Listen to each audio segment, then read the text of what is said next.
30 teams have battled all the way over 10 weeks of one of the hardest splits we've ever had in the ALGS, and 10 have already gone home. 20 today have found their way for a chance to make it into the top 10, and only one, if they win, will be able to push their luck to the next level and claim a spot even if they are outside of the points. But it doesn't matter yet. This is the last stop from the blood, sweat, and tears that they've poured into this season to show up and say, we are going to land. Who is going to take that and make it their story today? We will find out, and I know that you cannot wait, just like me either. I am here and so excited for our ALGS regional final. It is rain day. I'll be your host alongside two of my greatest friends and greatest co-workers who do this job so well. I couldn't have asked for a better squad. And of course, to kick things off, Mark, what a day we have. It's great to have you here and a great day to kick off our regional final. Dude, that energy, I gotta match it right now. It's regional finals, baby. This is what I've been waiting for. A great intro, just kind of outlining exactly what it means for these teams. But London just around the corner now, and today is all about finding out who our EMEA representatives are going to be qualifying for the Split 2 playoffs. It's going to be a crazy day, and then you throw on the top, you've got match point as well. It's going to be a lot of fun.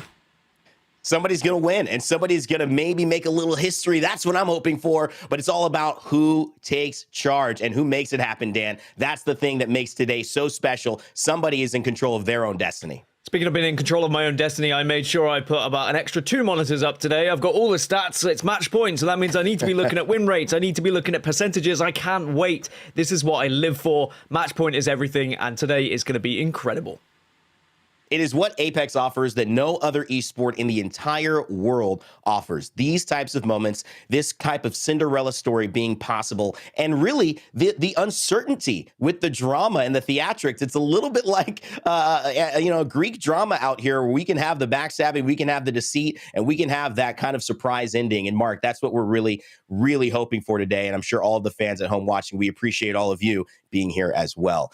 Fellas, I want to get to it, but before we do, there's something else very, very exciting happening here in the next couple of days. And I know the community of Apex at large is very aware of what I'm talking about. It's a new season. Apex Legends Arsenal is coming in 2 days. May 9th, we will see this man right here, August Brinkman. And Mark, you've had a great opportunity to talk with devs and to get to know a little bit more about this character. Walk us through who Ballistic is. First of all, he's got the best accent in the game. It's as simple as that. He's got the English accent going on. I'm going to be playing him straight up just because of that reason. But a new assault class legend, and if you're an aggressive player, an aggressive team, and you like pushing buildings and pushing teams, you can have a good time with him. He's got a little bit of flexibility in fights because he's got that extra sling weapon. So if you want to carry a little peacekeeper in the back pocket for those close range battles, you can do exactly that. And also with his Q, you can kind of slow things down if you wanted to. The Whistler is going to allow you to slow down the rate of fire on some guns, maybe even blow them up. Maybe it's going to be a good way to disengage for some fights if you find yourself needing to pop a battery. But the ultimate, I think, is what everyone's looking forward to. The Tempest,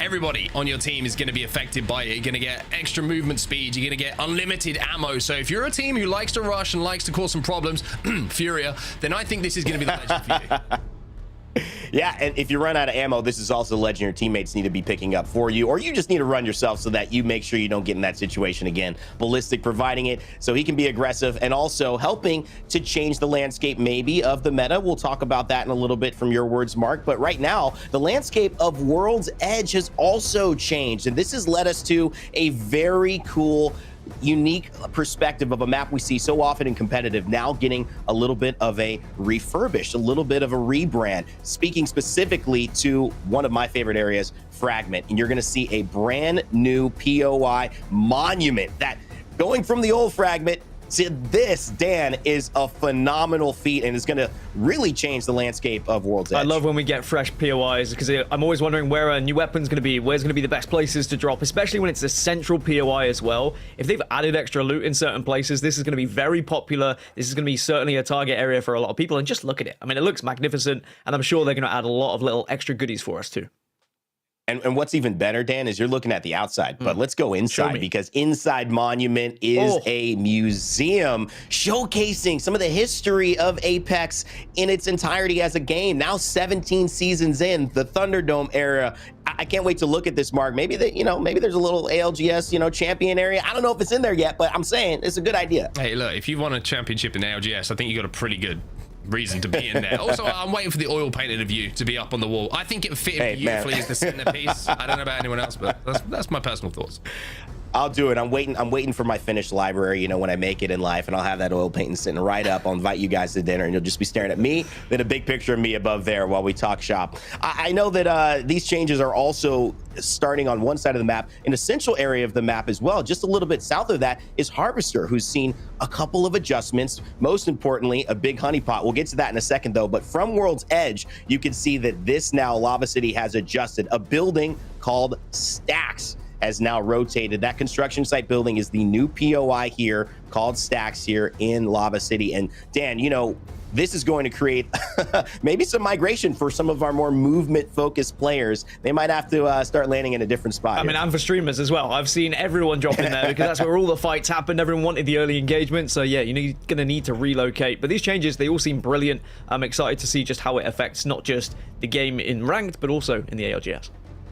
Yeah, and that's just, again, spicing things up, a map that's been pretty consistent. I mentioned the Harvester changes. I was a step too early, but here we go. We're going to show those to you here. That honeypot right in the middle, normally pretty much a death trap, now has high-level loot inside, and you can land from the very top all the way into the bottom. So while there is a reward, there is also a risk. You are in the center of the area, so make sure that you are aware of that. Also, we've got some changes. The Skyhook Vault is now added to the game, and what we're going to see here is the element of vaults being more effective in terms of a normal part of your gameplay. This is something the designers talked about, making vault keys more accessible, making vaults more accessible. And so maybe if you have not had a time with a vault lately, you will be seeing that now, Mark. That's always giving something very, very interesting to a player to find in their Apex games. It certainly is. I'm always the person who finds himself like 1 second behind someone else, getting out pinged for all of the loot that's in there. But it's always great to have more options for loot. I think it's one thing that every team will want, right? If you're leaving a POI in ALGS and you've got access to more loot on your way,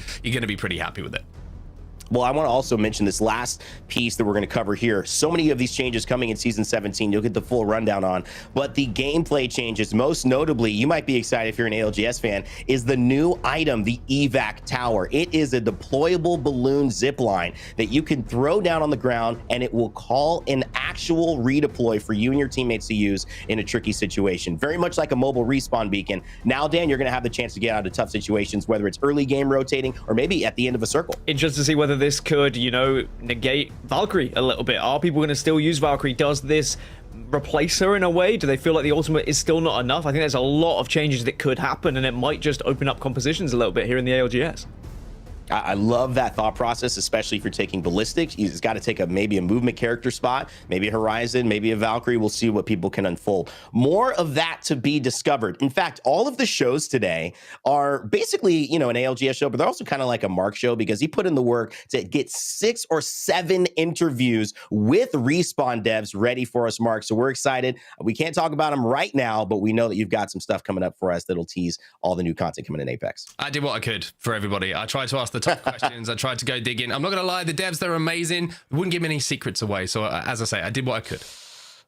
It is very, very good to see all that coming in just 2 days, especially if you're just tuning into Apex for a while. Make sure to check it out, download the game, and play as long as you're watching here, because today we're turning our attention back onto the regional final. This is what they've been playing for. I said this 10-week, this bloodbath, sweat, and tears that they've been fighting through. 10 teams are already out, guys, and now we have an opportunity to look at the 20 that have made it. These teams have a chance to make history for themselves. But it's only if they can get past that 50-point threshold and get a win. That's what makes match point so exciting and so fun. You have to win or we go again. And yes, that is going to be a very, very telling story. And especially, Mark, with these teams who have a chance to tell it. Yeah, these are the 20 teams who made it through that bloodbath. Like you say, we did lose some teams, and these are the ones we're ended up with. And the team that's top of the pile at the moment is on the left-hand side. That's Alliance. Alliance currently sat in first place, but just behind them is going to be Vexed Gaming. And Vexed Gaming have been playing incredibly well this split, so they're certainly going to be trying to chase down Alliance for that first place. But then you've got all the teams on the bubble as well. Teams who are trying to force qualification. You've got the likes of GG. You've got the likes of Element 6, who have already already managed to get through, but still want to jump up those standings overall for a little bit more money. It's going to be carnage today, I feel.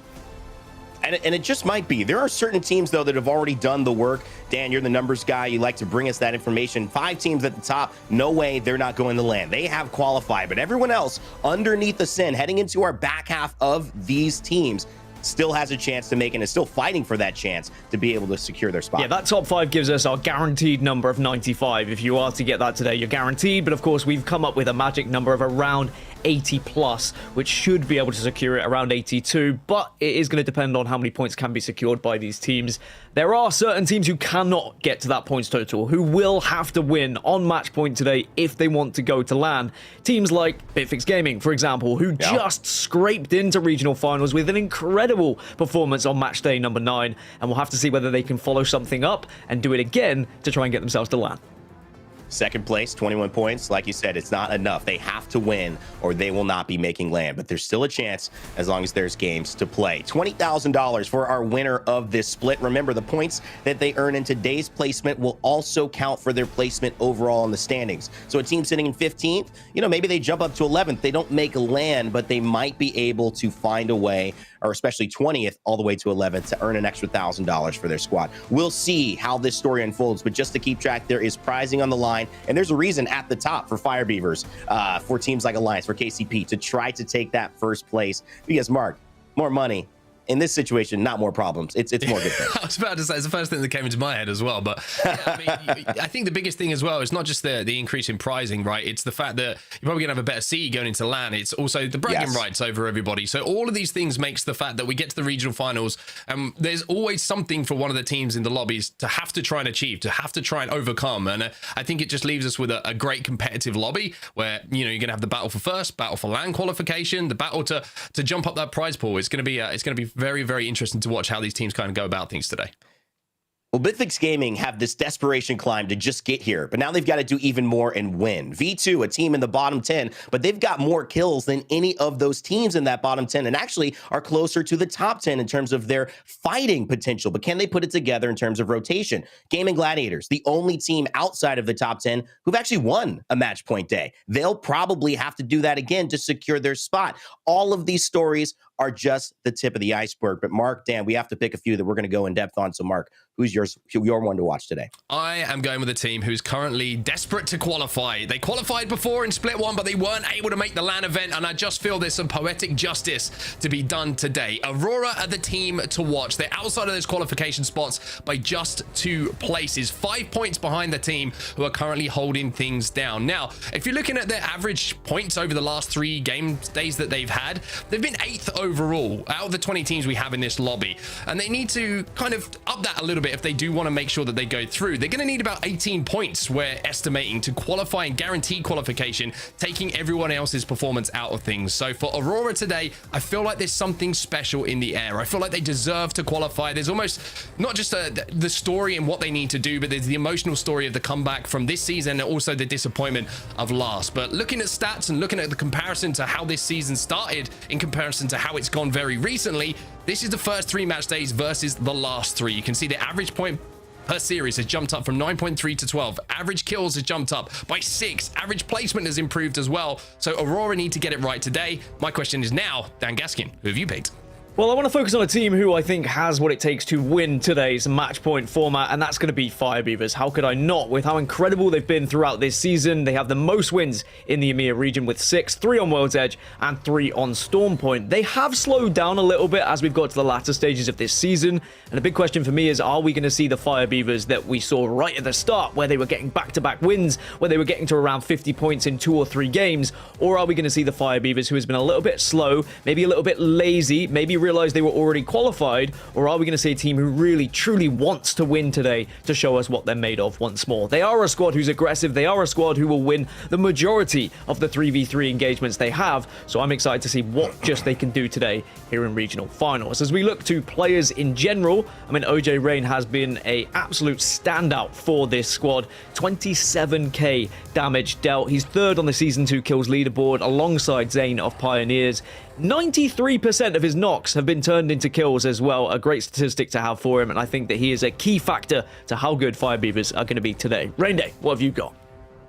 Well, two great picks, fellas, and I think those have been two of the biggest stories no matter what. Aurora's disappointing performance and Fire Beaver's excellent one, both not attending LAN. Those teams, because they didn't attend LAN, had this team right here, Horizon Union, take their spot in Split 1, and they performed and got that confidence they had been hoping for. But today is the time that Phoenix, a former world champion in a completely different esport, puts his mind together, gets his team coordinated with Jay Savage and Urban, and actually secures their spot for our Split 2 playoffs. It is a very close run in the top 10 spot. They're at 9th right now, and they certainly need a performance today to secure it. I do think, though, that this is the moment, and this is something they have been waiting for to earn. We had them on the broadcast last week. I just have to say, this is something I'd love to see personally, but I also think they're determined enough and playing well enough to make it happen. We'll have to follow along with Horizon Union, Aurora, Fire Beavers, and the rest of these stories throughout today. We will be keeping you in the mix, not only Mark and Dan on the cast, but me and maybe another special guest a little later on the broadcast we'll introduce. Storm Point will be where we start off, and we'll go there for the second match, and then we will switch up to World's Edge every 2. And very much like we like to say, you got to be able to win on both. You cannot just end up finding your rhythm on one. But of course, that doesn't mean that you have to worry about World's Edge. You got to start where you're starting and do well on Storm Point. And that's where, Dan, these maps, these opportunities to land and set that theme, set that strong start, come into play. Talk to me about what you're seeing with where these teams will be landing here in Storm Point. For the majority of regions, the northern side of Storm Point has been stronger when it comes to the success rate of your POI you land to converting it to a victory. In the EMEA region, it's actually been pretty close north to south. It's been the northeast region that has dominated, though. The likes of Down Beast, the likes of Checkpoint. Also, you've got Vexed landing at Launchpad. That's had an incredible success rate throughout this region of 18.5% in terms of their win rate. So we'll have to see whether Vexed can carry that on today. As we move over to the likes of Checkpoint, which has an 18.5% win rate, we've got two teams dropping there. You've got J-Lings, who will look to try and carry on their form from the start of the season, and Phoenix Legacy, who are kind of dropping a little bit on the southern side of Checkpoint. It shouldn't be a contest. It should just be a potential for a latter fight. 2R1C dropping it Down Beast, I think, is an interesting one. They could certainly be a squad that could really do some damage. And you've got Maestro Gaming at the northern side, at the wall. They have yet to find a victory this season, but we've seen incredible victories from the wall. We know what an amazing POI it can be. So just keep an eye on some of these teams and these POIs, because dropping really counts and really matters. Well, as much as some of the fights and the moments in game are a little bit like the dialogue, where these teams land certainly are the structure for our plot. We'll see if there are any twists and turns there. And by the way, great graphic. We want to give a big shout out to Longshot, who we saw do that last week as well. Loved it. Our APAC South partner, as well as just a great overall production squad. So go ahead, check out their Twitch if you haven't already. Big shout out to Longshot for giving us the stage there with that beautiful overlay of what Storm Point will look like when these teams begin to land. Of course, ladies and gentlemen, it is about time to go. I cannot wait. I know you cannot either. It is so great to be here. There is nothing like it. It's match point, baby. It is our regional finals. Let's send it over to Mark and Dan. Thank you so much, Rain Day. It's the last stop. It's the last stop before LAN starts again, Dan. It's such a wonderful feeling to know that we're going to be back in an arena soon, shouting with a crowd in front of us. But first, we need to get business done. The teams in front of us need to qualify. And of course, we need to crown our season champion as well. And then on top of that all, we've got match point. So there is still the opportunity for that Cinderella story to come through. 50 points is that magic number you've got to hit first before you're eligible.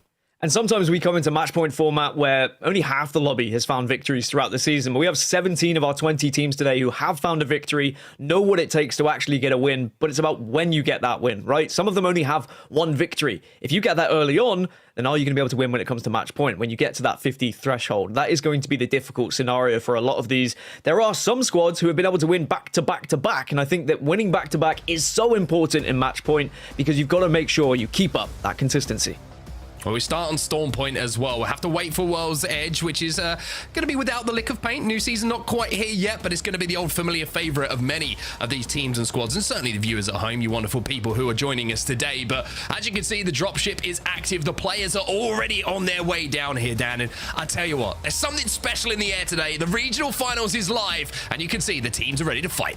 And as I was alluding to, there are certain areas in Storm Point that have had higher success rates when it comes to drop, and it does seem to be the northwest side has dominated, and it's kind of crazy. The northeast side has dominated. The likes of Thunderwatch, Command Center, Stormcatcher, Lightning Rod, the Wall. These areas have been very prevalent in being able to find a victory, and that's because of the way the map works and how it has always worked. Storm Point, it kind of starts from the northeast and it goes all the way down, and you're going to have to fight your way up if you're dropping one of the southern sides.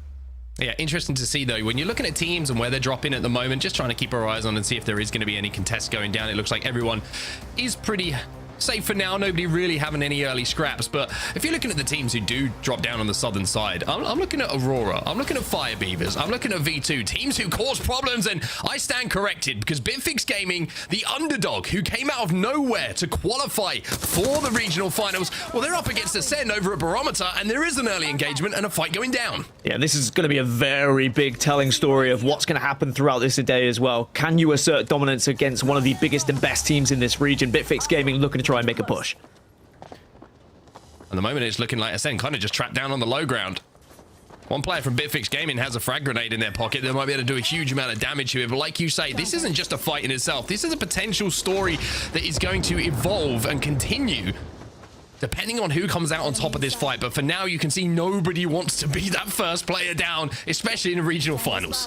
Bitfix Gaming know that they have the upper hand at the moment. They have forced them down into this little hidey hole, and it's a matter of picking their fights. They say, all right, well, Ascend have to make a move here, but the longer this goes on, it's just going to hurt both teams. You can see how weak Ascend are when it comes to what they've actually been able to find loot-wise. Really excited to see what Ascend try and do here. What is the game plan? You've got smokes to work with. You've, of course, got Horizon as well if you want to wait for that black hole, but that is a long old wait, and you've really just got to hope there isn't going to be a push. But you can see the post kill's popping. I think he's second ult excel here, so they may be thinking about getting that exhibit down, the ultimate coming out of Seer, which is going to give them all the information. Maybe they can pick off one player, and they also have a white armor swap, so there's a little bit to work with here, and Ascend have managed to escape for now. They're going to be able to smoke off the top thanks to Kashira, and they're going to be able to escape. So I have to say, for Ascend, very well played, but for Bitfix Gaming, they had one grenade. It could have been also different.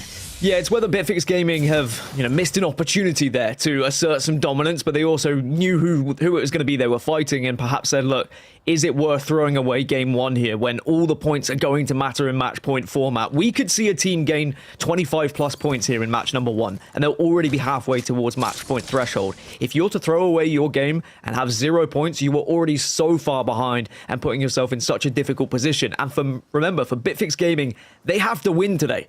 They cannot just afford to have a good day and get some points to try and climb up the leaderboard. If they want to be at LAN, they need to win on match point.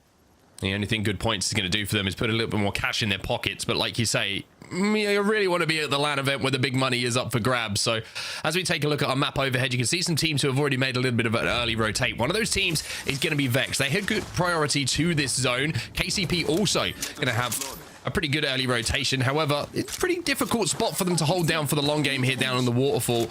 But they do have some good armors to work with, so if they get a bit of an armor check on Vex, they might think about trying to push early here and take away one of those priority buildings just in front of them. And during all the early fight, or what could have been an early fight, we could see about 9 or 10 teams all started to move to this eastern side of the map. A lot who are landing on that northeast side that I was talking about, the likes of Command Center, Thunderwatch, High Point, The Wall. Everyone's already moved. Everyone's started to get down into one of these priority positions, and it's getting quite congested down to the south of Stormcatcher there. So there's not going to be too many areas for these teams that are starting to arrive late. Speaking of teams who dropped at The Wall, Maestro. They are a squad who need a big day today, but they have not found a victory all season when it comes to any of their match days, but they have had good points totals, Mark. Yeah, good points totals, and I think it maybe goes hand in hand a little bit with what their start to the season was like, right? It was very slow by their own standards. I mean, 15 points game day number one, fantastic, but then a 4-point day and then a 3-point day, and I mean, it's just, when we're looking across the teams who are on the bubble at the moment, it seems they've been consistent, but that one day, that has let them down so far, and Maestro certainly fit into that conversation. But I was talking about form over the recent 3 match days, and Maestro are actually 5th overall, 13.6 points per game day they've managed to pick up, so they've started to find form at just the right time. Yeah, and form is great, and points is great, and we can say that for the 3 teams who haven't found victories so far this season. Maestro, Gaming Gladiators, and Bitfix Gaming. All 3 of them have had good points totals. All 3 of them have shown on a match day they can perform well. But when you get to that threshold, can you actually get the job done would be my biggest question. I know that the likes of Maestro and Gaming Gladiators have done it in the past. We haven't seen maybe Bitfix do it yet this season, but there certainly has been promising signs. Now, only what, 1, 2, 3, 4, 5, 6 teams outside of this next circle we're going to be moving in late. We have a lot of early movers here. This is going to be a relatively slow game in the early stages, but when we get to like circle 4, circle 5, it's going to be so difficult to try and breathe because everyone's going to be on top of each other. Well, you can see that Element 6 having a bit of a poke and a prod at the moment, but another team who's having a fight and has had a very difficult start is going to be Ascend. They are running into V2 on the edge of zone, and they have a really, really tough rotate from the south side up the hill towards where V2 are holding down. But you can see some of the teams, this is all inside of the zone, and like you quite rightly mentioned, a high-quality game in game number 1, and what I mean by that is a lot of early rotates, a lot of teams trying to get into that zone and play for the long game. Yeah, playing for the long game, very important, I think, especially in match point. By the way, Ascend are back under a little bit of stress once more. The exhibit comes down just maybe as a defensive mechanism here to make sure they're not going to be pushed, and then it's an exhibit on exhibit action. V2, by the way, one of my favorite 3v3 fighting teams. Looks like they want to get aggressive. Yeah, don't know if Zidane meant for that ultimate to go quite there. I think he wanted to get the door open first and try and trap Ascend in a corner, but somehow Ascend have actually managed to escape from this, and it's a really big play. If they can get over this hill without getting downed, then once again, Ascend, kind of the magicians of the lobby at the moment, but there's a third party now coming in, and it's Bitfix Gaming, who caused them problems at the start of this game. Post-kill will go down, and now Lufka and Kashera have some more decisions to make. And there is more sharks in the water. Aurora also in the area. So we've got V2, Aurora, and Bitfix Gaming all making noise at the moment. You've got to be careful because BFG don't have much cover, and Aurora are going to take full advantage of it.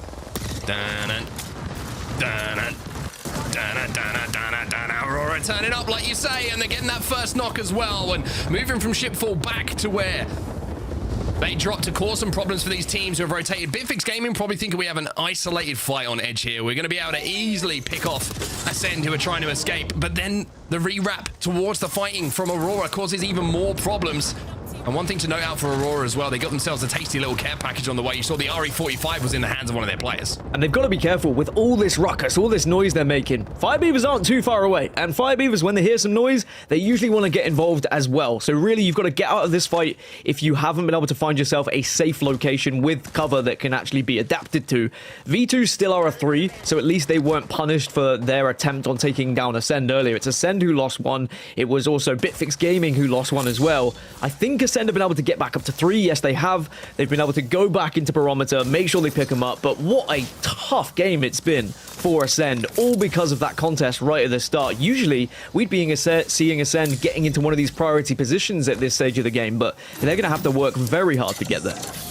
Yeah, Ascend kind of doing their best cockroach impression at the moment. And what I mean by that is, you know, you always say if there's an apocalypse scenario that cockroaches will survive, along with Keith Richards as well, but they're doing what they can at the moment, and they're back up to 3. Bitfix Gaming cannot say the same for now. They do have the banner, though, so they may be able to get Zerafa back in if they can find a way to a res beacon. But, I mean, look at the traffic inside of zone at the moment. Vex have got a great spot, though. But Aurora, if they can clean out this southern side, Dan, then they might have a really, really good rotation for that endgame. Yeah, I think that as soon as you see these early rotations happening and you know the zone's pulling that way, you are going to get a little bit of congestion down at the kind of southern side of the map of all the teams that are going to be moving a little bit late. But I will say that Aurora, the fact they were able to pick up a kill and then get out of the fight was very important. If they'd stayed for too long, then it could have ended up being pretty dismal for them as everyone just starts to scrap. You spoke about Vexed, by the way. They're in one of the best positions because they dropped Launchpad. I mean, this was the perfect zone for them, but it's whether they can make the most of it. As we speak about Aurora landing, we speak about V2 landing, they land on each other. Oh, I mean, they try and solo out Cleve, and Cleve does a good job to survive, but Aurora now in trouble, taking quite a lot of damage. The first knock is going to be massive in this situation, and it looks like Ranches is going to have to be out of this fight for a few seconds. However, V2 should be able to even things up. It's 2v2 on the map at the moment. Good shots coming in, but Joe now finds himself as the last player alive. It could be a 1v1 scenario, and he's the one who's got the bat off. I think it's a 1v2, unfortunately, but he will make sure he takes down one player just for the shield swap being available to him, but also to take away that information. But now this is where you've got to hit your shots. Gets the shield swap, but now there's going to be the push from the other two. Oh, he manages to get one, though. The R9 spray is pretty solid. However, V2 will be eliminated, and Aurora versus V2 continues and finally comes to its conclusion with Aurora winning that fight. Very, very interesting to kind of break that fight down a little bit, Dan. You saw the idea from V2. They Valcotted in. This is the building they wanted. Aurora split holding both of the buildings. They thought they could isolate someone. And speaking of isolate, guess who's turning up when the fight is just finishing? It's going to be Fire Beavers with 2 red Evo shields. And Fire Beavers should just be able to make this work, but you've got to be careful. They managed to get the first knock. Cleve goes down, and just as simple as that, you blink and you miss it. Aurora will be eliminated. Fire Beavers rock up at the right time. This is why they're so dangerous on set, because they were in no man's land. They were chilling in the red, as they always do. They wait, they bide their moment, they arrive late, and they make people pay for taking a fight and not finishing it swiftly. Yeah, certainly crafting up those armors as well to make sure that at least 2 players coming in with red Evo shields. You're always going to feel confident in those kind of fights. RE45 to pick up as well. They're going to be safe just over the hill. You see that Taskmaster, his job is just to scout out that next move ahead of them, but they will be safe on the edge of this building. So Fire Beavers are certainly looted and booted and suited to taking any fights in this game. And I mentioned how Aurora had a good rotating from the south side. If they could clear it out, they weren't able to. Fire Beavers have now taken that position away from them.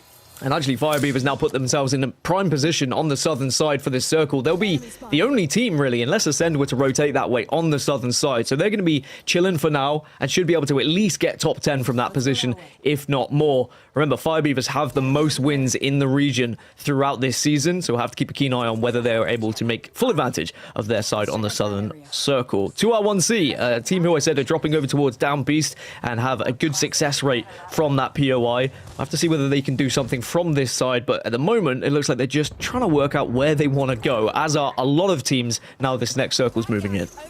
Well, just to give you a bit of an idea of where this zone is going to be ending, it's going to be ending on one of the docks just outside of Launchpad. You know, the Vex, they drop over at Launchpad. They still have pretty good prio to this position. Maestro are inside of it as well. Fire Beavers, like we mentioned, they've got the south side to themselves at the moment. But Ascend back up to 3, just to give you a bit of information. Bitfix Gaming, who we saw lose 1, they're back up to 3 as well. And everyone else who's moving down from the north side at the moment, including Alliance, by the way, is going to have a rough time trying to force their way in. Very rough time indeed, and it's one of those where you need to be thinking outside of the box sometimes, or you have to be confident in your ability to take a fight. But if you are going to take a fight, you just need to be prepared for another one to arrive shortly after, as Bitfix Gaming did get back up to 3, but it's Ascend, and it's going to be revenge for them. Lufka trying to chase them down. Bitfix Gaming, even though the contest wasn't decided, maybe this fight will be decided. Lufka's going to have to take a few seconds, though, to pop that Phoenix kit. And even though they've got 1, it's been evened up. So this isn't going to be quite as comfortable. And Ascend once again in somewhat of a shambles. But with the zone closing behind them, the medkits are going to be a problem. The white heals are going to have to be managed, because in 25 seconds or so, these teams are going to take so much damage from that zone. Yeah, does either team just try and back out of this one? Because it's such a difficult fight to try and navigate when you have to heal at the same time. And you're right, 15 seconds, this circle closes. You're going to be eating even more away at your health, and you've got to move into potentially other teams. Ascend will be chasing, but at the same time, this is not going to be fun for either squad. Oh. Lufka does get credited with that kill, but Kashera is just going to have to IGL from the floor by the looks of things. Look at the kill feed, though, with the zone starting to close. Things are starting to heat up post-kill. Has he timed it? He has, but I don't know if he's going to be able to get to that zone, because it's moving in front of him. It's just running away from him. It's like, you just want to be in zone. Post-kill, you can make it. Dive, drop the shoulders. Nice job. Just about, but I mean, he's going to be on a slither of health. He doesn't have much time to reset, and of course, there's going to be more players in the area, and that might just be Bitfix, to be honest, who were able to get out first. Ascend get eliminated. Noah's, VCGO, and Alliance, and J-Lings, and Vex are all in the same building right now. Priority position here for all teams. Vex have been commanding this building for so long, and they want to keep control of it. Effect is left on his own, though. I'm pretty sure the Alliance lost a few players, but look at everybody trying to take advantage of a third-party situation, but I don't think there's been enough knocks for anyone to fully commit to this fight at the moment. Vex not only trying to control this building, but also trying to control the space around them. Nice shots coming out of Unlucky with that Nemesis. Oh!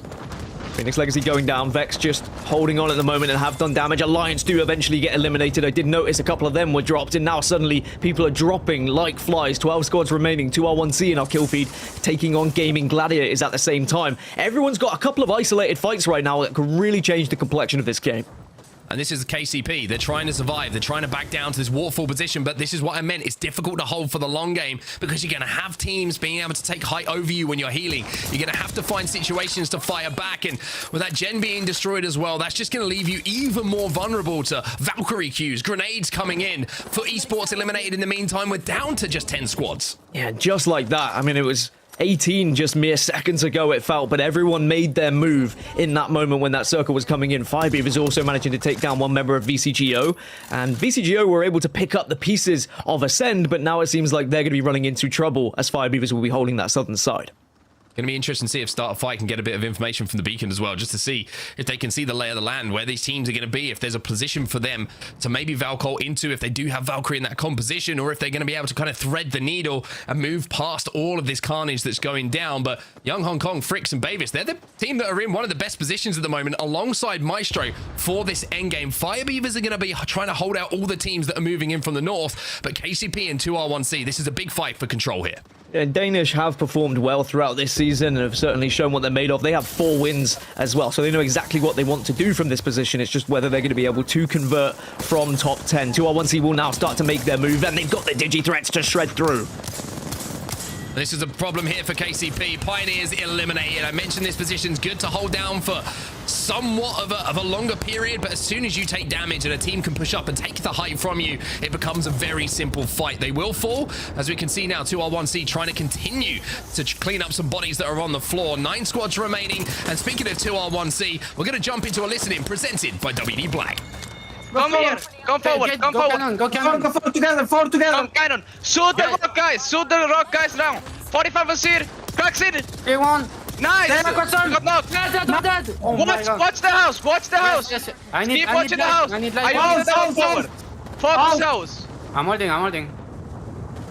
I'm moving forward a bit. Here. Keep shooting. Them all. I didn't. We have all the space clear in front of us. Yeah. Just play beans and shoot house I'm side.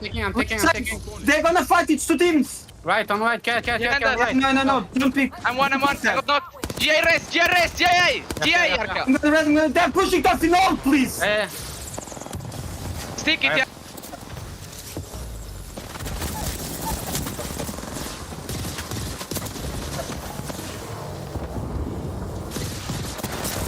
Let's rock. Nice. Right, my bad.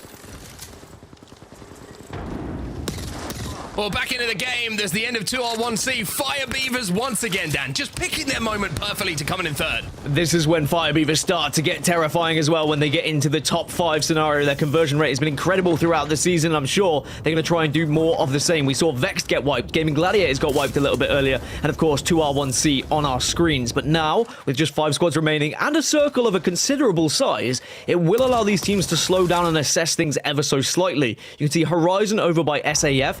Maestro is still alive next to Danish, and you've got Firebeavers kind of isolated on that little island. Firebeaver's going to have a great time here as well, because one of SAF and Horizon is going to fall as they try and exit this building and try and pass through, and Firebeavers might just be able to pick the bones of what's left over. But speaking of fights, you can see that Maestro have made the play to try and take this position away. They want to clear this side of the map. Damage being exchanged. Bavis is down to barely any shields whatsoever. Maestro are going to run onto it, and now they're trying to clean up, and Danish are trying to give a little bit back. Are we going to see anyone try and get on this, though? Firebeavers are definitely having a little bit of a sniff, as Danish is going to be a 1 versus, 1, I think, at this point. Young Hong Kong still with a lot to do, but has done so much damage to be trying to stay alive here, and it's made it so awkward for Maestro. Oh, Maestro look like they might come out on the bad side of this. The zone is going to be a problem. There's armor swaps. There's knockdown shields to try and be negotiated, but Young Hong Kong is just trying to hold down the height at the moment. Firebeavers have a couple of shots. Maestro eliminated as Young Hong Kong snaps onto the final player. They're into the top 4. They have an armor swap, but Firebeavers will know where his position is. So a win still eludes Maestro. They're not able to get there just yet. Firebeavers still holding one of the priority positions, but SAF also in a pretty good spot right now. The Catalyst walls are starting to come down, but 9im said, I don't care about your Catalyst wall. I know exactly where you are. Great shots coming in. 9 Impulse with that RE45 just shredding through the Dark Veil. And Firebeavers will survive once more. 3 squads remaining now. Look at the kills that have already been racked up here by Firebeavers. This is looking like a monster first game for them. They've got a 60% win rate from top 3 so far this season on Stormpoint to Firebeavers, so it's looking heavily likely that they would be able to take it just based on stats. But in terms of positioning, it's really down to them against SAF. Of course, you've got Young Hong Kong, who is going to be a little bit of a nuisance and can dictate how this fight goes. When he pops out, it can really change who is going to be able to be taking that damage and who realistically is going to win this final engagement.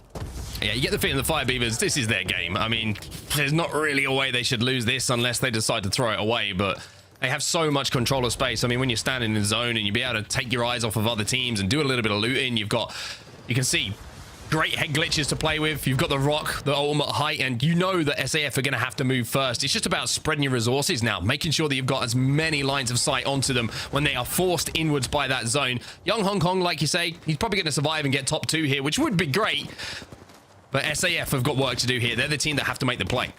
Yeah, in terms of utility, we need to see what they can throw down to try and give them any sort of advantage and just to get out. Now the circle starts to move, they're going to be forced into the water, and as long as Fire Beavers are prioritizing which target they're looking at, which player they're looking at, it should be an easy win. Again, there can still be a little bit of a spanner in the works from the solo player. Well, I'll see how this one plays out. Okay, shots coming in from 9 Impulse as well. Shred him off that head glitch. Couple of thermites is going to start them cooking. Whoop. Whoop. Doesn't look like things are going to catch fire quite now, though, and all of a sudden 9 Impulse will go down. So SAF haven't crossed. Maybe, due to the smoke going down, have survived. But look at Young Hong Kong. He's like, cool, you guys fight. I'm going to pick my moment to get involved, and maybe it's going to be a little bit earlier than I would have wanted. The EMP's going to go down as well. Young Hong Kong still survives. As all teams now make their move, Fire Beavers trying to swing on SAF as they're distracted. SAF might still have this one. Young Hong Kong does eventually get eliminated, but now it's a 2 versus 3 on the rock. 2 versus 3. Fire Beavers, though, with the ultimate high ground, but SAF with the numbers advantage. Who's going to win our first game in the regional final? Blast trying to do what he can with the charge rifle. He hasn't got any ammo with anything else, and it doesn't matter because the charge rifle can still get it done nice and close and up personal with whoever you're going up against. But SAF, a team who needed points, Dan, they get the first ones of the day. SAF find their 2nd win of the season, and what a time to get it as well. What a time to come to life where they can start to show what they're made of. I mean, they have been impressive on Storm Point throughout this season, so I was thinking this would be the more likely time we saw them gather points, but they've shown that they are here to play today. And that last circle, the way they were able to find a spot, smoke themselves off, and catch 9Im's off guard. I don't think he was expecting to be shredded through the smoke like he was. It meant that Fire Beavers had to find themselves in a 2 versus 3.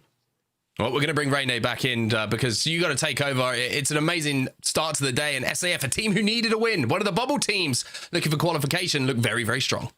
Thank you, fellas. I was going to say, starter fight look impressive, but so are you two in that first call. Great stuff. Excited to see you back, at least one of you, with our special guest for game 2. And speaking of that, I'm not going to be breaking this down alone. I know it would have been a nice time for me to work on my monologues, but I've got Vicky Kitty here with me today. So, Vicky, I'll put that to the side. We'll do that next broadcast. I'm happy to have you with me here. What a finish to game number 1 we saw.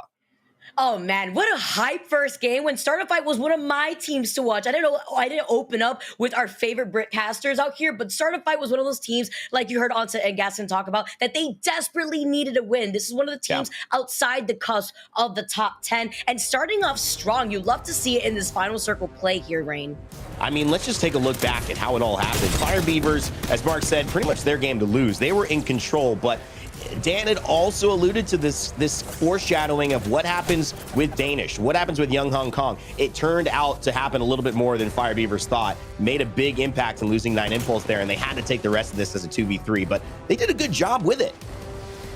Yeah, when we saw that Impulse go down there at first, he had limited cover too behind that original rock. Can we also talk about Young Hong Kong just healing up, having that little lip of that rock to manage to just reset, the EMP giving him enough time, but still he was forcibly got out of cover because of the ring closing in right behind them. Fire Beavers did clean up that 1 KP. They had the high ground, but Rain, they were at that number disadvantage after what had happened initially to 9 Impulse. And, it actually is very important that he does that. I think Taskmaster, they know this is a kill we've got to grab. Not only does it take us from 3rd to 2nd place, which is going from 7th to 9 points, but it ends up also giving them the extra kill. So they get 3 extra kills off of that. Fire Beavers, despite losing the game, almost have the most points in that due to their 11, Vicky. So they started off strong, and a big shout out to Danish, who I thought with Young Hong Kong really made the most of a bad situation where Maestro kind of had the edge on them, but they ended up winning that fight. Yeah, and we also heard Gaskin point out something that's really important. Starter Fight usually starts really strong on Storm Point, but since we are playing on Match Point format, we have 1 more Storm Point map, then we're going on to World's Edge. Can they keep that consistency now that they had started off the day with 21 points? They need those 29 extra points to be sitting at that match point.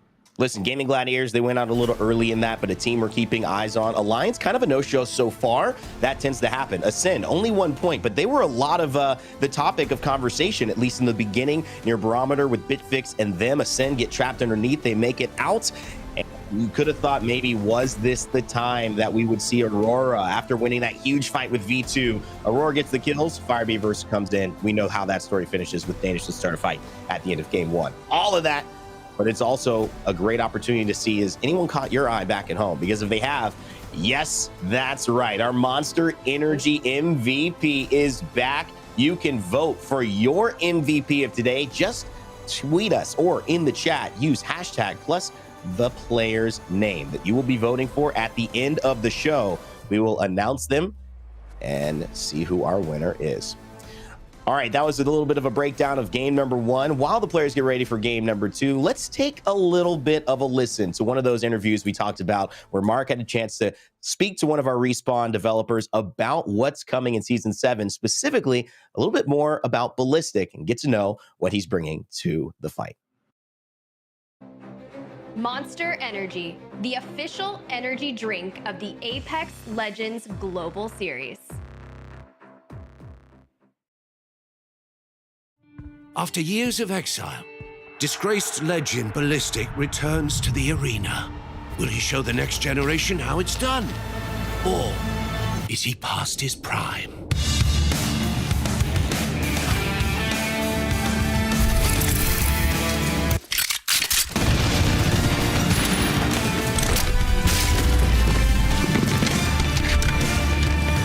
Do we have a deal?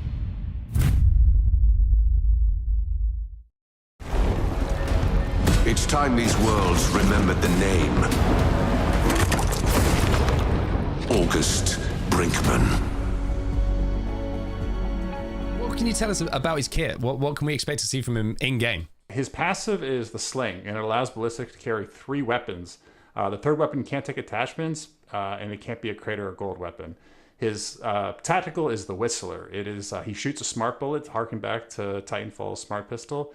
And when it hits an opposing player, it applies an overheat debuff on them. So if the opposing player gets hit and they fire their weapon, the weapon after so many shots will explode in their hands, stopping them from using their weapon. And then their ultimate is called the Tempest. And activating their ult will apply a buff to all their nearby teammates that provides fast reloads, infinite ammo, and faster armed move speed. So basically, this is like a big team push ultimate. And when Ballistic fires his ultimate, his sling weapon gets upgraded to a gold version of that weapon.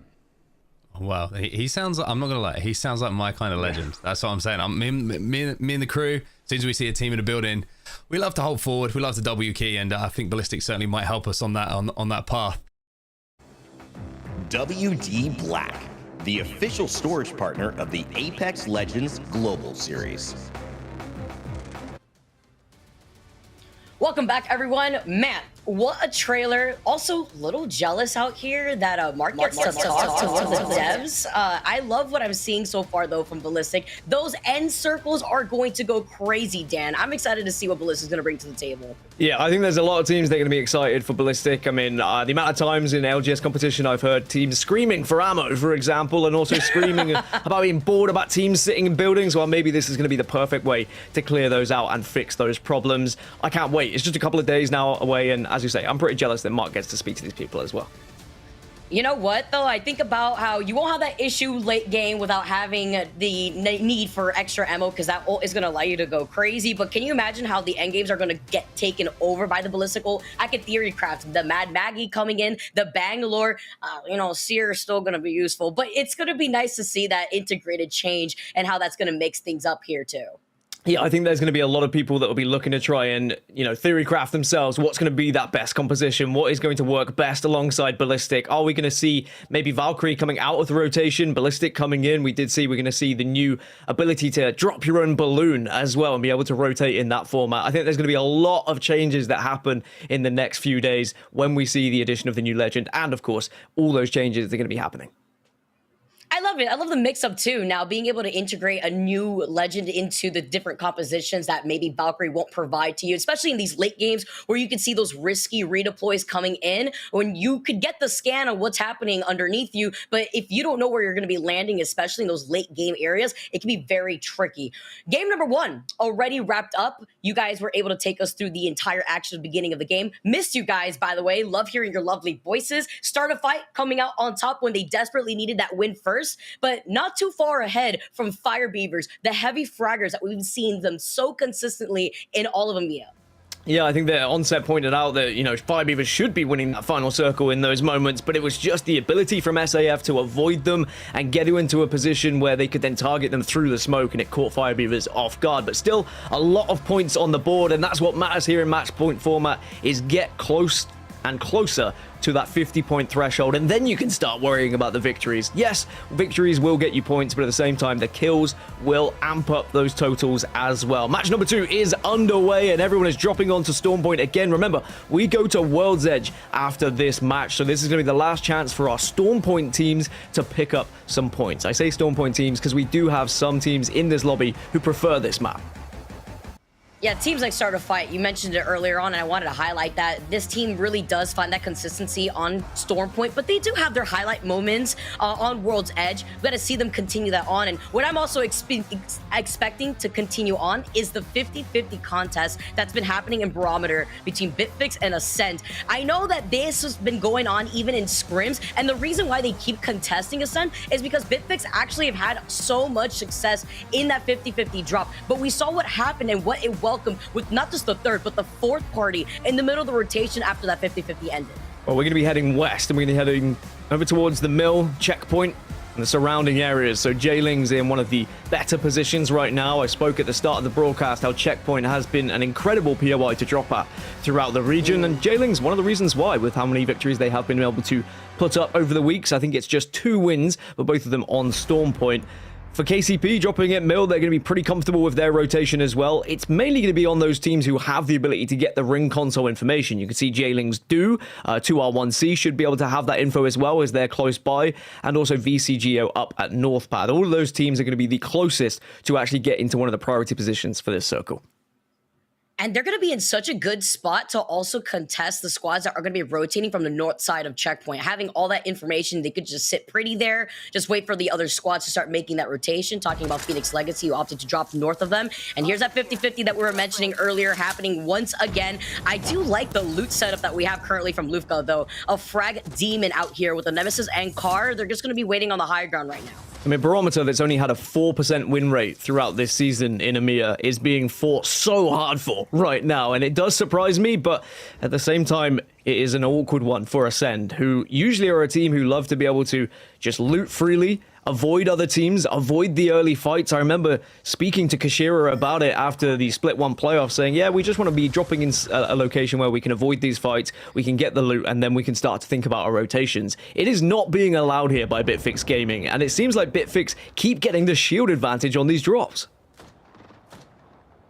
You absolutely want to take those here too, and that's even with Kashira being on the Loba, by the way, to get that extra loot that you mentioned, so that way they can maybe loot up and rotate quickly. But talking about loot, Slab out here already rocking the purple Evo Eternal with their rotate.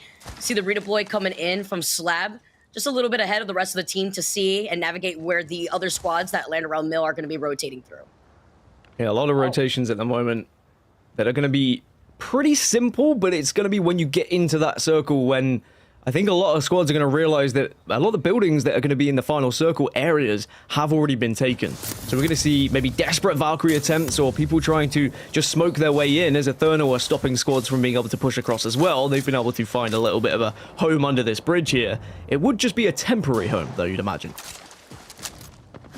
Especially at this point, KCP making an appearance in this fight too. Zane rocking one of my favorite weapons, a G7 out here. He's got the 2-time scope.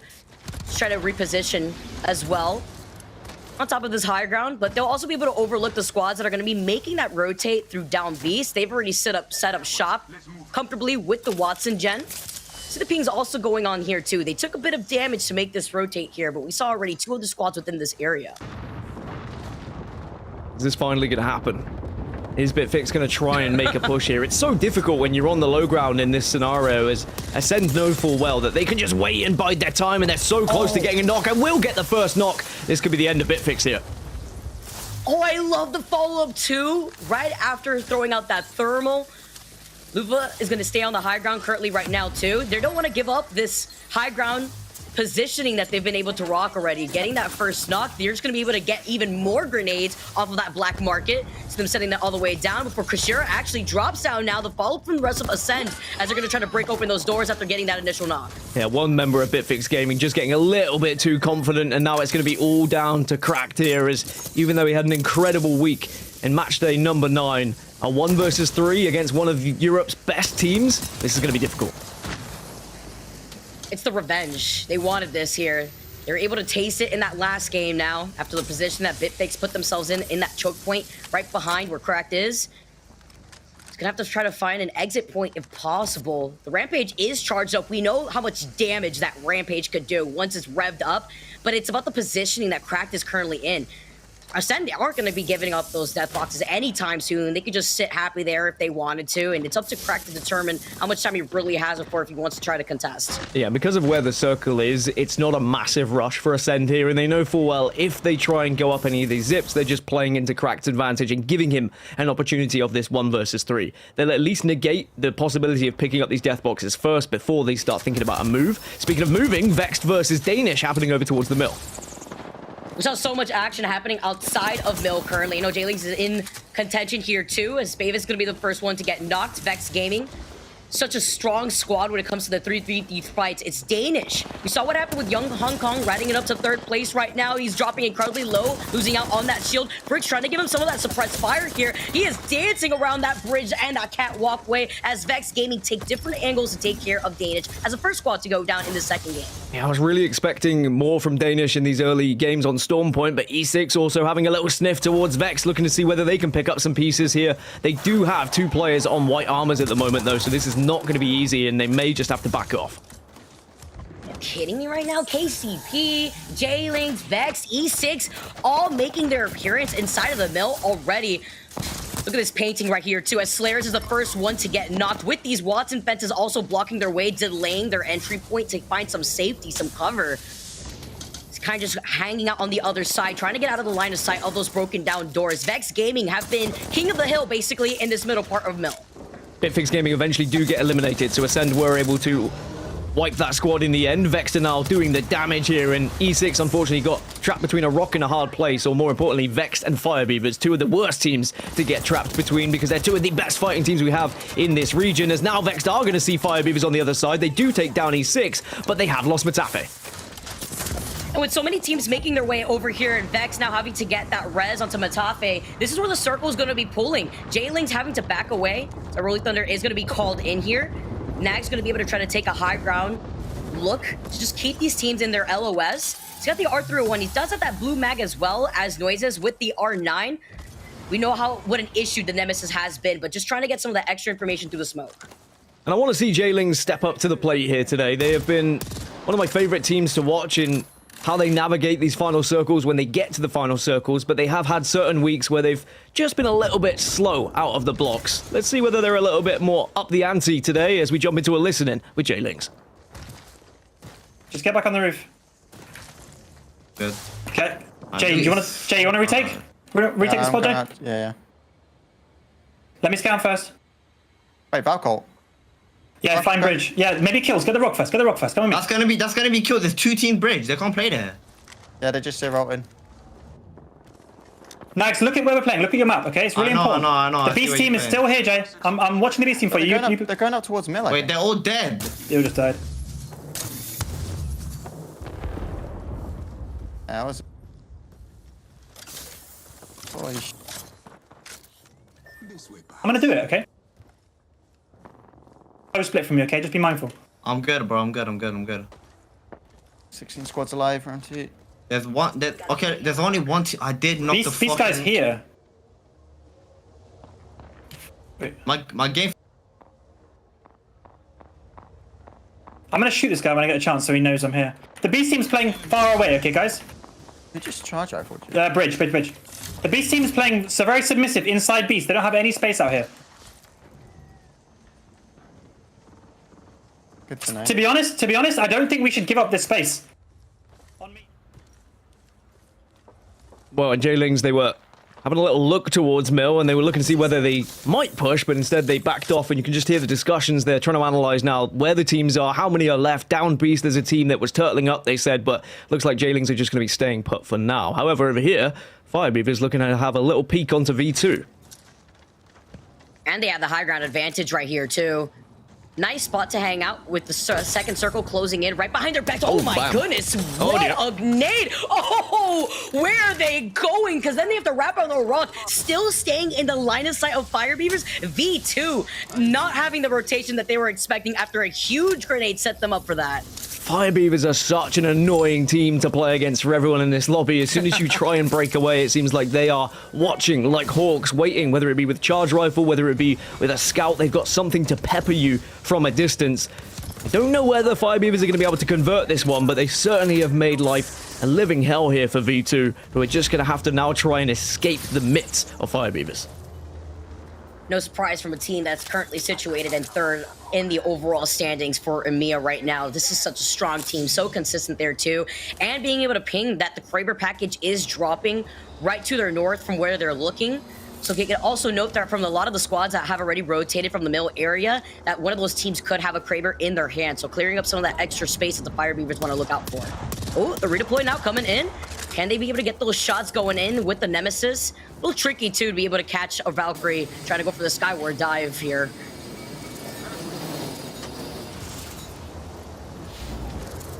Seen a lot of action over here towards Mill, but it looks like V2 might have just been able to find a nook or a cranny to work with. But certainly all this noise will maybe alert the other teams. Jaylings might have sussed it out because you've got noises on the seer as well. The heartbeat sensor will be out, and now he can start to try and find where some of these weak players might be. Jaylings have not moved from this spot. JMW also rocking the gold R9. You love to see it. V2 just trying to restabilize after what looked to be the nail in the coffin for that rotation after what Fire Beavers were doing to them. But Jaylings sharing this space. We heard them in the comms earlier. See the Black Hole coming in to break open those doors, trying to find an opportunity right now. But those Watson fences also prevent them from trying to find an opportunity also inside of that building. V2 doing very well at making themselves big here, taking up as much space in the mill, and if they can do enough damage, they may try and take the fight. We saw on the leaderboards, V2 have a lot of kills, but not as much placement. They are more of a team-fighting squad who take advantage of those kill points rather so than placements, but they may just have to try and play placement here in this game. They're in a good spot. They're in mill. The circle is coming towards mill, and at the moment, there's only about 5 or 6 teams in this area. We are going to see, in the next, minute and a half, maybe 8 or 9 teams all try and get into this next circle, and they're gonna have to take fights. And teams like KCP have been one of those squads to wait outside of mill, trying to contest the squads that are going to be rotating through that bridge area. Thinking about 2R1C that rotate from down Bs. They were the squad with the charge rifle in their hands as Aurora are taking this fight over Alliance in this choke point. A lot of rock, though, opportunities to just get out of the line of sight of Aurora that Alliance could take here, but they've lost a lot of health here, and Aurora are winning in terms of the shield differences. Look at Cleve as he's trying to find a different position. Ranch is now trying to zoom right back through. They do get that first knock onto Hockeys, and this is going to set them up here so that way they close in the gap. Alliance already losing one, as you say, and it's going to be a tough 2 versus 3 here unless someone else gets involved in the fight and helps them with some of the damage. Alliance are typically better on World's Edge. We don't see them perform as well on Stormpoint, but they are the #1 team in the region right now. They have the most points. They're already qualified for LAN, and of course, they'd love that extra prize money for winning here in the regional finals. It might just have to be Effect staying alive because Foot, they get involved. And you ask, and you shall receive. Foot Esports seeing the opportunity to get involved on this fight and to get involved on the high ground here, too. The fighting has ceased for right now. So Lions have taken a bit of room to breathe. Taylor, though, can't say the same right behind him. The squad has now rotated through that same choke point that we saw Alliance fighting in. I will say, whoever wins this battle over here is going to have the entirety of the northeast side before they push in. So this is going to be a big one. Maestro recognize it's going to be a big one because they're also getting involved in this scrap. But they've lost one as well. They have a Kraber to work with, though, as Noth gets absolutely obliterated. Amazing trade here because now they could go for the res after getting that knock onto Noth. Tax falls incredibly low. Rugby hasn't missed so far with that Kraber. Didn't get the knock this time around, but forces them to try to reset here with those shield bats. It's going to be a slow old Phoenix kit as Maestro have been able to take the building. Alliance somehow back on their feet, by the way. All three of them, it looked pretty dismal when they were getting pushed earlier and after those knocks happened, but Effect was able to stay alive, eventually get the reses, and now Alliance can really threaten the lobby from this side of the northeast. Now, as this circle closes, though, we've got 4 teams that are all going to have to move in at the same time, so it's going to be about biding your time. When can you get in? Alliance can utilize Newcastle to give them some cover, though. Rugby again? Noth? He just finally recovered from this Kraber shot. Gets shot again with the Kraber again. Cleve hanging out on the low ground into the lovely line of sight of Alliance. Going to be able to take opportunity of that as Maestro and Phoenix Legacy in your feeds get wiped out. 13 squads left right now, and Effect is just on a different level here. You see those with those 2 KPs, but this player is such a frag-heavy player. They're jumping on top of the heads of what is left of Aurora to clean up the other side of the circle before they make their way into that final circle here. Another last player here before them to finish off. And that's going to be it for FUT Esports. So many of these teams that got involved in this fight. Let's not forget how this all started here, Dan. Alliance had to reset, managed to get everybody up and alive, get healthy, put down the Newcastle wall, and still were able to turn the tides on that fight that 3 squads got involved in.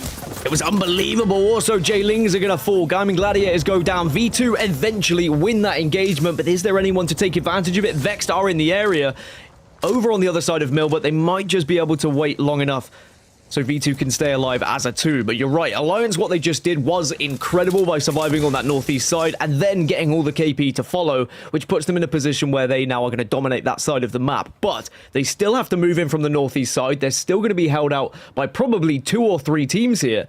The squads to focus on, for me, Vexed, who are holding center of Mill. You saw 2 members of V2 still alive, and Firebeavers on the southern side that they've been holding for so long are going to be a real threat in this final circle. With the rotation that Alliance has going through that choke point that leads into Mill, where they're going to be playing off that low ground into that open area, we can expect maybe 1 or 2 squads to be there too. I know for Ascend, we saw it in the feed earlier. Kashera is the only one alive. He is on the Loba, but at this point, good luck even trying to craft those banners. It's not even going to be possible here, and he's probably just going to be waiting for an opportunity to rat it up. That's 2R1C on top of Pride Rock right now, trying to land some of these wingman shots. He did land one real heady here, as Uchaku is going to be waiting on the other side just to find an opportunity where the other rotating squads are in. Effect actually taking to the skies. They clip the rock here, but they at least get right over the cliff. Is it going to be enough, though? He's stuck. He's about to go down. No! Are you kidding me? They took the risk, and to take that circle damage, they died in the middle of that redeploy. I mean, quite literally from heroes to zeros when you see what they just did, but they went for a risk. They felt like the rotation wasn't going to happen as 2R1C come bounding into Mill to try and get some kills, but the revive might happen. You've got the gold knock to at least get full health, or at least half health when you get back up.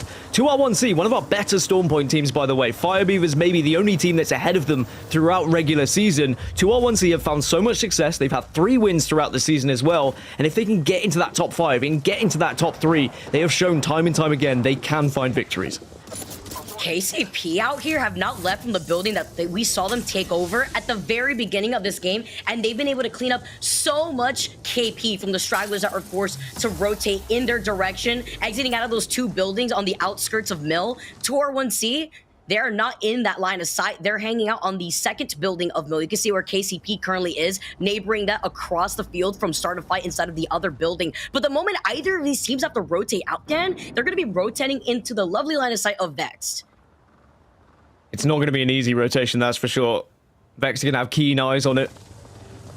Firebeaver's still alive. By the way, they're halfway to match point now. They're on 25 points already, so a victory here plus kills, and they would be closing in on, what, around 40 points, potentially? So we're looking at maybe teams reaching match point by 3, if not 4, depending on if we can see the consistency from the likes of Firebeavers. SAF just a little bit behind. They're on 24, and you can see they're still alive as well. So we've got 2 of our biggest hitters at the moment in the final 7. We need to cut that down from 7 to at least 5. I think 2 teams are probably going to fall in the next 30 seconds or so when these circles start to close. Oh, Nasky gets burned out here. He's got that Hemi ready. Right above him here is the 5th circle is going to be closing in right behind them. Oh, they're forced to rotate out. Going to be able to try to find some breathing opportunity to hang out on the outside of this building that they initially had taken over. That tried it on the other side too to close in the gap. Firebeavers now finding the opportunity to also get sent over to the side of Mill, but into the line of sight of Vex. The creeping barrage doing just enough to take care of Taskmaster. Certified also get eliminated in the feed as 6 squads are still alive. Firebeaver's trying to do what they can in a 2 versus X at the moment. Might be able to get the res if they're lucky. What? Vex, though, depends whether they want to push up on this one. Tyler's definitely having a little look. KCP also behind Firebeavers. The res shouldn't happen, probably won't happen, but now all these teams are going to be forced out together as Nasky's trying to take a look onto 9imps. Does get eliminated. Firebeaver's still alive, but Nasky got wiped out. Unfortunately here, as 2R1C called it perfectly to hang out on top of his high ground. Firebeavers get wiped out. Vex finding that opportunity. It's 2R1C that were not in the middle of those two squads originally. It just gets cut just for a bit here with the smoke grenade. But Hierarcha has been able to put down the pings. They have the respawn beacon right to their left in case they need some extra cover. Great call here from them. Another squad hanging out right underneath them, but Vex need to start rotating here soon. KCP also in a pretty troublesome situation on the other side of this rock. So 2R1C have a 50% win rate conversion from top 5 on Storm Point this season. That increases to 100% conversion when they get to top 3. So we'll have to see whether they can follow those statistics as they go into this game 2 here of regional finals. Vex also have an impressive conversion rate from top 3 as well, and they are 2 of our teams. As for KCP, they have only had 1 victory so far on Storm Point this season, but if they're able to follow up, it would give them a great chance to try and catch up the leaders here in match number 2. As Vex just spots out one more player over towards Mill. Unlucky doesn't have that digi though. He's putting in a good amount of damage in this spot. KCP take to the skies. They have no other choice. They have to avoid so much of this damage here. Zane is just going to start floating right above the rest of the teams, but where are they going to land at this point? Into the line of sight of Vex. You see 2R1C that are still on top of the roof. Zane on top of the banners. Okay. Unlucky just waiting for him to drop at this point. So many of these other teams were able to get that one knock onto Serdell. There's only one member left of KCP here. I was going to say Zane has to be careful how long he stays up there, but now we will see Serdell get taken down. Vex start just shred through. It's 2R1C that are on the receiving end of it. Metafe gets the final confirmation onto Del as well. Vex are in a really good spot, but Unlucky just has to be careful not to take too much damage. KCP Zane actually taking down 2 members of 2R1C here. Are you kidding me right now? Zane sneaking his way to get 2 knocks at the same time. Taffy falling incredibly low. Vex Gaming going to cover him. Tyler in a good position. He's got the digi, he's got the smokes out. Zane get wiped out finally. KCP out in 4th. 2 squads left right now. Vex versus V2. They lose out on Yolu. They lose out on Joke here. Vex Gaming come out on top as your winners for game number 2. And Vex just improved that win rate of teams landing at Launchpad, and they start to put themselves in the question of being winners here in regional finals, because that's going to be a big game with a lot of kills and a lot of points. They're going to be closing in on around 34, 35 points, I believe, with what they were able to achieve in total across these 2 games. So they are going to be our leaders, and they're going to be very, very close already to match point. Yeah, rounding that point out too. Looking at the first game, we saw Vex Gaming, I believe they ended in 7th with 5 KP. You highlighted what a kill-heavy squad Vex Gaming is, and when it comes to the 3v3 fights, they usually come out on top. They were also a mill at the very beginning too, with V2, kind of sharing that space with Fire Beavers, who were forced out of that second building of mill, but they were able to hold down their ground really well. They were indeed. A very impressive win from Vex, and another impressive person is going to be Rainday, who was watching in the wings. Evan, what did you think of that one? Thanks, Dan. You know, I love that showcase of Vex, and we're talking about their evolution as a team, combining those elements of the team fighting that they've always been so good at with the composure to finish off these end zones and play with the patience and the macro sense that they know they need to perform well at LAN. This is looking like a Vex team that is putting it all together today, certainly. Dan, take a break. We're going to get Vicky back in here and talk a little bit post-game, because Vex started this all off running into a team that had performed extremely well in game 1. That was Danish. Danish, though, getting a little unlucky, going against Unlucky with Vex. They end their story a little too early this time around, and eventually Vex ended up taking the game. Yeah, and Unlucky just played that last game amazingly. I believe him by himself just got 7 KP to his name. So aside from taking that dub, they had a good amount of KP that they could work with. Like we heard Dan talking about before, trying to speed run their way into already sitting at match point. This is definitely the way to do it, especially if you're going to be able to stay consistent as we move over to World's Edge for map number 3. Well, let's take a look at the final circle, because there was a storyline underneath what we saw in terms of action. Over the course of these seasons, of this season's particularly, we've seen 2R1C have great performances. They've been able to place in top 3 and top 4 several times, but all the times they've played in Group A versus B, they've actually got an average placement score of 7.5, 7.8 points, which is a far cry from their 18.5 average they have in A versus C or in their other matchups. What does that mean? It means teams like KCP and 2R1C tend to be difficult, and 2R1C has a troubling time standing amongst those big giants in Group B. This is different, though. Actually, 2R1C and KCP fight again. 2R1C get the benefit of it, and Vex is kind of able to just kind of perfunctorily show up and get the W. But I think it was a great story to showcase how these two teams who have constantly gone up against each other and had trouble actually ended up going the way of 2R1C this time around, even though it's just an extra placement point. You said it before, unlucky is the story, Vicky. Talk about these stats already that he's just putting up. Yeah, he put 1,700 damage on the board here, 7 KP, 5 assists on top of that. And when you take a look at the kill leaders in the entirety of EMEA, Unlucky is literally top 5. I believe he's 4th overall, right behind Zane, who we've seen go crazy there too. And Unlucky is very consistent in managing to get enough KP to keep the rest of Vex Gaming alive here. But all the individual players on Vex Gaming are heavy frag demons. So that's why I'm not too surprised to see them not only come out on top, but to walk away with a good amount of points after that second game.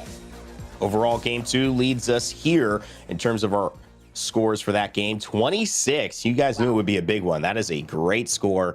Already halfway through to our match point threshold. 11 for V2, who have performed well. This time getting most of it from placements. 2R1C, we mentioned that storyline with KCP. They get the better end of it in terms of the fight. Ushako actually picking up that last kill and getting the extra placements, but Pioneers still outperform in terms of overall points. They will take our 3rd spot, and rounding it out with Fire Beavers in number 5. Vicky, some teams who need to keep picking it up. Aurora finds themselves on the back half of this yet again. Yeah, this is a team that we're all looking at. We want to see Aurora come back out here. They were able to qualify for LAN in that last split, but unfortunately were not able to show up. And now we want to see them be able to contest again for the second split of LAN. They need to be showing up. J-Ling's another team that we usually always talk about, also on this second half of the page here. It was just match number 2 as well, though, Ray Day. I'm taking a look at Bitfix Gaming that are still contesting Ascend, but Ascend getting the better hand over them for that second game, too. Still waiting to see if we can shift out of this kind of steady contest, this little metronomic pace that we've seen so far. All these games kind of appearing like everyone's as a gentleman's agreement, but there is certainly going to be crunch time coming up soon as Vex Gaming, Fire Beavers start a fight. 2R1C and Pioneers. Vex particularly only 16 points away. One decent game, definitely one win away from starting into that match point, meaning once they get over 50, they have a chance to win and end it all. It could be the time that you have to perform, because guess what? If that happens, it's over. Wherever you're standing now is where you end up. So teams are going to be scrambling. I expect to see the pace pick up here as we head into game 3. But before we do that, let's take another interview moment with Mark, who had a chance to talk more, just not about Ballistic, but I believe he was able to talk about the Ballistic meta and how he might fit in for these high-level players and maybe just casual players like some of you watching at home.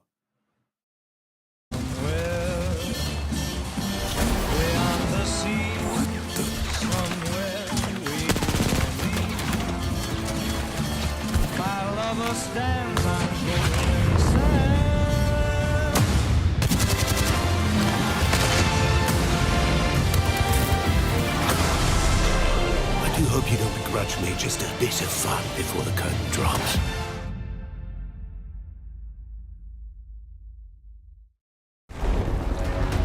It's time these worlds remembered the name. August Brinkman. Yeah, he's an aggressive playstyle by the sound of things, sort of lends himself to Ballistic. Team utility is going to be interesting. Where about in the legend meta do you see him sitting in comparison to some of the other legends? Yeah, so our goal with anything we add new to the game, particularly as you saw with like the Nemesis, like with the new legends, we want to like make them the pick for the season. So we want him to be like the go-to assault pick.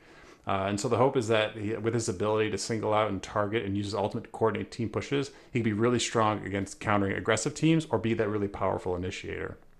And, you know, I cast the ALGS. I love myself some competitive Apex. How do you think it's going to shake up the competitive meta? Do you think he's going to slot into some of these compositions we see?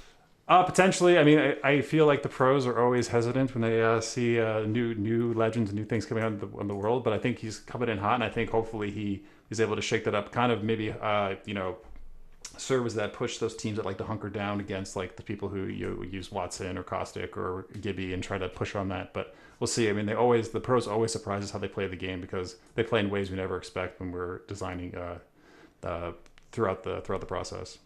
I'm going to say right now, by the way, I can see Furia using Ballistic. They love to push things. They love to get fights done. I'm Furia, Ballistic. I can see them going hand in hand. WD Black, the official storage partner of the Apex Legends Global Series.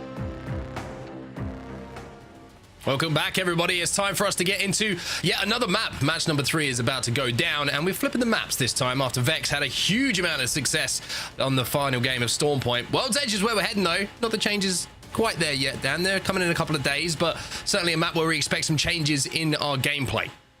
Yeah, and I think that, you know, Vex to be able to win match 2, get ever closer to match point here going into World's Edge is great for them. They're a match point team. They're a team who perform very well on World's Edge as well. Probably the top 3, I would say they are in when it comes to World's Edge performances, alongside the likes of Alliance and Fire Beavers, who have all had success throughout this regular season. So Vex very much looking like the favorites right now to get to match point first. Yeah, a really, really strong game. 26 points, if I wasn't mistaken. I mean, going over halfway to getting the job done, and they had some decent points in that first game as well. So, like you say, Vex certainly the front runners at the moment. And just a reminder as well, with some of our drop spots coming up, the Vex and Alliance are in a battle for first place. You can see Alliance over at Thermal Station, Dan, but Vex with a very, very strong POI as well. Yeah, Thermal Station with a 14.8% win rate across the season throughout the EMEA region, and most of that is because of Alliance and how they've been performing. When it comes to Lava Siphon, only a 7.4% win rate. Vex haven't necessarily found the wins on World's Edge, but have found a lot of points. We've seen most of our success on this map over at SkyWest and Trials, actually, which is where you're going to be seeing E6 drop today. So be keeping a keen eye on them and how they're performing. As for Fire Beavers at Fragment, it has been about an 11% win rate for them from that drop spot as well, so certainly expect them to have a big shout on this map to be able to perform and potentially pick up some victories as well. Countdown maybe hasn't had the success that SAF would have want. We've seen 0 wins from Countdown throughout this entire region, which means it just hasn't been one of the best drop spots to go for. But of course it all matters where those circles are going to be pulling. But as I said, it's Element 6 who have the advantage when it comes to statistics across this map on World's Edge, and I can't wait to see whether they can increase those statistics or whether they might change a little bit. And the only statistic I think that everybody's going to want to increase is the amount of points that are going to be picked up. At the moment, Vex Gaming leading the way with 34 points overall. So a game somewhat similar, as would be very nice for Vex, of course, that we just saw on that last game. We'll put them on that match point threshold, Dan, and we could be all of a sudden looking at teams kind of looking over their shoulders and thinking, is this Vexed? Is that Vexed over there? Do we have to kill Vexed? Do we overextend to kill Vexed? I've said Vexed a lot in that sentence. Sorry. Even when I wake up, Vexed. I'm like, is it Vexed? Because they're terrifying. They're everywhere. They have been incredible this season. They did flop a little bit at Split 1 playoffs, though, and I want to see them have this same success throughout regular season, regional finals, and then see what they're made of when they get to playoffs and when they get to LAN, because we know what they're capable of, but it seems like the playstyle just changed a little bit when it came to LAN performance. It's been an interesting day, by the way, in terms of compositions. We've seen a few changes here or there. We've seen Ascend playing Horizon, for example, which I wasn't necessarily expecting. Maybe that's down to the contest that they had against Bitfix Gaming. Perhaps it'll be a little bit more comfortable for them now they move over to World's Edge. Yeah, I think something to keep in mind as well. It's good that we get a bit of time here just before the game gets going to talk about Vex and that performance, because the last 2 games we've seen in the regional finals, they played really zone heavy. Yes, zone 1 certainly favored them getting, priority position, but the second match that we just saw there over at the mill, they got there really early and won important engagement. So it looks like Matafe is making some really good zone calls for the team, and they're making those really, really sharp rotations, which was the key to success for a lot of the teams who got to that finals lobby and really competed at the Split 1 playoffs. But for now, it's all about changing that up. Are the zone calls going to be just as good here on World's Edge? You mentioned their win rate hasn't been great. Here on World's Edge, it's time for that statistic to change. Yeah, we want to see all the teams now just trying to blow those statistics out of the window. Make a new statistic for yourself here in regional finals and just show up. Big circle coming up, though. It's going to matter where we're going to be heading, and it's going to be, looks like, just on the eastern side, maybe might even be Fragment in general where we end up. Could pull towards Overlook, and it does pull towards Overlook. Okay, so J-Ling's in prime position right now, and they're going to be very happy. They have the ring console information. They'll know exactly that everyone's going to be joining them at their POI. That was a really good pause you did there, by the way. You went it was amazing, wasn't it? And then the circle popped, and you went Overlook. Yeah. You were going to say that even if it didn't. I know. Of course. Of course you were.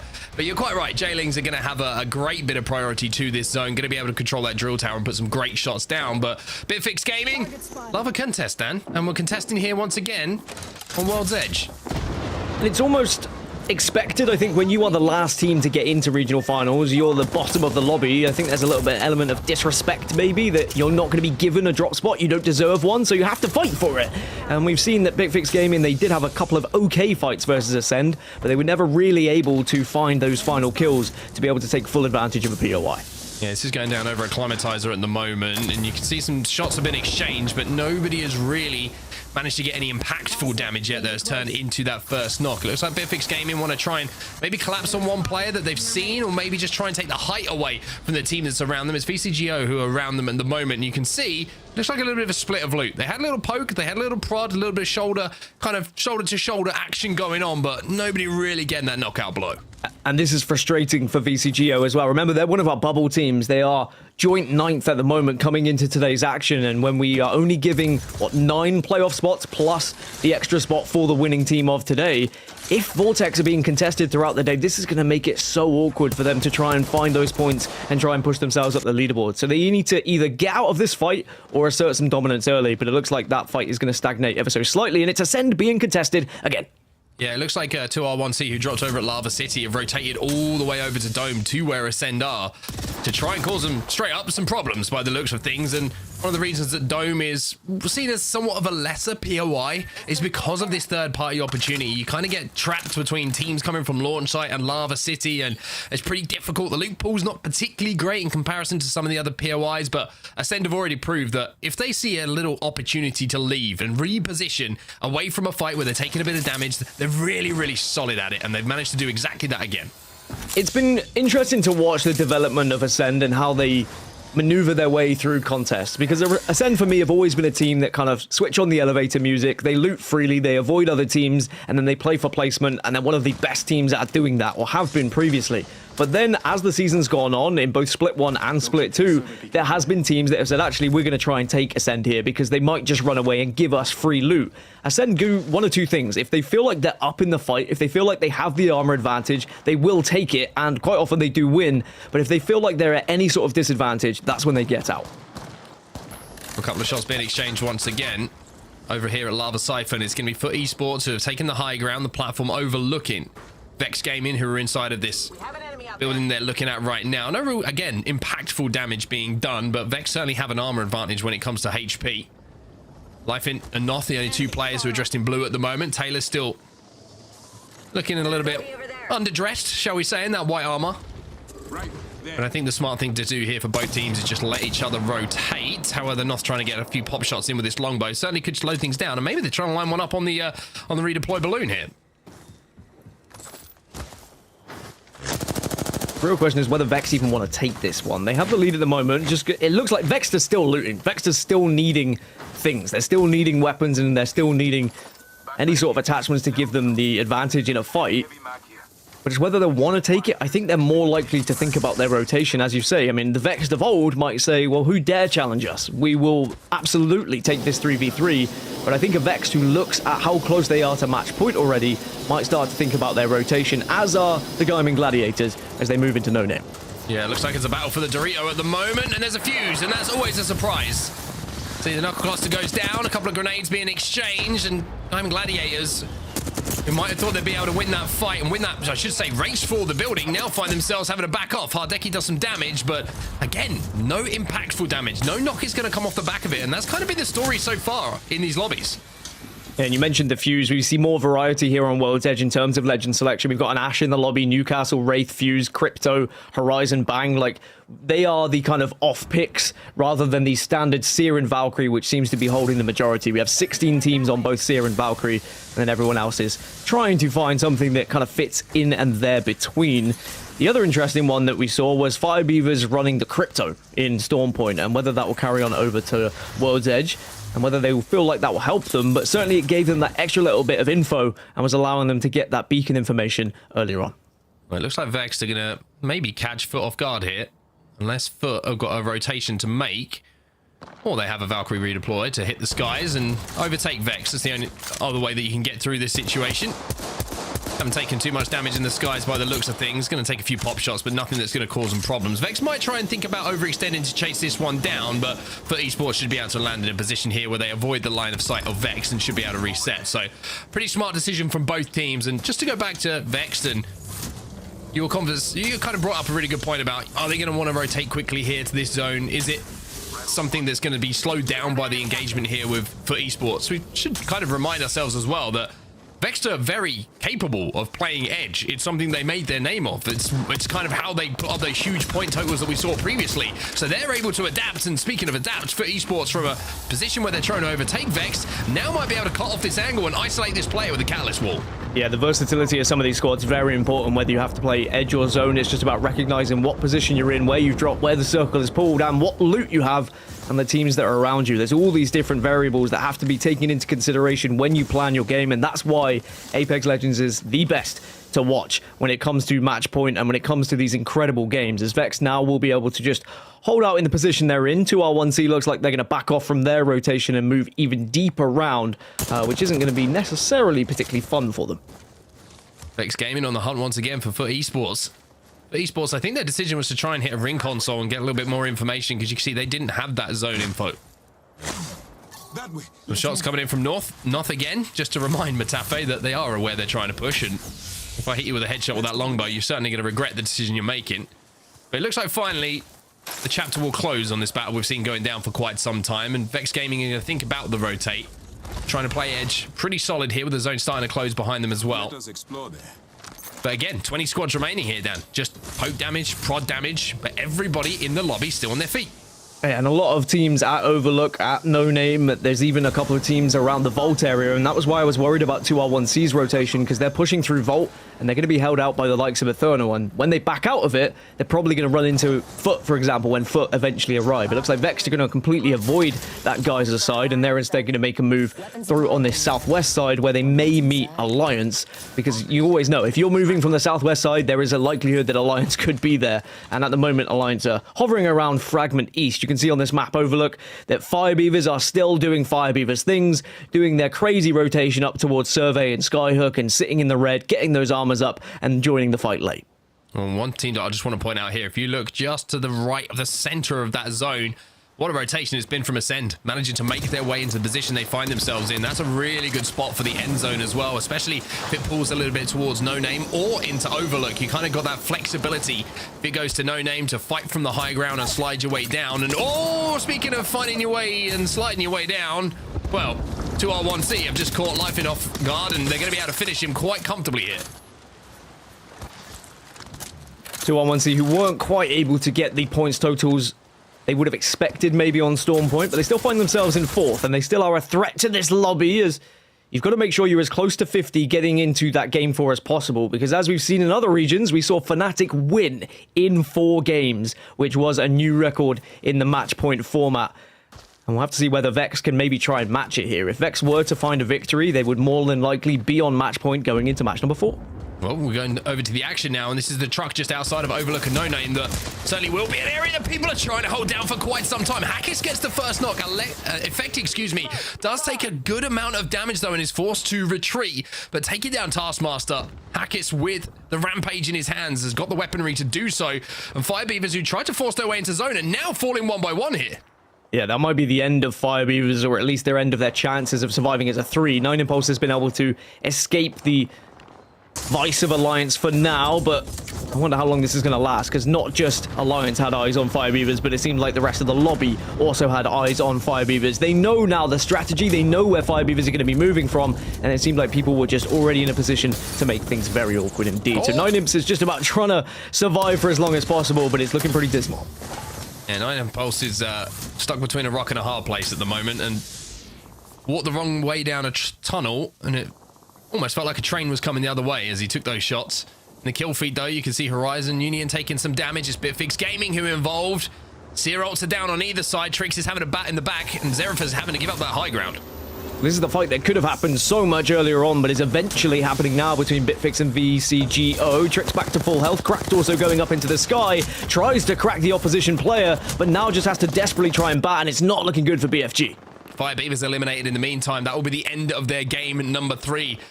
No points on the board really for them to talk about here, but start a fight now. End the fight. As Bitfix Gaming will be caught off guard, they will be eliminated as well. So as the zone starts to close, the action starts to pick up here. Start a fight now, taking the high ground. Lackey on the Valkyrie, the wingman in his hands, and in some decent shots as well through that Dark Veil.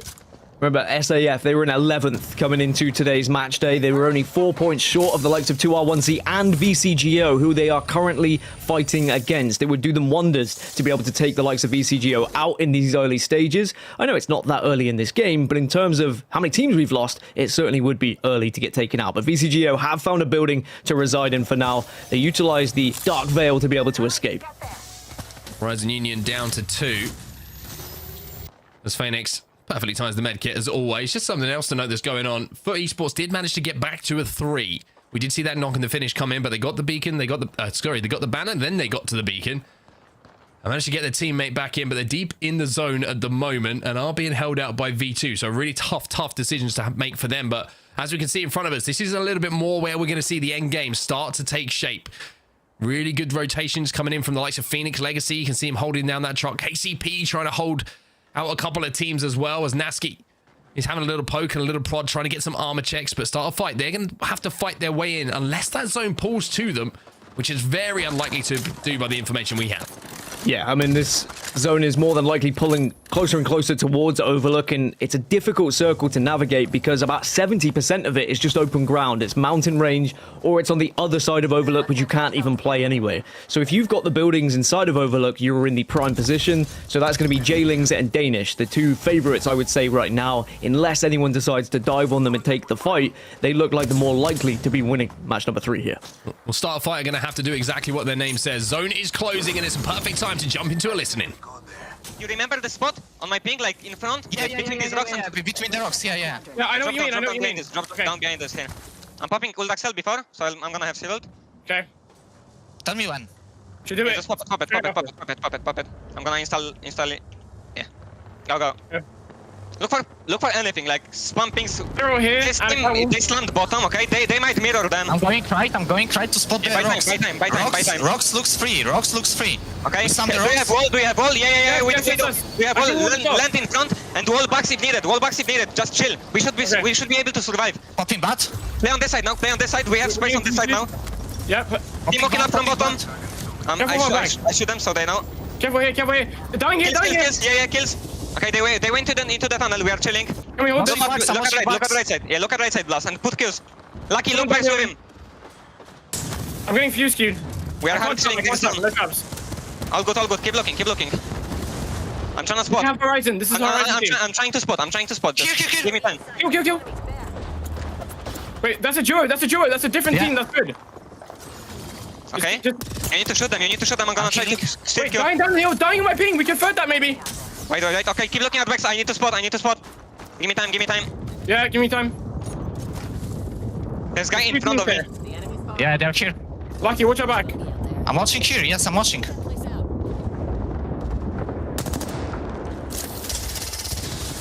Guy died. In front of me.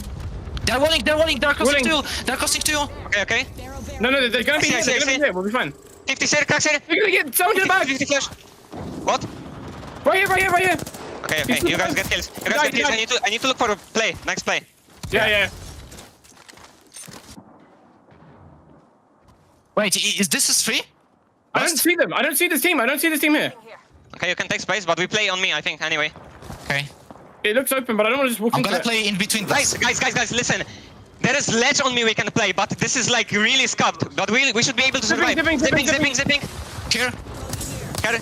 Just get them. Chill. Don't get big damage. As we come out of the listening and back into the comms down, SAF making the plays as they try and force their way into zone. They managed to make a really good rotation to this spot, but now they've got to look for that next play, and you could hear the calls coming in. Yeah, I love it. Just you guys can focus on kills. I need to focus on the plays. He needs to assess the areas, assess what's free. He thinks there's a couple of scuffed places they could potentially play, but it is not going to be easy for them. If they try and walk it in, they would have to take a fight, which again would be living up to their name. They did some good damage on the team just north of them, but maybe they want to just wrap around a little bit to try and find a more comfortable position. Well, some of the teams have got eliminated in that list, and just to point it out, Football out, Vortex gone, Maestro, Alliance, and Ascend just fell as well. And Lackey looking to add to that tally of people who are falling. 2R1C and V2 also eliminated. The lobby has been cut in half. We are down to just 10 as Phoenix Legacy also fall on their backs. Eternal waited the entire game to take out 2R1C, by the way, in the vault, and now they're going to have to force their way past Vexed, who are already getting knocks onto them, so it looks like they are going to be at their demise. SAF might be able to pick up the pieces onto this, but Matafe's gone down. So Vexed, remember, they're our leaders. They're on 42 points. They are 8 points away from reaching match point already. If they were to get into the top 3, it would guarantee them being on match point going into match number 4. I mean, that Q hit pretty hard. The missile swarm really doing some damage to SAF, but SAF managing to just stabilize, and now with the cat wall down and the zero down as well, they're looking to clean up these final pieces onto Vexed. Yeah, this is going to be tough for Vexed as a 2. They're going to have to move away. Matafe will eventually be eliminated, so Vexed will run with their tail between their legs, but they've gained so many points already. E6 also wiped out of the lobby, as now 7 squads remain, as SAF are still hunting down Vexed, who might just be able to escape into the zone. Yes, they're going to say, let's go up into the skies and see what we can find. Problem is the lobby going to just chip away at them? Are they going to be able to land? I think they want to try and take the height here, and yes, they'll be able to land and take the height, and not only take the height, they've got the space as well. You can see Unlucky up on one of these silos. His teammate Tyler's managed to take the other one as well, so SAF get the knock, but Vex survive and make a miracle play, and that could be the play, Dan. If I don't get ahead of myself here, with enough placement points here, with the kills that they've got, we could be seeing them approach match point. It's very possible. As I said, if they're able to rat their way into a top 3, okay, it's not a rat. They are a combination of rats at this point. They are holding hand in hand as they are on both of those silos at the moment as they just watch what's going to be happening below them. The only detriment will be if another team jets up into the sky and notices they are vulnerable there, just as solos on each silo. Pioneers are already pinging it. They know full well as here comes SAF. Do they try and take this fight? Looks like they're going to take the other silos, though, but they're going to get shredded. All of the damage coming in onto SAF. They lose 2. They might lose all of them here. It's all down to Blast on his own. Pioneer's trying to force the fight from the low ground as well. Wow. Trying to do that damage. SAF will be eliminated as Pioneers now rise themselves up. Zane takes the hype, but now he's going to get shredded. And it was Vex that were able to get so much of that damage as well, as Vex now find themselves into the top 5. Horizon Union get eliminated, and look at the position from Vex. Are we going to start to look at our first team on match point here? We're so close. Both safe as well in that next zone. They have the ultimate high ground. Jailing's down on the ultimate low ground, and it looks like Vex want to try and take even more space here. Unlucky, making some aggressive plays, which I love, and also probably trying to see if he can get some more light ammo. He's going to get 300 of it. And it's the lead that Vex have as well. If they were on to match point now, the closest team would be SAF on 30 points. That's 20 points away from match point threshold. Vex could be setting themselves up for 2 games potentially open to try and find the victory here in EMEA in the regional finals. But it isn't quite done yet. They still have to make sure they get into this top 3 so they can secure some extra placement points. But it's certainly looking good right now. Great work from our observers to give you the lay of the land, where every single team is set up towards this endgame. Aurora, my goodness, they need this win. Got some decent KP already, but they need the placement points to multiply it, to give them a chance of forcing their way into regional finals. And with Vex playing the way they are, Dan, we've got to remember our bubble teams might be in a position where they're running out of games to get points now. Yeah, it's a scary thing. You're used to having 6 matches to be able to pick up all your points and make sure you position yourselves to try and pick up the overall standings. But we could see this end in potentially 4, if not 5, with how Vex are playing right now. So you've just got to make sure you try and secure as much as possible in these final moments if you are one of those bubble teams. Danish could cause a problem here to Vex, though. You can see the thermal mega scope, as I love to call it, on the longbow, doing some damage through the smokes. Not enough to get the knock, though. Unlucky, tiptoeing forward. What's the next play here for Vex as the zone starts to close, though? That's the question. Are they going to get focused? The teams know that that's Vexed. Aurora trying to make some moves as well. A Sunset combines with the R99 of Cleve here to get the knock onto Young Hong Kong. Remember, 5 points required. top 3 would do it for Vexed. You'd imagine, as Aurora now doing some damage from across. They do have the Dark Veil to work with. Members of Danish are going down here, and Danish will get eliminated. So now suddenly there's 4 squads, and Aurora have just lost one as well. It's looking good for Vex right now. 3 points away from match point.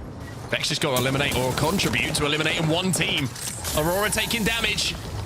Cyril goes down just to stall this fight out a few more moments. Jailings will be forced up from that low ground, pretty soon. As Jailings do poke, and the RE45 here of Nags is going to do damage. KCP collapsing onto Aurora as well. They are being pinched from so many sides. KCP and Jailings both doing damage to Aurora, but now Zane is cooking with that thermite. Where are Vex, though? Are they going to be able to stay alive long enough to get into this top 3 and maybe even get a kill? Not lucky, goes down. There's only going to be one remaining from Vex, as KCP also losing. Vex go out in 4th. Vex have not done enough and will not be on match point. One more game at least. Zane trying to stick the res. The zone is coming in, but the Sky Nade from Noises absolutely obliterates him as Nags now moves in.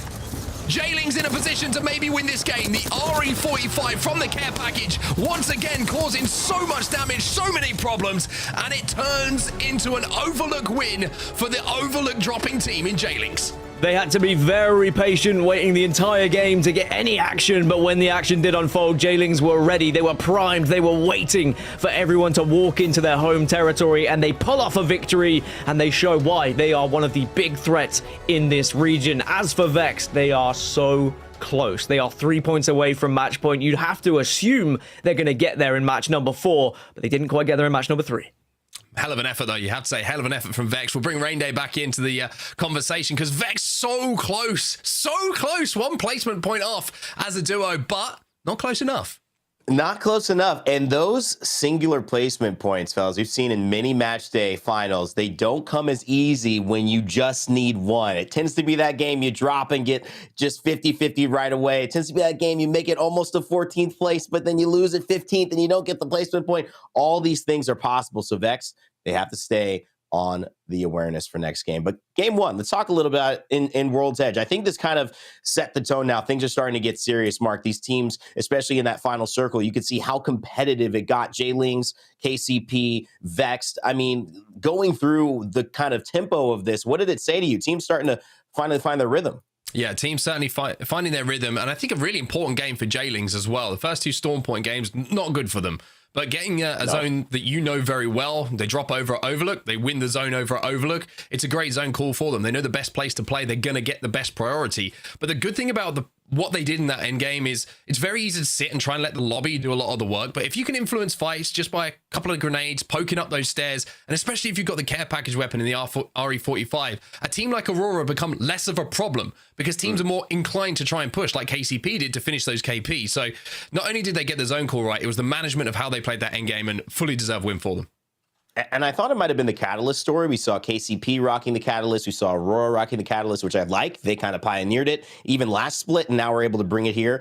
I just think that what we're seeing, too, though, is the recall of Watson, Dan. And what does that mean for the meta here with some of these support and defensive legends showing up? We've seen Cryptos. We've seen Newcastle. We've seen Watson now.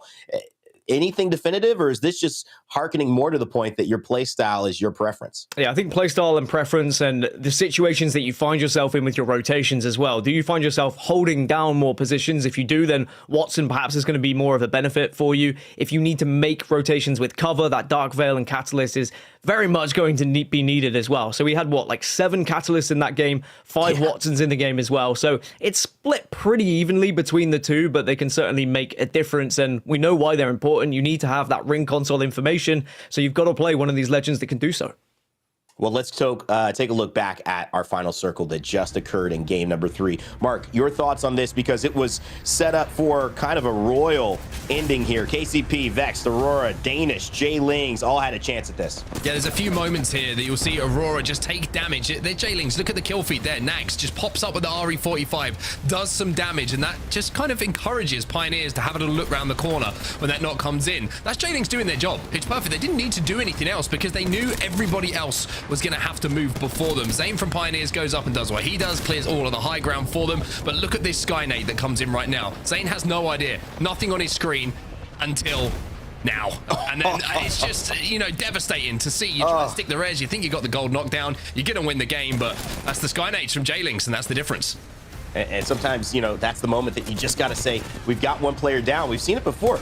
I'm just leaving you. I'm going to finish this fight off. I don't know what's going to happen if I wait up here. It's easy to feel safe. They did the same thing to Vex, who felt safe dropping from the high ground. That happened eventually to them through J-Lings. The low ground wins again, and so we'll have to see if that continues to be a theme, though. But looking at this game, yes, Vex, the big story, they did not make it. We will see the results in just a moment here coming up from game number 3. But what did it say about Start a Fight, too? Having kind of a nice performance. They should be in second place based off what they've done, Dan. They've been showing up quite a bit here over these last 3 games. Yeah, I think Start a Fight top 3 for sure, and they've demonstrated they have what it takes to win some of the engagements they found themselves in the early stages. I think that maybe they fell a little bit short in the latter stages of that game just because they were pushed right to the brink. It was such a tough rotation for all the teams. You can see there that J-Lings, though, they were able to take first place, 17 points, but Pioneers putting 20 on the board, which I think will push them up into second overall and leapfrog SAF and put them in the conversation of match point. The fact that Vex didn't make it onto match point now opens it up because we're going to see 2 or 3 teams that could all make match point next one if they were to find a victory. And of course, Vex still have 3 points to get there onto match point, and that's not necessarily easy. As you say, we've seen teams not even get 1 point sometimes in their final game. That's going to be a tense situation here as we get to the top of the standings, but at the bottom of the standings, a totally different story.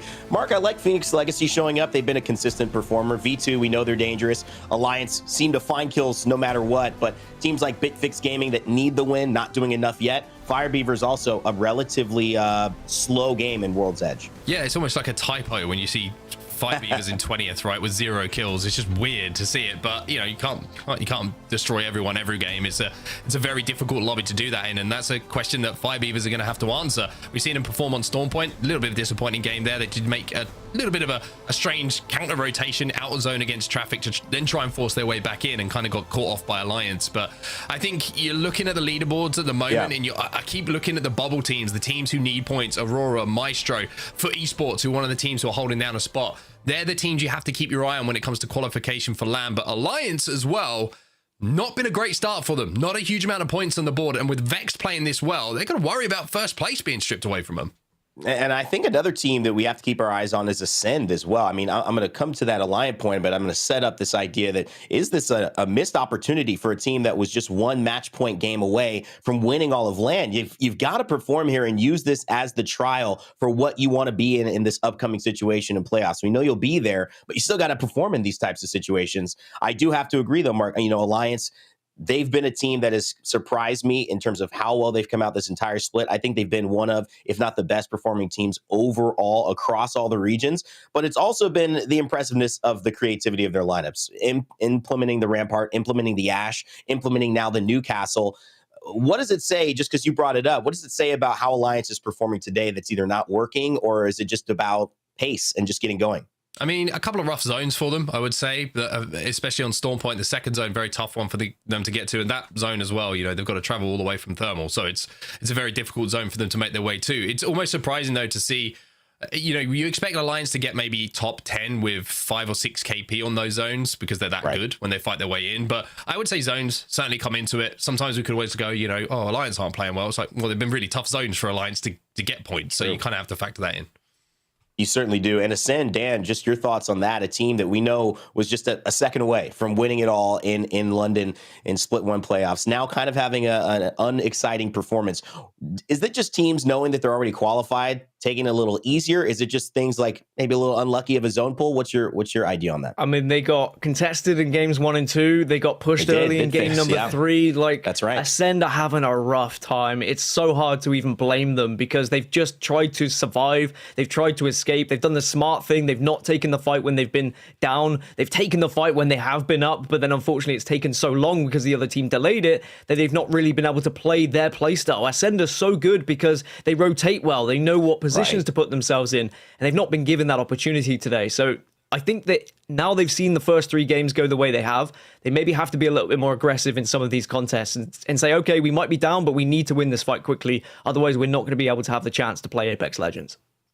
I'm excited for the shakeups, gentlemen. It is really looking good here. I mean, we have a story that is still unfolding yet. No one's on match point. We've got probably 1 point away. For those who are waiting for our series results overall, we don't quite have those for you yet. So thank you so much for your patience. It is just a good reminder to kind of set the stage. We've got one more game on World's Edge that we will be playing before we transition back to Storm Point. And we have seen lineup changes with a little bit more of a catalyst being introduced here. We've seen certain teams pop off.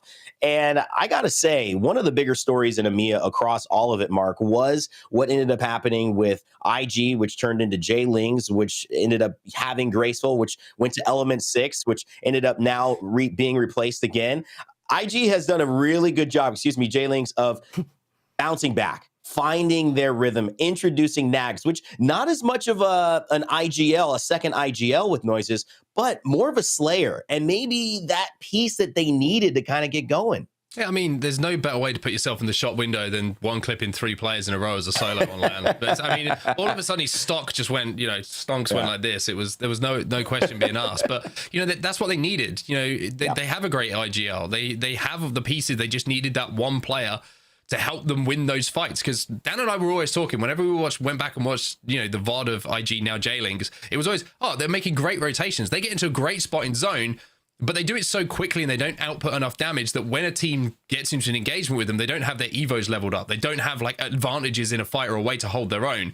And if you put a player like Nags in who's like, okay, I'm just going to like one clip someone, then all of a sudden he's got, your white shield goes to blue, your blue goes to purple, and he can just consistently output damage for you. And sometimes it is as simple as that. And IG, you've got me doing it now. J-Lings.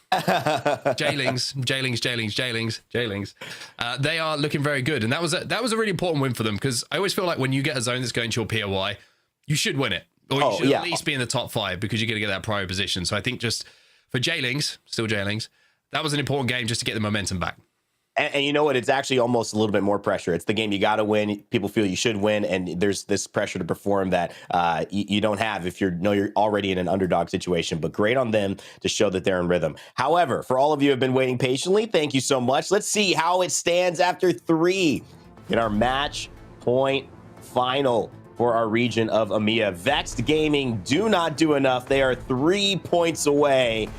Dan, I want to get your reaction to this as we stand after 3. Yeah, as had they pushed themselves into that top 3 and maybe get that extra kill, they might have just been scraping through. But I think they knew when they went down to a 2, it was going to be very difficult. It looked like there was the chance that maybe when they had those silos, but as the circle closed in, I think they realized they're not going to be able to play the high ground. They're going to have to take a fight. They were relying on other teams killing other teams rather than getting involved in the end. But with how they've been playing, 3 points, you'd think it's likely, but we have seen teams fallen for less, really, when they need just 1 or 2. The Pioneers, though, take 2nd place and now put themselves only 14 points away from match point as well. And for all the talk about previous IG, you've got Blasts on SAF. They're in 30 points in 3rd place. So we're seeing some real performances now from teams who are, as Mark said, are on the bubble and need to perform today. I want to jump in really quickly here, because there was kind of 5 teams I was looking at. It was like, there's 5 teams here, and I feel there's only 2 slots for them to kind of slot in when we're done here for qualification for land.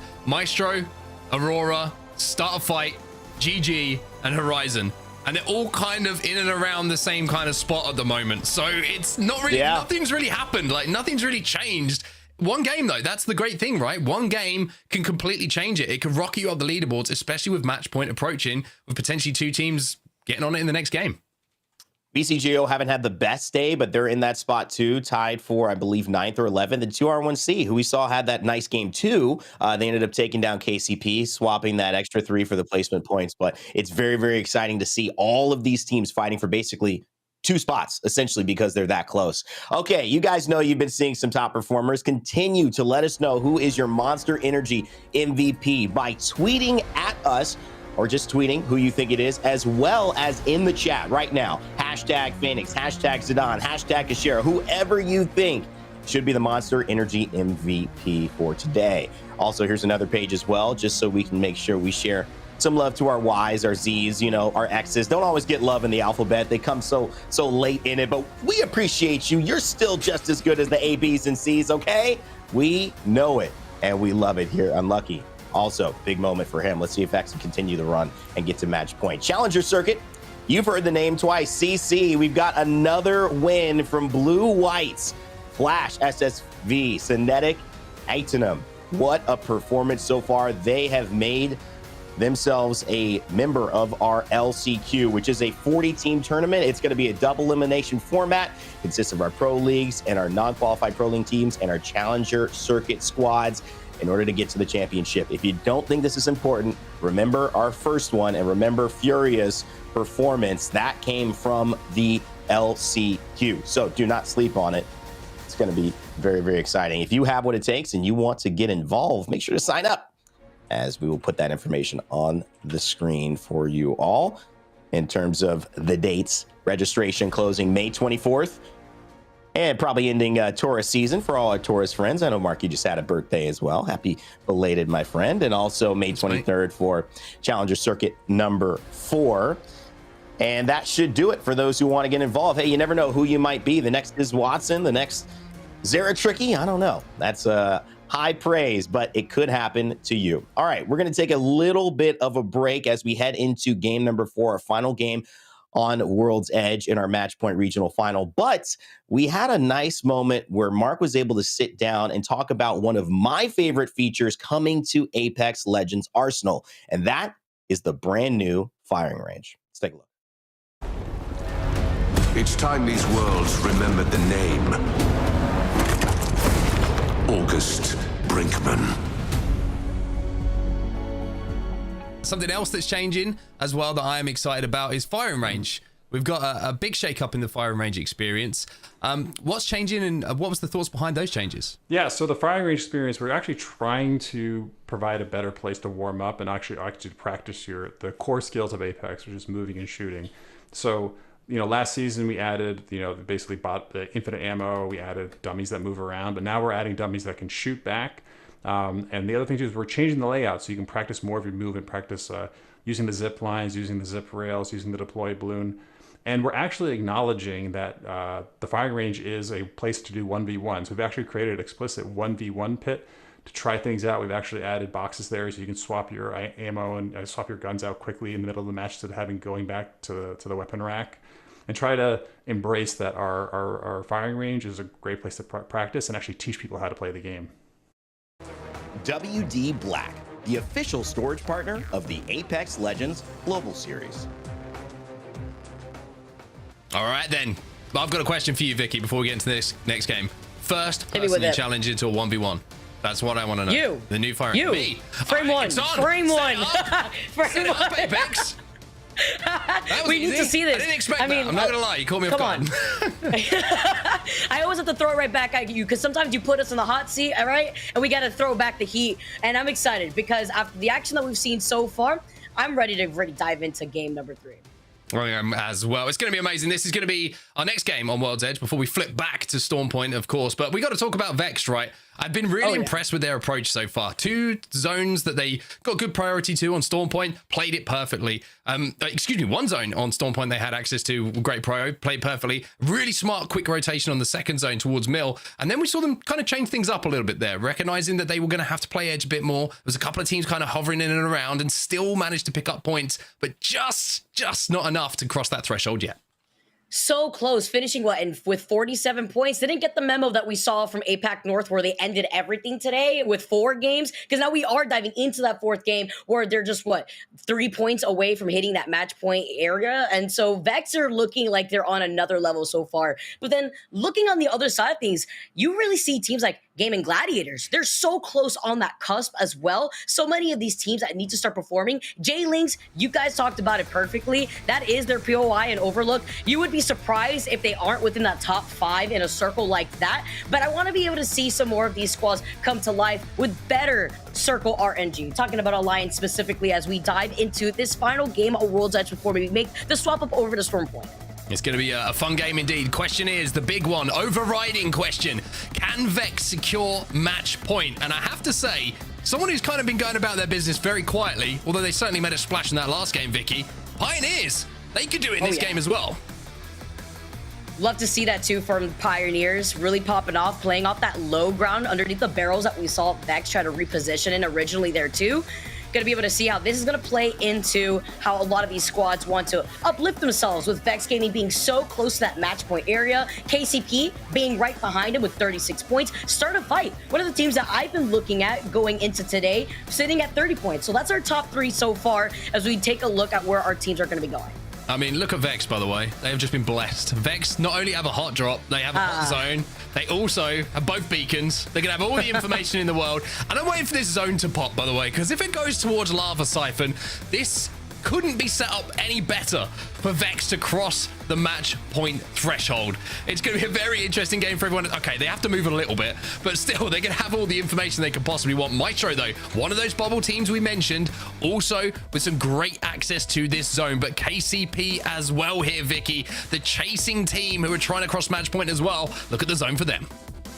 Oh, this is going to be fantastic for them. They're also going to have their own set of information, as well as the replicator, which I believe just rotated out with the weekly rotations, allowing the mobile respawn to make their way inside of the replicator rotation too. So not only do you have that information, you have some great loot to walk away from Lava Fisher, but you also have that replicator to work with too. As you can see, Sardell just looting the rest of Mirage, and Maestro, like you mentioned before, also having a good amount of information. And they can also circle keep if they hold this position here, Aurora, which are going to also start making their rotation away from Harvester over to the west. Yeah, better zone for Alliance here as far as access is concerned. They can hold down a couple of these chokes and, like you say, kind of hold everybody out that's moving from the Harvester side of the map and behind them from Tree. So Alliance, who have been quiet so far today, but as we know, history tells us that Alliance sometimes like to leave it late for a big performance, may have a little bit more of a better chance to do it in this one. But looking at the contest that we saw last time with Vortex and BFG, it looks like both teams have kind of decided to split Climatizer now. So a little bit of a line in the sand has been drawn. But J-Lings, who are trying to rotate quickly, are being chased right now by Thermal. And it's not looking too comfortable for Noises. Noises is by himself while the rest of his teammates are now making their way from Overlook to give him some backup. Eternal with the only player that is Bambino rocking the fuse here. They're still rocking all white Evo, so they were really trying to chase down Noises. You could hear the shots also getting shot at from Eternal from their back. That is J-Lings, and they have much better Evo shields to work with here. 2 blues and 1 purple.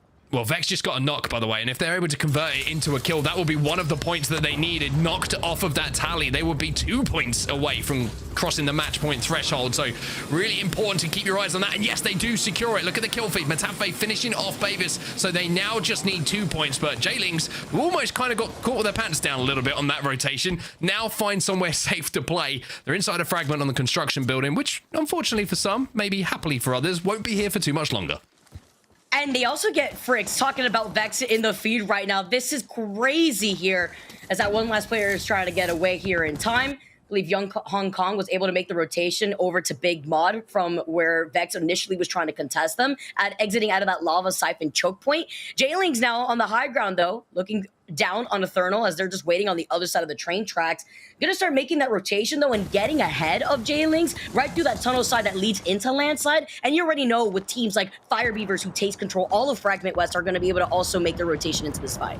Yeah, J-Ling's early game reminded me of, like, you know, when sometimes you go on a night out and you see someone kind of like, you know, a little bit of argy-bargy goes down, someone starts kicking off, and then all of a sudden the mates arrive, and it's like, all right, we'll calm it down a little bit now, because that's how it felt a little bit when the rest of J-Lings turned up. Speaking of argy-bargy, here's V2 getting the first knock, and it's going to be Vortex, who, like we say, kind of decided with Bitfix Gaming on that contest to kind of split the loot, but they've run into some problems now, but V2 have lost Joke. Oh man, Ruben being able to get that knock here too, tossing up Black Hole. Giving some suppressed fire. Ooh, the arc star hits and the thermal right there. Also being able to find some of this ping damage, but Zidane needs to be careful hiding behind that high ground so that way he could restabilize. Q not gonna hit, no reset on the shields, but those shots are pretty good. Can they finish the kill though? That's the question. A little bit of hip fire coming through. But again, not converting on the kills quite now. Should be an easy finish, and finally V2 will finish that. So Vortex, who have had a rough time here on World's Edge, firstly with the contest, secondly with running into V2, find themselves the first team eliminated. Did see that they got scanned originally there by a close beacon. they're also going to have enough time and space to not only restabilize, but work with all the extra loot that are at their feet, thanks to Vortex. But 19 squads left now in the lobby after Vortex was the first one to go down here for this game, number 4. But with the circle pulling all the way by Mirage, by the south side of Lava Fisher, they're going to start rotating from the north side, probably going to contest through Skyhook, where a lot of other teams like Fire Beavers who want that information in Grandma's building to try to meet up between E6 and V2. You said the word Fire Beavers, and all of a sudden I looked at my map overhead. I was like, V2, be careful, because Fire Beavers maybe thinking about having a look at this. But one of the bubble teams, they were my team to watch on the previous match day, are on our screens right now. It's going to be GG. They're set up at the moment. They do have ring console information as well, so they know where that zone's going to be pulling. But the lobby's kind of played out in some ways well for them with the performance they've had so far today, because it's been a little bit slow. But with the point sponges in Vexed and Pioneers at the top, it means it's still close on the overall standings for them. And if they can put in a big performance, it could just take one game, because that big performance could shoot them up the leaderboards. And if match point gets hit and a team wins, then that could be the difference for these teams qualifying for LAN. I love how you point that out too, because now after that previous game, they're sitting in 14th overall with 71 points. With Vortex, that we just saw them go down, they're sitting at 72 points, just 1 point ahead of them. And then 12th place, we have Danish with 73 points and Aurora with 77. So that little gap between Aurora and Danish have been built up, but it's still good enough for Gaming Gladiators to have that one pop-off performance to skyrocket themselves in the top 10. As we can take a look at the updated circle now, we are going all the way over to the west side, and look how many teams have already infiltrated that choke point that you see Aurora making their way through. It looks like KCP, I'm not sure if they're controlling the high ground of Mirage or if they're underneath in the buildings. It looks like they might be controlling the high ground. Maestro also in and around them. They're on the kind of compound just outside. Have to be careful, those LOSs, of course, from height. But for KCP, I mean, they got a great zone. I talked about their priority to this zone being good. Well, if they have control of the top of Mirage, that is one of the strongest spots to hold down for this zone. They can fire down on everybody rotating in. And even though they're in second place, they don't need a massive game here. It just needs to be a pretty damn good one. If they can get into the top 4, top 3 with some KP, then they could be crossing that match point threshold too. Such a good point, too, especially when you talk about the positioning that they could be holding there. Even if the circle pulls towards the east away from them, where they're forced to give up that high ground, there's so much action that's going to be happening by Lava Fisher that they could use that opportunity to make the rotation. The one team that I'd be thinking about would be Alliance, that has that high ground positioning from the north side of Thermal Station by that choke point that you currently see Effect sitting on. Between them, even fighting against Foot, that would still give some time over to KCP to make that rotation if it starts pulling away from them. So good spots all around as we take a look at Ascend on the other side, trying to find an opportunity to exit out of Harvester. Love how we also get to see the Wraith being played out here too. You guys highlighted in the pre-game before we jumped into game number 4 about the duality and the different comps that we've been able to see from a lot of these teams making the swap between Stormpoint and World's Edge. Yeah, it's interesting now that the point where the meta is, especially in EMEA, I feel like teams kind of play what their comfort pick is, and then if they notice something in the lobby with how other teams are playing or how the other comps are kind of putting themselves together, it's not too surprising now to see one of those legends being changed out to try and give them an advantage against some of the other teams' compositions that they're running. And I think that's what we're seeing here from, you know, a couple of the teams in this lobby at the moment. But one team who have got 1 KP, and 2 KP, I should say, maybe they only need 1 more point, is Vexed Gaming. And it's not too surprising to see them not go for a quick rotation here, play a little bit of edge when you only need 1 or 2 points to put yourself on that match point threshold. Especially since they made their way around Lava Siphon, like we saw them get literally everything. Taking a look at their evos, you see Tyler with the gold. Squad does get scanned by the survey beacon, so they know where another team is in the distance as Matafe tries to take some shots. Jay Ling's in a fight themselves. They have the high ground advantage here, and they do get the crack initially. Yeah, V2 is the team on the other side of this fight as well, and this is going to be a fight that has to finish pretty quickly. The good thing for Jaylings is they do have, of course, the ability to redeploy with a Valkyrie if they need to. They have the height, so they shouldn't be shot out of the air too easily. V2, on the other hand, kind of in a sticky situation. Jaylings will hit the Valkyrie to try and overtake them. Question is, can they get away without taking too much damage? Followed with some pretty good shots through the air. The Jaylings should be safe to land, but it looks like maybe not so safe, as Nags takes a fair bit of damage, but they do find somewhere here in Countdown to play. You can take a bit of a breather here as Nags is going to be able to pop that Phoenix kit. They got beams on the other side of Countdown by another team. Gets scanned here again by another survey beacon from a distance, so they'll know where that other team here is. But Jaylings have a nice rotation on the outskirts of the circle to gatekeep this other team that's still chasing them from right behind. Let's go. Shows the importance of the Valcolt sometimes as well. It's not just about, you know, forcing your way into a zone. It's about overtaking the traffic. If you can get ahead of the traffic, knowing the zone is closing, you are the team in the position to kind of command how those fights go down. You can put shots down and you can worry about your next move as other teams are kind of forced into fights they don't really want to have to take. So Jailings with a good high IQ play, I would say they're hitting that Valcolt, excuse me, a little bit earlier than V2 were able to do. And now Vexed, let's change over to them again because they're trying to force their way through this vault tunnel. But as you can see, some obvious signs here, Vicky, there might be someone in the area. Playing around different angles with all these Watson fences. Oh, unlucky, needs to fly away. Tyler does have the DG threat because he's got the gold R9, but they're giving away this space. You see their Seer ult activated. Why would they want to contest this right here when Ascend has painted this entire tunnel with the Watson fences? Kind of love Kashira, by the way, on the Wraith. So used to seeing him on Crypto, but now he's got the freedom to just kind of do what he wants on the map. I'm excited to see what this impact can be for him. Ascend holding down this vault tunnel. Going to have to do so for quite some time as well. Fire Beavers are on the other side of Ascend, though, inside of Landslide. They will be safe for this next zone, but being trapped between Fire Beavers and Vexed, I can't really think of many worse places to be. My biggest concern now moving forward is Vex Gaming with this rotation and with the noise that have already been made by this tunnel. You can imagine teams already on the outside of staging, hearing this action, could contest them in the middle of their rotate since I don't see them trying to contest through that tunnel. See Joke taking a lot of damage here too as 2R1C dropped from the sky on top of V2. Has to break the Seer ult as well. V2 looking for some damage, looking for some bodies, but they can't find any quite now.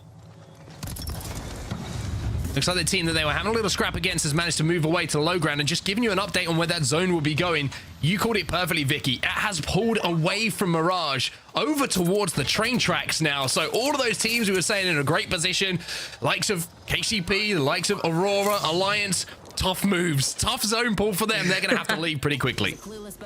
And it's that 50-50 rotation that now Alliance could take, though, since they didn't try to fully commit to trying to find the squads in Mirage as they take care of Danish. It's going to be our second squad, meeting right back to the lobby. V2 also have some pretty great loot to work with. Look at Zidane. He's got that RE45 in his hand. He's got the Nemesis, dropping down some ammo that he needs to work with here, too. But it also looks like he needs some energy ammo for the Nemesis. So maybe running on some sticks out here while they take a look at what's happening inside these bunker doors.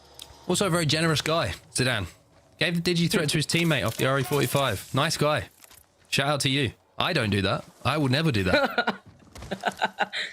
That says you would be the one to try to grief. You would grief Dan, I feel like. I would say to Dan, I need a digi threat because I need two.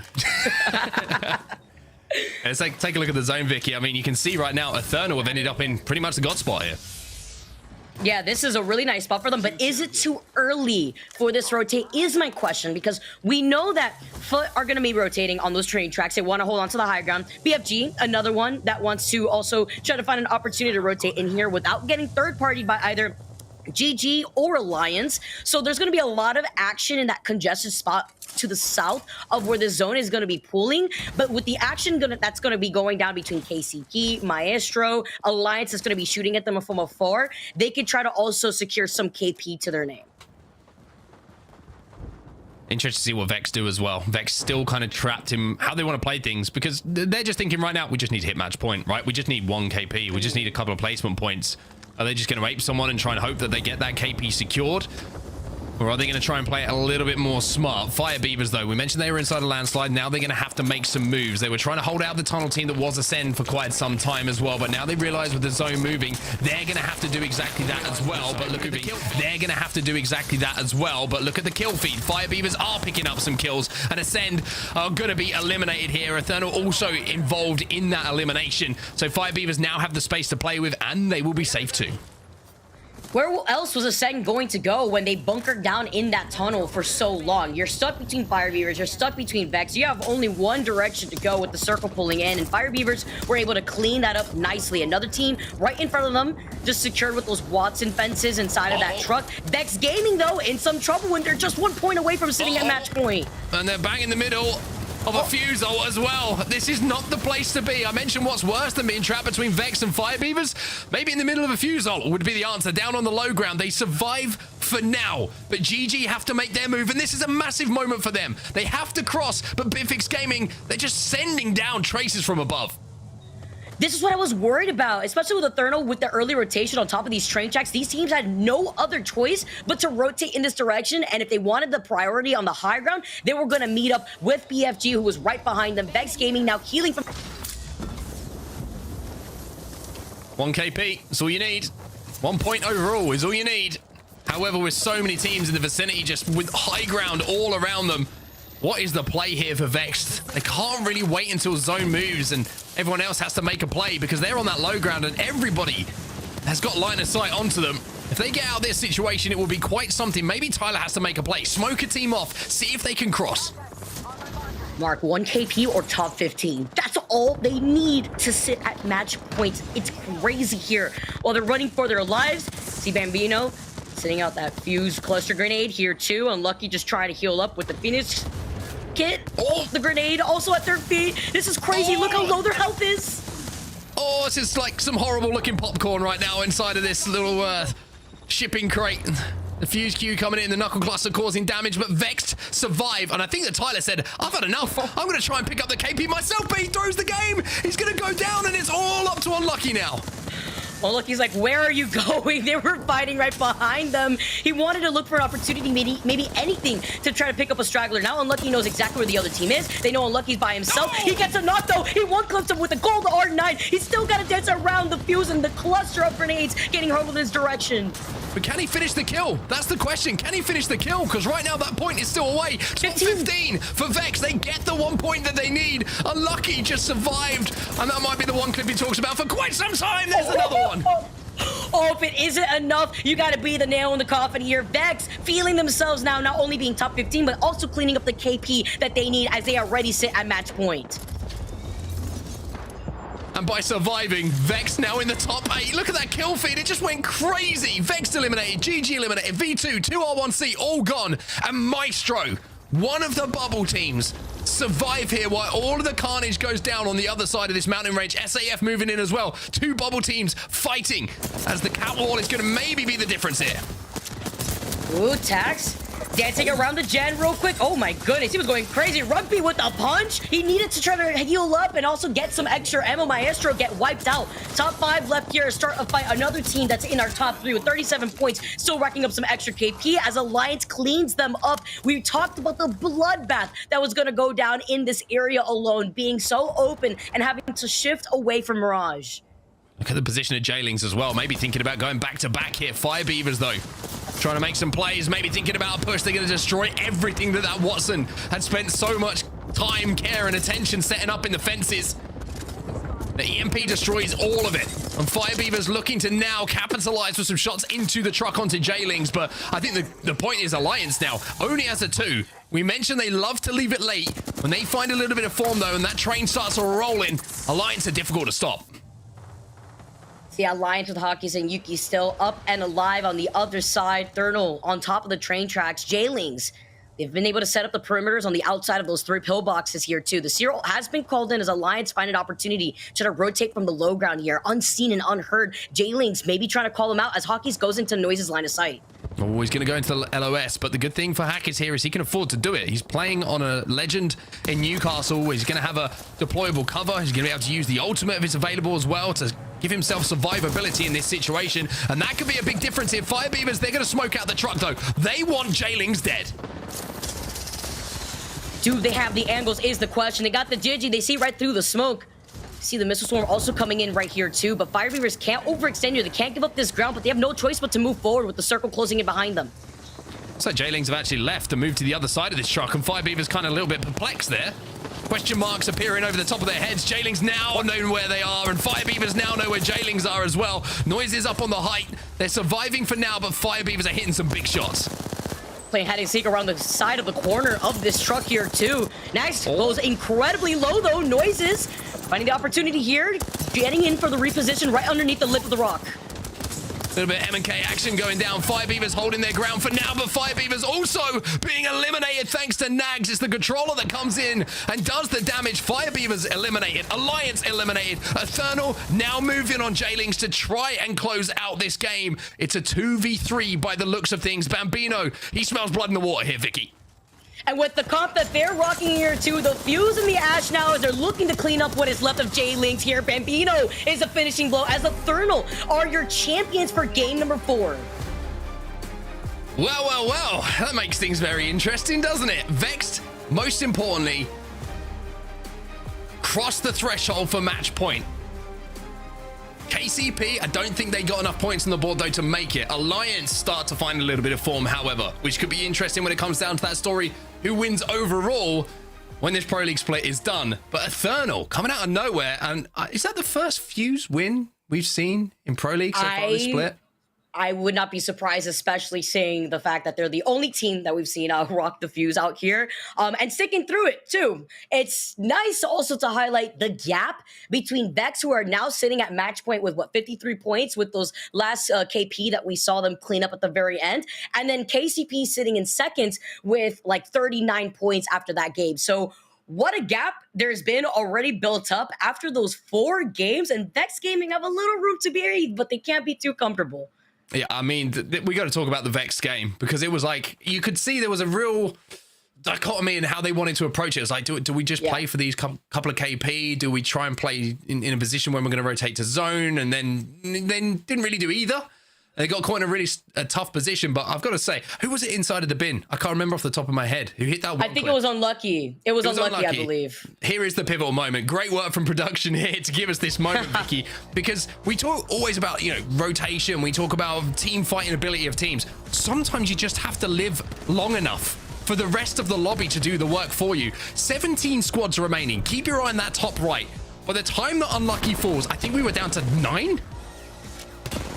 I honestly, after this entire fight, yes, because it was all the teams that had to get out of that southern choke point by that train tracks that fell under. And it was Eternal who came out winning that side of the circle here. You can see Unlucky, this is the moment where he was about to get the 1 clip here, while also, by the way, getting greeked by Bambino on the high ground with a plethora of grenades that he's sending in his direction. Look at that, 140 cleaned him up, and that was Foot also going down as E6 met them in the lobby right behind them. And that guaranteed the points that they needed to get to 50 and be our first team on match point. Rain Day, a lot to talk about, but I got to say that moment, it was a pivotal moment, and it was a lot of fun to watch and cast. Oh, it was fun to watch. I'll tell you that. I'm sure casting even better. So exciting to watch how Unlucky was able to put Vexed over that threshold. And we called it. I mean, it's not easy. There was a moment you thought it was going to go the other way, but they survived, they outlast, and they outwitted. That's my little survivor pun here. Let's bring Vicky back in. Mark, take it easy. Great call there. Vicky, digesting that game.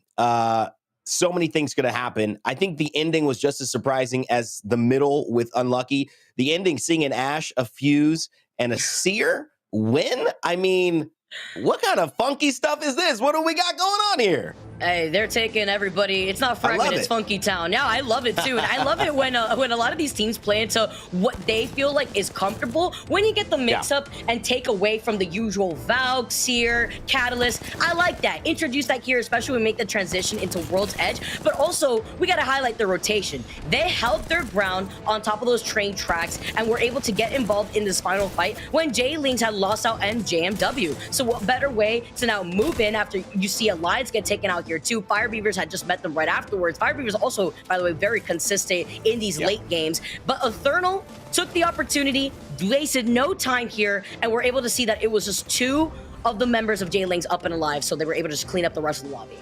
And this is smart too. I mean, Josh, he does wait a little bit, hits a med kit, but they both move in, and you can see how it's over. If Ash hits you with a tether, that's what Alliance was experimenting with. That's what we even saw the concept of before her buffs coming in mid-season, that we saw Aurora playing Ash, Fuse, and Bangalore. But this is a little bit of a different situation. You saw that it worked for Eternal here. You saw the mid-fight. You saw the rotation capabilities.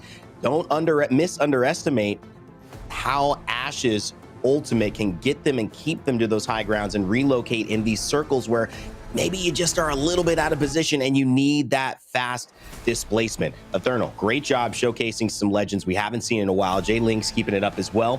Fire Beavers and Alliance and Startified Esports continuing to be really, really consistent. Phoenix Legacy starting to wake up too. On the back half, 2R1C fighting for one of those spots in that 9th to 11th place. So is Aurora. And of course, Horizon Union, who have not found anything here. But Vicky, reacting to this, but also looking forward to a team that got the highlight this time around, Eternal. I want you to look at some of those stats that they put together, but also just talk to me about it. Did they really have a chance to take this here? They're playing like a team that could win. They're playing amazingly with 10 KP to the name and the dub on top of that. Yeah, we make the transition next over to Stormpoint. So can that consistency stick with this team? I mean, I'm expecting the comps to change up as we make that move over to Stormpoint, but we'll be able to find that comfortability that they obviously have found right here with the Fuse and the Ashes here.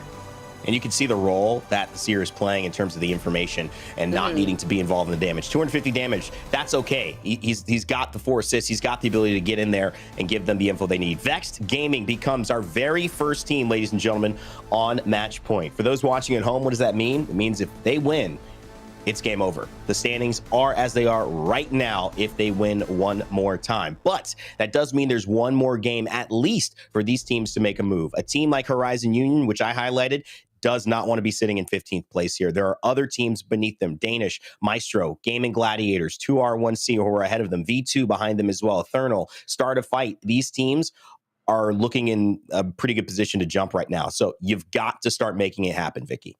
Absolutely. I talked about it earlier with Mark when we were talking about the game, and the teams right now that were on the cusp before that final game, teams like Aurora, Danish, Vortex, one of the first teams that we saw go down in that previous game, Gaming Gladiators, who were so close. That cusp between 11th all the way down to 15th are so close, and this game determined a lot here for the squads that are on that cusp that want to be in the top 10. And with Vex Gaming already sitting at match points, they should start sweating a little bit now that we make that move over to game number 5. And the question is, Aurora, is it enough? 8th place. Oh, stories just keep getting better and better. I hope you all are enjoying it as well. We've got a quick break coming up, but guess what? Right after this, we go back to Stormpoint to see if Vex can close it out here in our Game 5, or if someone else will start to make this their legacy today. We'll see you in just a moment. It's time these worlds remembered the name August Brinkman. To me, allies.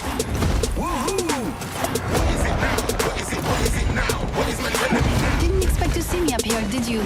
This is my favorite part. I hoped for more. Did you forget who I am?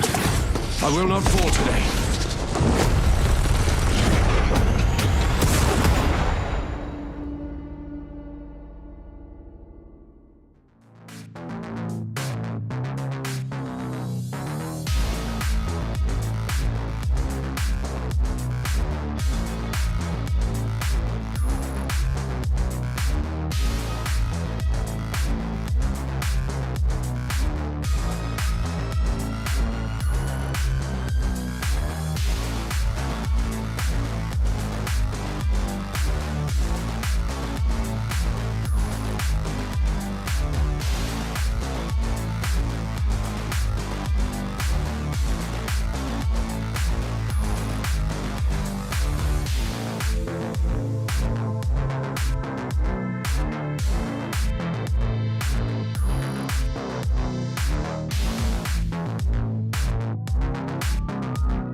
Welcome back, everybody. It's time for us to get back on to Stormpoint, World's Edge. Take a well-earned break, and Dan Gaskin is going to be joining me once again. Dan, a pretty crazy last game. Vex just about managed to scrape through by the skin of their teeth. Yeah, I was watching with bated breath. Would they get that extra point? Was it going to be via placement? Was it going to be via kills? And just about held on. I think they were just desperately watching that kill feed, hoping that teams were going to be eliminated. But eventually they get there. So now it's all eyes on Vexed. Can they get the job done here on match number 5? And you know what that means? We're changing maps. We go back to Stormpoint, which I will say hasn't been as successful throughout the season for Vexed, but we do already see them having a victory today in match number 2. We do indeed, and they've been involved in 2 endgames as well, which is even better news for Vex fans. A real opportunity if the zone gives them a chance to maybe close things out here in match number 5. It would be a hell of an effort to make it to match point in 4. I mean, it's been a great effort to make it to match point this quickly, but to close it out in 5, Dan, one of the quickest ones we've seen. Yeah, I mean, we've seen ESA do it in 5. We've seen Fnatic do it in 4. In EMEA, it traditionally goes a little bit longer, and the average would be around 7, but with how Vex are playing, they have the advantage now. They have a free hit at trying to go for a victory here, and maybe you can try something a little bit different. They don't have to be too crazy. They don't have to worry about any other teams. They don't have to worry about who's dropping where. They can do whatever they like. Now, we've seen teams in this scenario try do two different approaches. The kind of approach of let's just stick with what we've done and hope it carries on, or the complete flip of now we change to a different composition. Now we try and avoid everyone's eyes, and now we try and hope that they don't notice us when we're making our rotations. Yeah, just to give you an update on what's happening elsewhere as well. We know that Vex are the team who are on match point. It's somewhat of a free hit for them, knowing that no one else is on match point. But the rest of the chasing group, it's so tight now. You got Pioneers on 39. They need 11. Jailings 38. SAF 37. Firebeavers 37. So you would imagine in this lobby, there's going to be maybe 2 teams joining them if those teams perform. So for Vex, it's almost a case now of this becomes probably the most important game of the day for them, knowing that they are the only team who can win it right here, right now. Yeah, it is going to be an extra element of pressure, and it's going to be, can they deal with that pressure as well? Are we going to see Vex to do it in 5, or are we going to be heading into match 6, maybe match 7? We could be going until match 15 for all we know. That's why this format is so incredible, but certainly it's all eyes on Vex Gaming off the drop. All eyes on Vexed Gaming. All eyes on where that zone's going to be going as well. Will it be favorable for Vexed, or will it be one that they're going to have to work extremely hard to get a win on the board? Keep in mind as well, we've got all of those qualification spots for the Split 2 playoffs on LAN over in London, which is going to be here before you know it, on the line in this lobby. And the fascinating thing for me is SAF feel like they're the only team on the bubble who's really performed so far today, Dan. And honestly, it might be a situation for SAF where they say, we wouldn't mind if Vex win it here, because they're already in the top 5. They're in a position where likely they would be finding themselves at LAN, at playoffs. But suddenly, if Vex don't win, there is more games where teams start to catch up SAF if they don't perform. It creates a very strange dynamic here, as Ascend, once more, are going to be challenged off the drop by Bitfix. Well, Bitfix, I'm going to say they're being aggressive here, Dan. I think that's fair. I've just seen 3 of them dive off of the height to get the knock onto Lufka. I mean, if you get to take any of Ascend out, I would say Lufka probably the best one to get first, but certainly have given up the high ground and might be giving up a situation where it becomes a 2v2 very quickly. Alternator here for post-kill. I stand by the fact, though, by the way, whenever I'm contested in ranked, if I have an alternate, I've never lost. One of the best weapons to start with. Yeah, well, it was if Ascend can kind of prove that theory, although they've already lost 1, so maybe not the best don't worry. time to tell that story. There. This is going to be a tough situation, though. 3 versus 2. I mean, the weaponry's not great. Alternators around and Mozambique's in the back pocket, but in the 3 versus 2 with Bitfix all running as a 3, it looks like this time they are finally going to be able to shut down Ascend. Remember, they've had a back and forth throughout the early 2 games where Bitfix had the advantage over Ascend escaped, then Ascend took down Bitfix in game number 2. Well, in chapter 3, it's going to be all about Bitfix Gaming and how they eventually shut them down. But the good news is my theory kind of tracks, because both teams had alternators, so it was never going to be one team who came out on the bad side of it, you know what I mean? But BFG, they're going to win this one. Kishera, he's out of there. He might be able to survive, you know, even though the finishes have come in. We have seen Ascend, I've called it affectionately, I must say, the cockroaches of this lobby so far. Every time I say it, I'm like, could have chosen a better example here. But they have survived, and they have been able to play the game, even though it's been a bit of a rough start for them. But looking elsewhere, we are going center zone. It looks like a waterfall zone at the moment. Cascade Falls. Jailings in a really good spot moving down from checkpoint to play the northern side of it. Vex with pretty good priority to this zone as well. You can see they've been held out at the moment by the winners of our previous game, Eternal. So this could be a really interesting battle early on. So a victory for Pioneers, Jailings, Firebeavers, or SAF would be enough to take them into match point. So I think Vex need to be aware of that if they do not win here in match number 5, it's highly likely we're going to see another team join them. Although we have had situations like this where we've had 4 or 5 teams that are very close to match point, and then suddenly they all flop, and we'll see some of the teams that are struggling really start to take risks. They change their composition, they start to maybe be a bit more aggressive. Bitfix Gaming, for example, we can see the aggression they just had off the drop.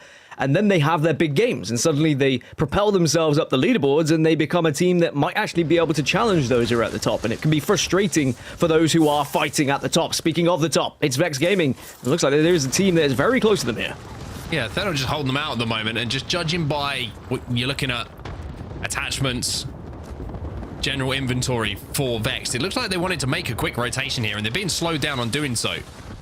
So Eternal causing them some problems, and I think Vex want to make them pay for that. The Zero is going to go down. Well, that's going to be destroyed immediately. Tyler with a really big play, but they've got to capitalize now, and Matafe will get that first knock. Unlucky will move in, and we know he ain't been missing too many bullets, Dan, today, and he looks like he might be able to clean up the last 2 players. That will be Eternal eliminated. The perfect start here for Vexed.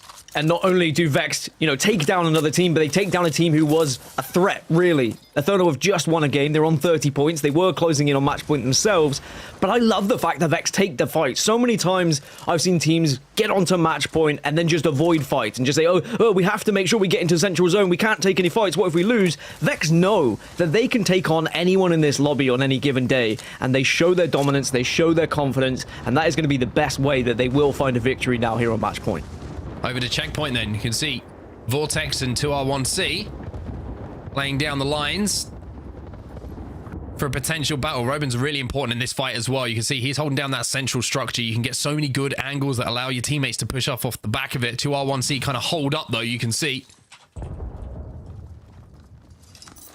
But elsewhere on the map, I just want to kind of highlight quickly who's got probably the best position in zone right now, and it's going to be Gaming Gladiators. And for comeback stories to be made, Dan, there's kind of I've got a kind of emotional attachment to them for what they've been through, how they've had to kind of progress, missed out on the last LAN. You just want to see them do well.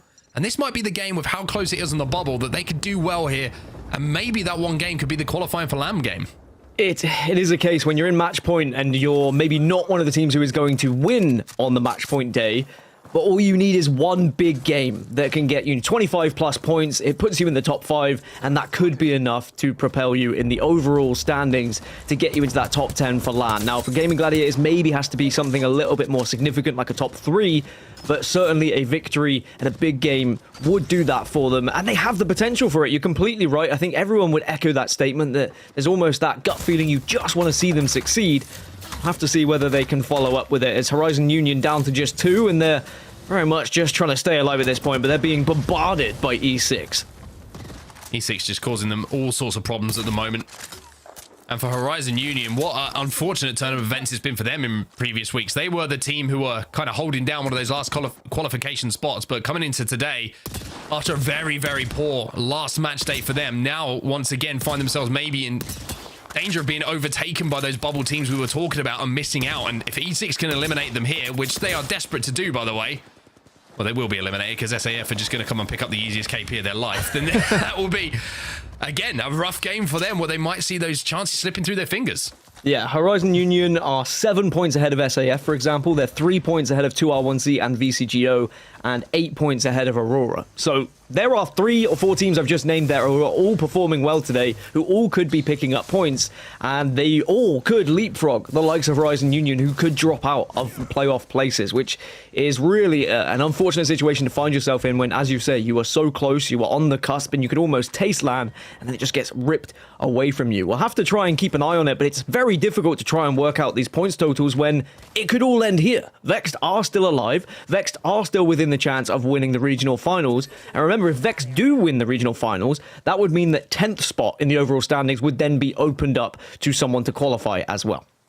Other teams in a great spot in zone is going to be KCP, Pioneers, Bang Center alongside GG for now. And I'm going to ask you a question I think I'm going to regret here, but what do you think LAN tastes like? I think LAN tastes like marshmallows mixed with butterflies. Stuff. I've never eaten a butterfly, but I'd have to imagine that would be what it tastes like. I would have lost a lot of money on that being the right on the answer you gave.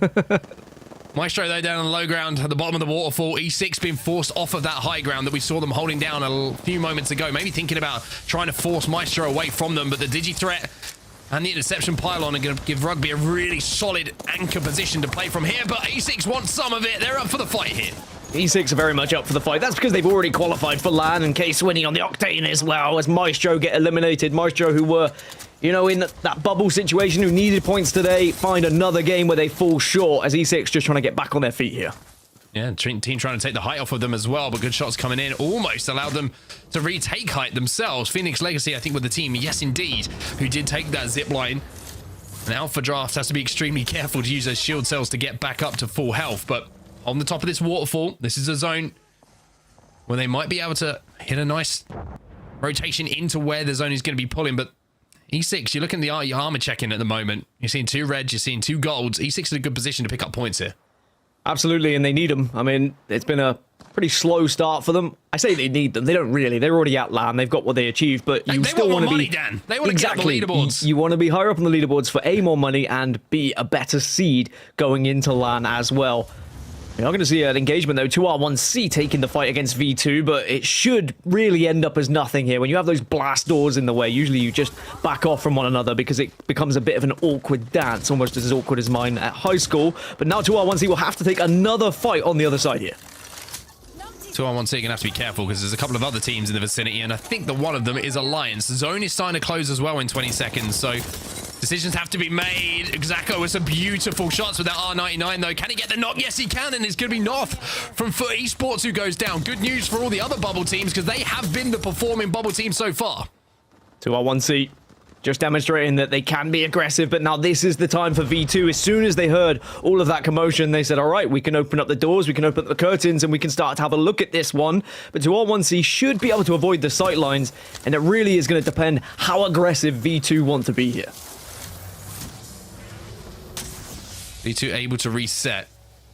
Zone going to be closing. Got quite some way to go, but it looks like the decision has been made to go back into the wall and maybe craft a few med kits. But they've also found a rat, and that's a problem. Lifing gets 1.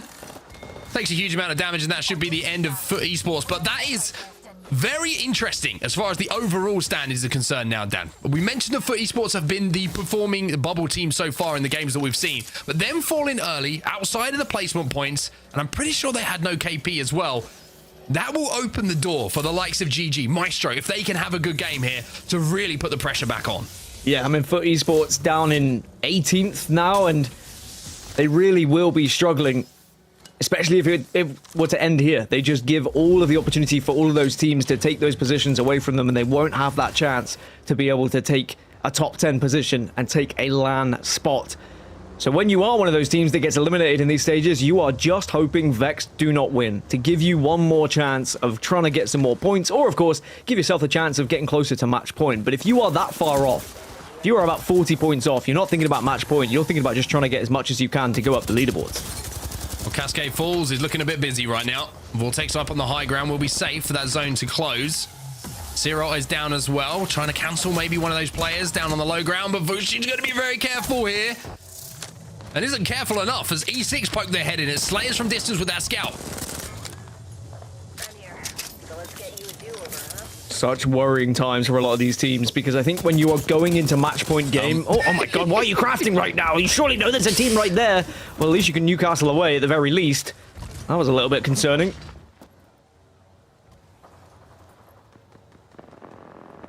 That was Alliance, and it was obviously Alliance due to the Newcastle being in effect. Maybe they were just trying to craft a banner there to get a teammate back in. Yeah, it looks like maybe Effect isn't alive. E6, though, under some pressure. I want to go back to talking about where this zone is going. It's very interesting. I mentioned KCP and GG, how they're in great spots. There are so many teams outside of the zone on the north side that you would imagine from 16, we're probably going to go down to 9, you would imagine, by the time this zone closes. Yeah, because there is about 7, 8 teams that are all outside of the circle right now, are all going to be pushing in at the same time. There you go. There's the map overhead. Thank you, observers and production. Look where Vex are, though. They're going to be holding the building at the moment. They're going to be a comfortable enough spot, but very close to them is KCP. And KCP are just slowly but surely getting closer towards match point. We'll see what happens here, though, between V2 and VCGO. The battle of the Vs happening in this building. Frag grenade can certainly do some damage if it's rolled properly. Oh, Excel. Find a little bit of time for that to be popped as well. Zidane's looking to maybe hit the Horizon Ultimate, the black hole through the window, or try and trap a few players in corners, or maybe they're just waiting for that Seer Ultimate to come back so they can make an effective push. They get the info. The black hole becomes more effective as well. Black hole goes down. Nades go in as well. Are they going to be able to get the damage off the back of it? Yes, they are. Zidane looking for blood now as they move in. V2 with the advantage in this fight. Yeah, V2 should be able to at least take advantage of that damage as well, and they will. Vortex were getting shot from elsewhere. E6 in the distance, just doing damage, and VCGO, unfortunately, will fall in 16th place. So we're into the top 15. Everyone gets a placement point, but round 3 is closing, which means we're going to start to see this kill feed get lit up. Fire Beavers doing what they do. Turning up, dressed in red. How many times have we seen this assault from Fire Beavers on a building? Cyril's going to go down. Taskmaster gets absolutely decimated as he pokes his head in that door. And now Fire Beavers, who probably felt pretty confident in this situation, are going to have to try and hold off a push that's coming in. They're not going to be able to do so. They went for the res, and Bitfix Gaming causing problems to this lobby once more. They will wipe Fire Beavers. One thing I learned in match day number 9 was that Bitfix Gaming can roll with the big dogs, and they just took down some of the biggest of dogs in this lobby. Now V2 are going to be making their way towards the circle, but as soon as you go through this building, on the other side of it are Vexed, but already you've got to get through one team. 2R1C eliminated, but Vexed are going to be there, primed and ready. SAF having a look at this as well. So V2 got to make some decisions. You can see the Vexed are set up almost like a round of S&D for them at the moment, just playing some head glitches, waiting for people to poke. Alliance eliminated as well. Ascend go down alongside them. SAF Esports will go down as well, and that might be a little trigger here for Vex to have a look at this, see if they can capitalize on some of the KP that's available.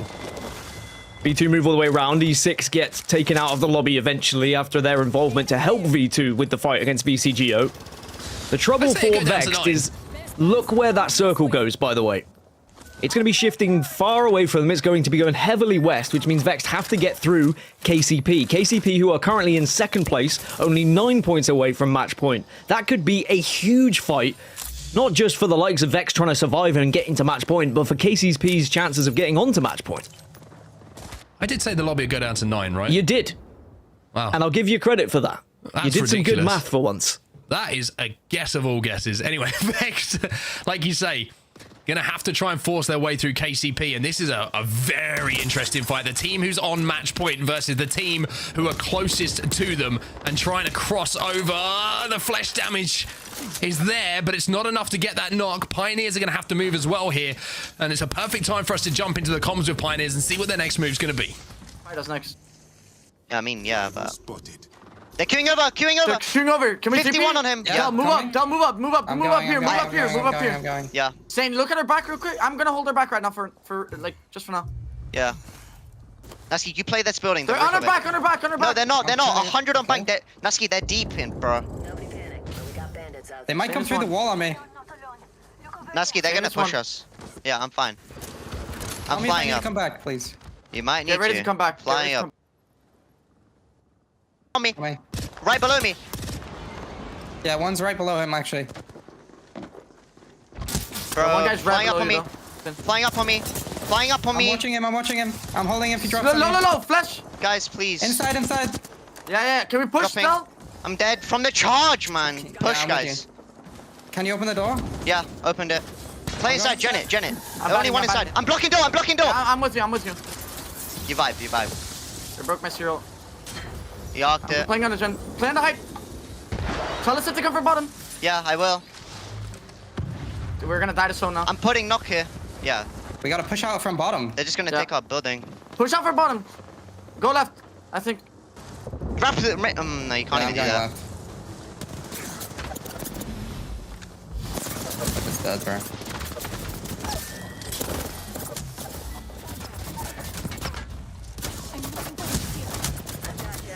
But Vex also under pressure here, Dan. Even though they managed to get the kills they needed to get to zone, Vex now are in a tough spot, and it's Aurora who are flying at them. And there, Aurora gonna keep this match point day alive because Vex get eliminated in 8th position. What a push from Vex, it has to be said, to stay alive themselves and take down KCP and stop KCP from getting onto match point. But now suddenly, all eyes over to what can happen for the rest of this game. Bitfix Gaming still alive. Phoenix Legacy have gone down, as have GG, but Bitfix have just about managed to stay up as a 2. Bitfix as a 2. GG have gone out as well. Jailing's eliminated too. And Bitfix now are going to have a horrible surprise as they open the trapdoor, and the trapdoor releases Aurora towards them. Aurora, who need this game. They need a big game day to qualify. They are outside of the qualification spots.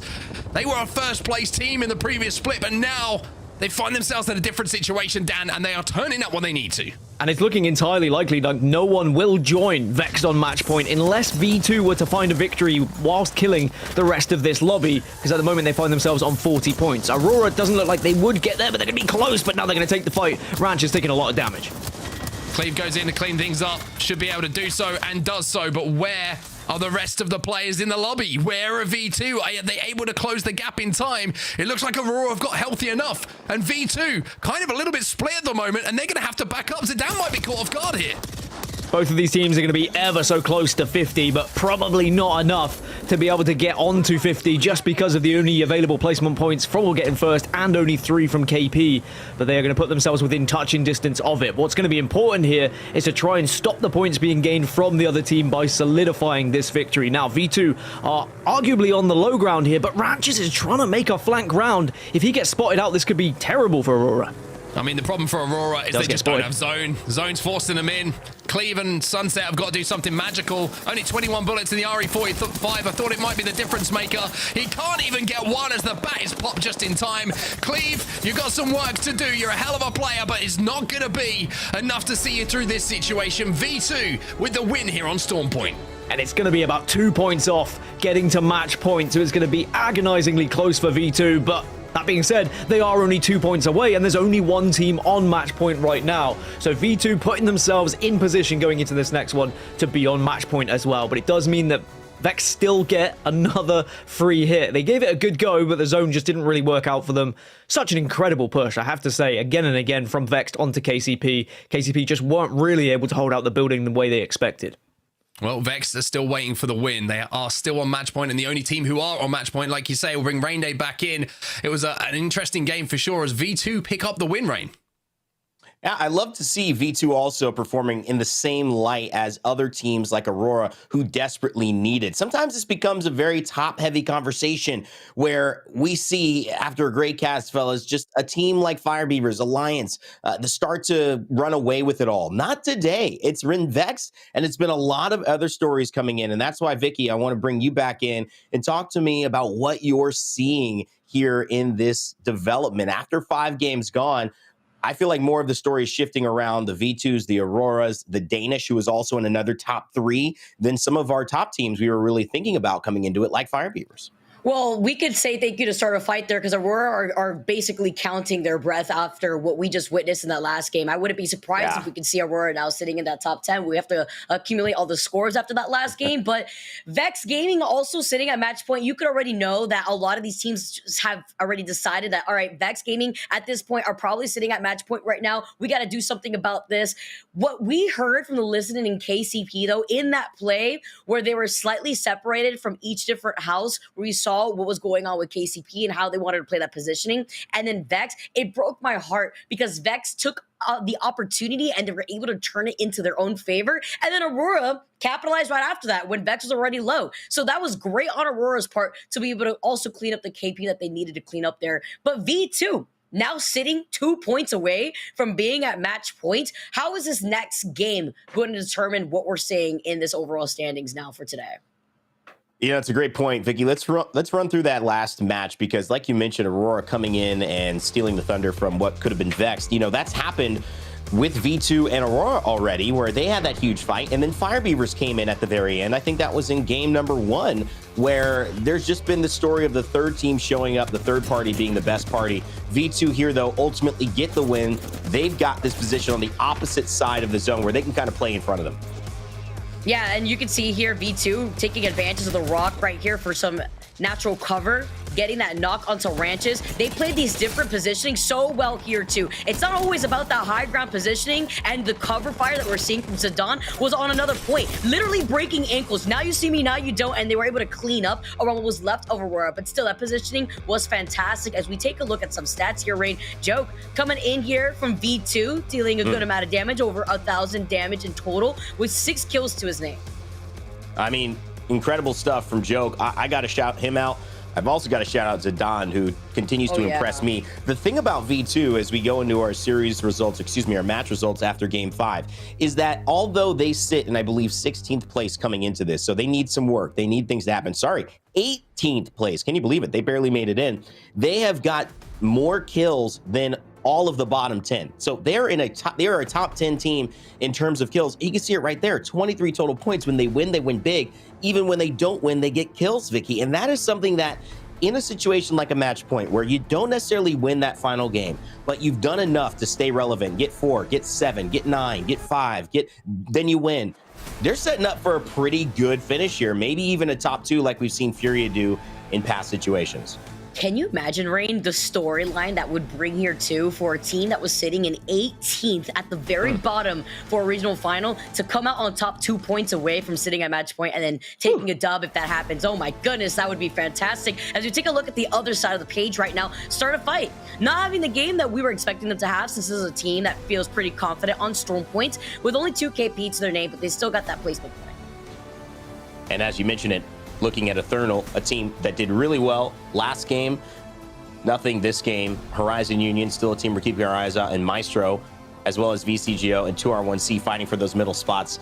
Not the best overall there. Alliance continuing to be a threat, but not necessarily in the leaderboard today. They dropped down to 12 after 5, with V2 taking the 2nd place clearly behind Vex Gaming. Vex extend that by a few points, now up 13. So it's looking good for them for either right now a 2nd place finish if they don't win, or maybe being able to be the only team to close this one out as well.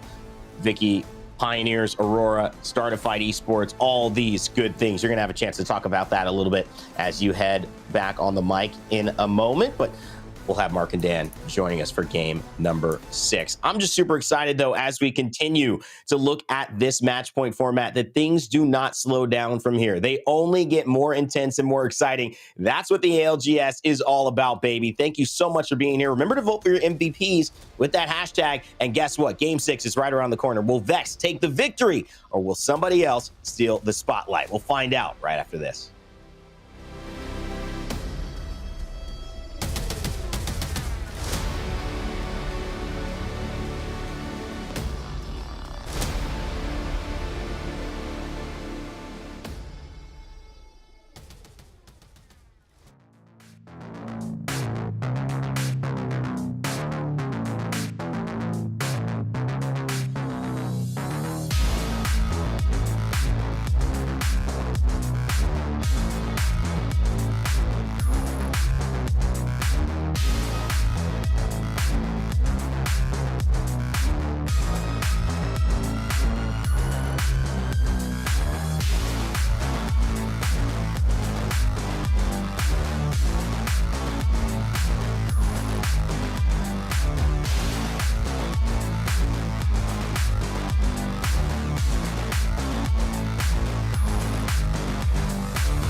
Welcome back once again, everybody, and things are certainly starting to heat up here in the EMEA Regional Finals. Gaskin alongside myself on set, and it's our job to take you through yet another game of Apex Legends, because Vexed weren't able to get it done, but they are still the only team on match point.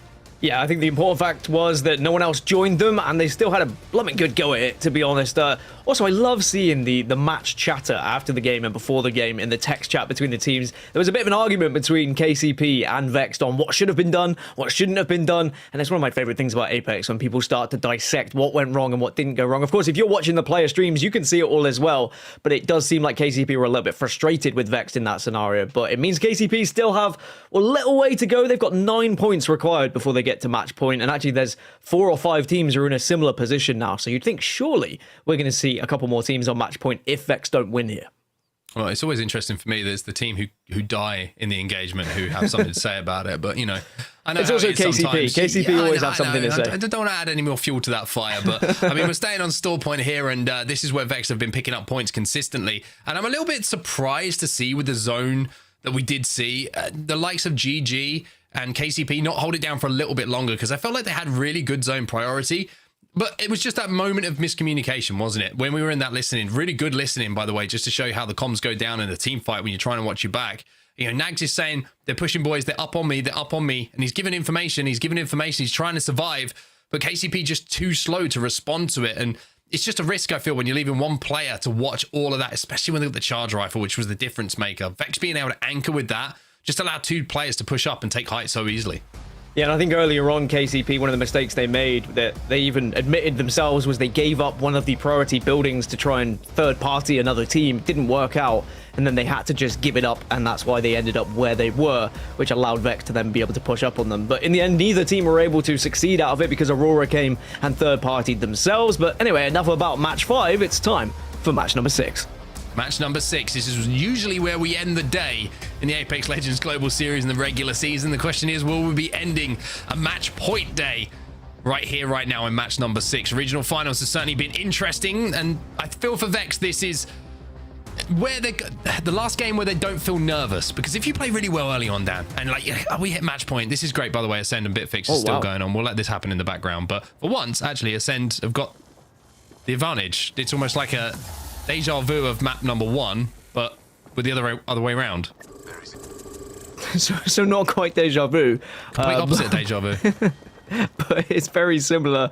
You get what I mean, everyone. You know what I'm trying to say. Right? It's where Ascend were before, and it's a horrible position to be in. And, you know, Ascend versus Bitfix Gaming, it's going to amount to nothing. Bitfix Gaming had to win today if they were going to get into playoffs. Ascend have already qualified for playoffs, so it's a bit of a nothing fight. I think at this point, it's just ego.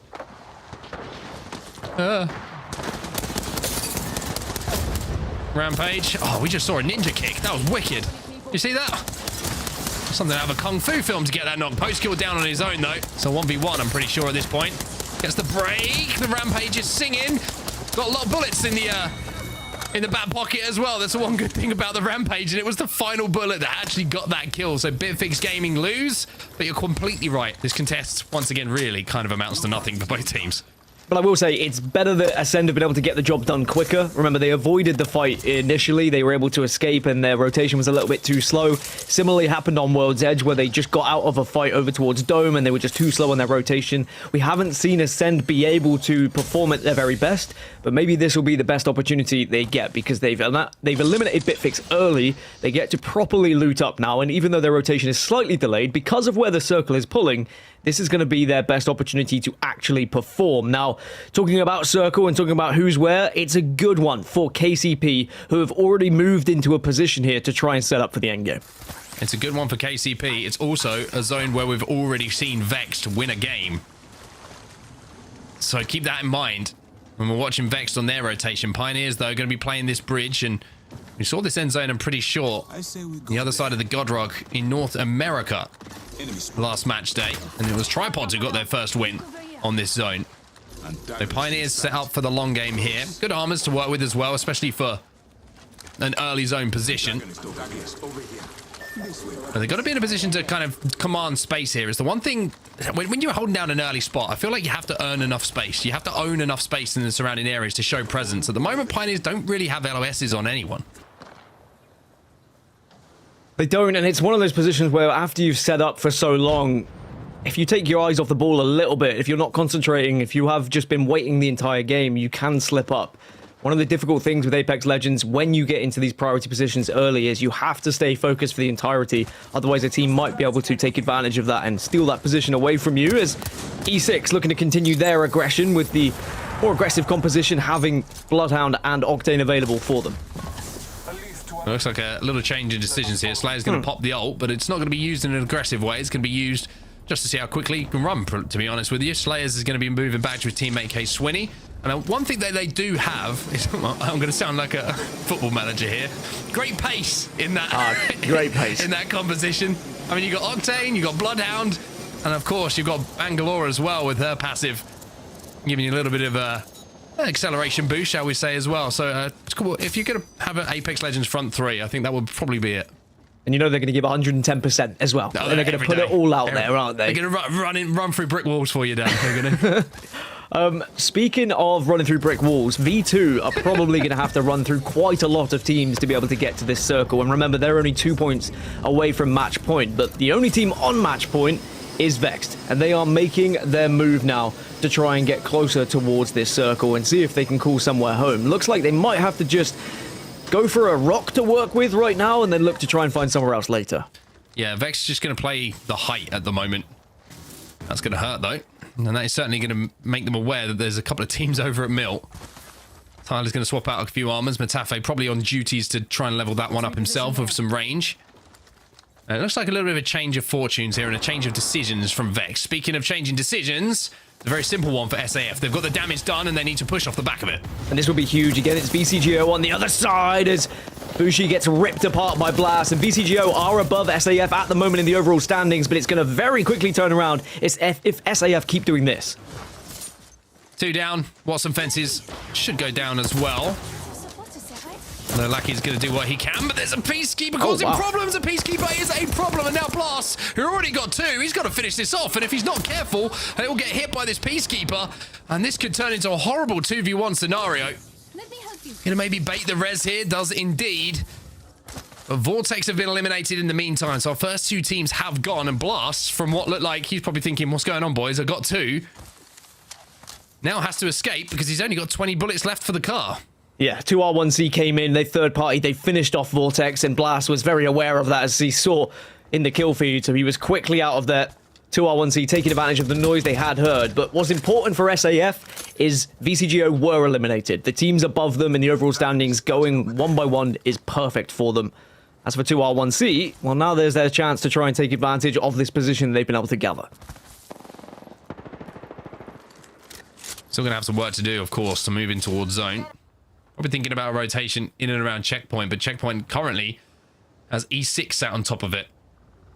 Phoenix Legacy just on the low ground around the Spider Tunnel as well, so a very tough move for them to make. Speaking of tough moves, look at what Vex are doing right now. Still holding down the top of the hill. They do have some coverage with those rocks like we saw a little bit earlier, but Horizon, if they get an armor check on Matafe, I'm pretty sure if anyone gets an armor check on Matafe at the moment, then Vex are going to be under duress, and that's why you're seeing them make a move at the moment. They decided that this hill is too occupied, too busy.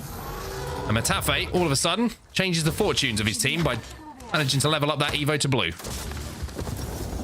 But as it stands, with Vex Gaming, already with the points they've been able to accumulate, if another team was able to catch them up and get into match point and win, Vex would still finish in 2nd place, which you'd imagine would push them higher than Alliance in the overall standings as well, and quite possibly we're looking at the #1 seed going into LAN. And of course, Vex can make that happen themselves if they were just to win on match point. KCP are being pushed by Ascend, or maybe they're the ones pushing Ascend. It's hard to tell as we jump over, but KCP might just retreat back to their hidey hole where they were able to gather right in the early stages of this game. It looks like they were just trying to create a little bit of space against Ascend and force them away. Naski got the knock onto Peshera as well, so Naski doing his job. Didn't have a huge amount of ammo to work with in that process, by the way. The last time we jumped on with KCP, I think he had about 80 bullets in the turbocharged Havoc, but he made some of them work there as Fire Beavers in and around Cenote Cave now are probably thinking about who they want to make their next victims. Let's reposition there. Still some late movers, and one of those is V2. I'm just looking across the map, and V2 and Aurora are going to be rotating from the southeast side of the map. Remember, V2 still only need 2 points to get onto match point. If they were to get top 15, then they would secure one of them plus 1 KP. In terms of legend composition, you can see at the top, it is very similar to what we've had throughout the majority of today. It's been dominated by Seer and Valkyrie with the flex pick as the third, whether it be a Catalyst, whether it be a Watson. We've seen Newcastle, of course, thrown in there. No one going for anything too crazy here in EMEA today. Sometimes when you get onto match point, you might see teams really change their composition to go for something heavily hunkered down based, but that hasn't happened. 2R1C. Moving through checkpoint. This is the fight I was expecting to see, and they're going to throw the kitchen sink at this. Ultimate goes down. The black hole, though, going to be destroyed. No damage done. Actually, a little bit of damage done a little bit late, and now they have to take to the skies. Never want to put a full clip into your teammates' back, though, but they have forced E6 off of this high ground, so they've at least progressed a little bit. This is why when 2R1C won that fight a little bit earlier, I was excited for how they were going to move across the map, because as soon as you get some extra damage, as soon as you find yourself getting some shots on, I think you're a little bit more confident in your engagements, and 2R1C have played well today. Not maybe as successful as they have in some other weeks, but they're doing enough to just stay in the conversation of top 9, if not, of course, top 10, depending on what happens with Vex and whoever wins that match point. The likes of 2R1C, VCGO, SAF, Horizon, they're all fighting for those top 10 positions. as everyone now is fighting for those areas as well, and there's positions around Mill. And most importantly... Ascend, by the way. Sorry to jump in here, but Ascend, once again, like, from a position where they can get getting contested off drop, they've once again found themselves in a great spot in zone, Dan. And this is what Ascend have in their arsenal. This is what they're capable of, and this is what they should be doing, but they were just never given the chance to do so. Ascend are one of the best teams at analyzing which are the best areas to take, what's free, what should they be taking, what shouldn't they be taking. But when they're arriving late, that decision is almost made for them. So this time they're able to dictate the pace of their own rotation, and they have found themselves in a very good spot. But of course they did lose one earlier when KCP were pushing them, so it will have to be a big case of whether they're able to get that third player back up. So many teams close to match point now. You can see it at the top of your screen. One good game for any of them. They'll be joining Vexed 2R1C to leveling up those Evo shields. They know that they're going to have to work their way through this lobby and work their way through a couple of horrible choke points. So making sure they've got the red armors to do it is a smart play for them. As you can see on the map overhead though, Eternal inside of that zone at the moment. KCP still holding down that bridge position. You've got Jailings who are now going to have to move. They've been in and around that mill area for quite some time. Vex, who we saw kind of split holding those buildings as well. They're going to have to make their next move. And if Vex are going to win this one, Dan, they're going to have to navigate some late game traffic, which was sometimes a criticism of them. They were very good at getting into top fives with a lot of KP previously. But we have seen them develop. We have seen them get into positions now where when they're in top fives, you almost expect them to win games. Yeah, I think a circle like this was maybe a bad thing for Vexed because it was such an easily predictable one that everyone moved early and everyone took some of those priority positions. And because, as you mentioned, we've got 5 or 6 teams that are in touching distance of match point, we have a lot of teams playing it safe. And all of those teams are kind of bubble teams as well, who are going to be playing it even more safe to try and get higher points totals just in case Vexed were to win. There's so many things that can change the decision making for all of these teams that Vexed are probably going to be in a frustrating position where everyone's playing it safe. Everyone's playing close to their chest, whereas maybe Vex would have wanted a few risks being taken here or there, so then spots naturally open up, but it's not really happening. Well, E6 at the moment, just looking for KP. Case Winnie looking to stay alive for now. Slayers is going to give him some cover fire with that wingman, but KCP the only team at the moment who are in where that next zone is going to be going. And for a team who doesn't need a huge amount of points to get onto match point, it's a great position for them to be in. The question is, are Vex going to have something to say about it once again? Jailings in the kill feed, you can see Ascend holding down their spot as Jailings find themselves just down to 1. But here come KCP to try and clean up the damage. And this is a brilliant call this time from Nasky. Third party this, take all of the teams out around us. And now our position becomes even more tenable. V2 1 point away from match point. Pioneers 5 points away from match point. But Fire Beavers, they heard the commotion. They want to get involved, but they need to be careful because KCP are very well and healthy. But this is where the crypto comes into the equation. I think the EMP might have been destroyed. The drone was destroyed. A couple of nades going in. Fire Beavers having thrown all their utility at this are going to take the spot away from KCP. And even though KCP were probably thinking, hey, this is a good decision, we're clearing out all of zone. Well, now they've given away the spot that they were holding for quite some time. The spot that we did see this zone being won from by tripods in North America. So Pioneers now have to reassess. They will be safe, but when that zone moves next, they will not be. And just as a reminder, if you've never watched Match Point before, Pioneers have to get to Match Point before they can win. So they wouldn't be able to win the entire thing in this game. They'd have to get that threshold. And then in the next game, they could potentially win today's action. It's only Vexed on Match Point who can win in this game. And they are still alive, as well as V2, who are 1 point away from that Match Point threshold. So they only need one more KP or to get into that top 10. With round 3 closing, we are going to start to see teams fall. V2 have found themselves within the circle ever so slightly. We'll have to see how it's going to pan out. Phoenix Legacy making their rotation from north to south, and it's certainly going to be a rough landing depending on where they go here. Certainly is going to be rough. Like you say, Godrock shooting them. Teams over at the mill, they're shooting them as well. That's going to be Vex who's putting the damage in. And luckily for Phoenix Legacy, they all had red armors. But is the red armor going to be enough to survive? Vex Gaming trying to move in. This is a really risky play coming in. Alliance having a little poke at this as well. They're still alive in this lobby. One has gone down. Vex is going to get a second here of Phoenix Legacy. And they're just picking the bones. Phoenix Legacy, it was a blind Valkyrie over the mountain range. And unfortunately, they fell to their death. Yeah, Vex just have to be careful because of all the noise. They know there's another team team, it's going to be Alliance who are on the other side, and a team that's very difficult to take in a 3v3 engagement. Joke's just got a knock by the way of V2. If they can finish that, they would be on match point. But for Vex, they just have to try and calm things down a little bit, try and assess what's going on, and make sure they don't get pushed by too many teams, and just get in a spot where they can hold out Alliance. Alliance have forced their way into a position where they're safe. Shield gonna go down from Hackers to maybe support his teammates a little bit. Look at the shots coming in from Effect. The Terminator's back to play here. The GG threat being the difference maker.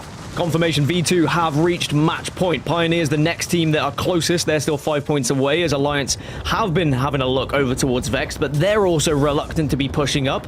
They're on 30 points at the moment, so they're still away from match point, but if they were to find a victory here, things could change. V2 eliminated, but their job is done. They now just need to hope that match point is not done and dusted by Vex in this game. Alliance have decided they want to take this fight here. They want to try and push up. They want to try and mirror the moves being made by Vex. Vex just trying to see if there's a third-party opportunity on SAF. Maybe heard a little bit of a fight breaking out, and that's allowing Alliance to move in behind them. Alliance now trying to make a decision on what they want to do, and it's a perfect time for us to jump into the comms with the 3 players on your screen. What do we do? Fighting there. Shoot him back. We shoot him back. We shoot him back. Okay, careful Kleber up there. Shoot the back. Walk. 80 on him. 80 white, 80 red. I'm moving up. 40 seconds. Crack them hard. Go back. Okay, Go back. We're just playing for the I need a syringe. Yeah. Drop you 1 sec. Just one syringe will do. Drop me 2. Where the fucking Bridge. Back of bridge. There's like a lower part below the high ground. I don't know if there's a tunnel is in maybe. There's gonna be a T-lane probably. What about this? On my ping. I'm seeing if we can walk in. We have to like float. We have to float. We can't walk in. We have to walk with it. Come up to me and walk with it. Let's do it right here. Let's do now. We have to. Just walk with it. Good. That's good. Use them as cover. Go. Yeah. Look for the tunnel. Look for the right part. The right part is good if we can get there. Where's the tunnel? Sorry. Where's the tunnel? This tunnel. Oh, this tunnel. Okay. Yeah, there is. There is. Go for cannon. Team lighting cannon. That's fine. Oh, go back. Go behind him. Nade him. I'm with you here, Akis. A full team just slid down! Nice, push it back.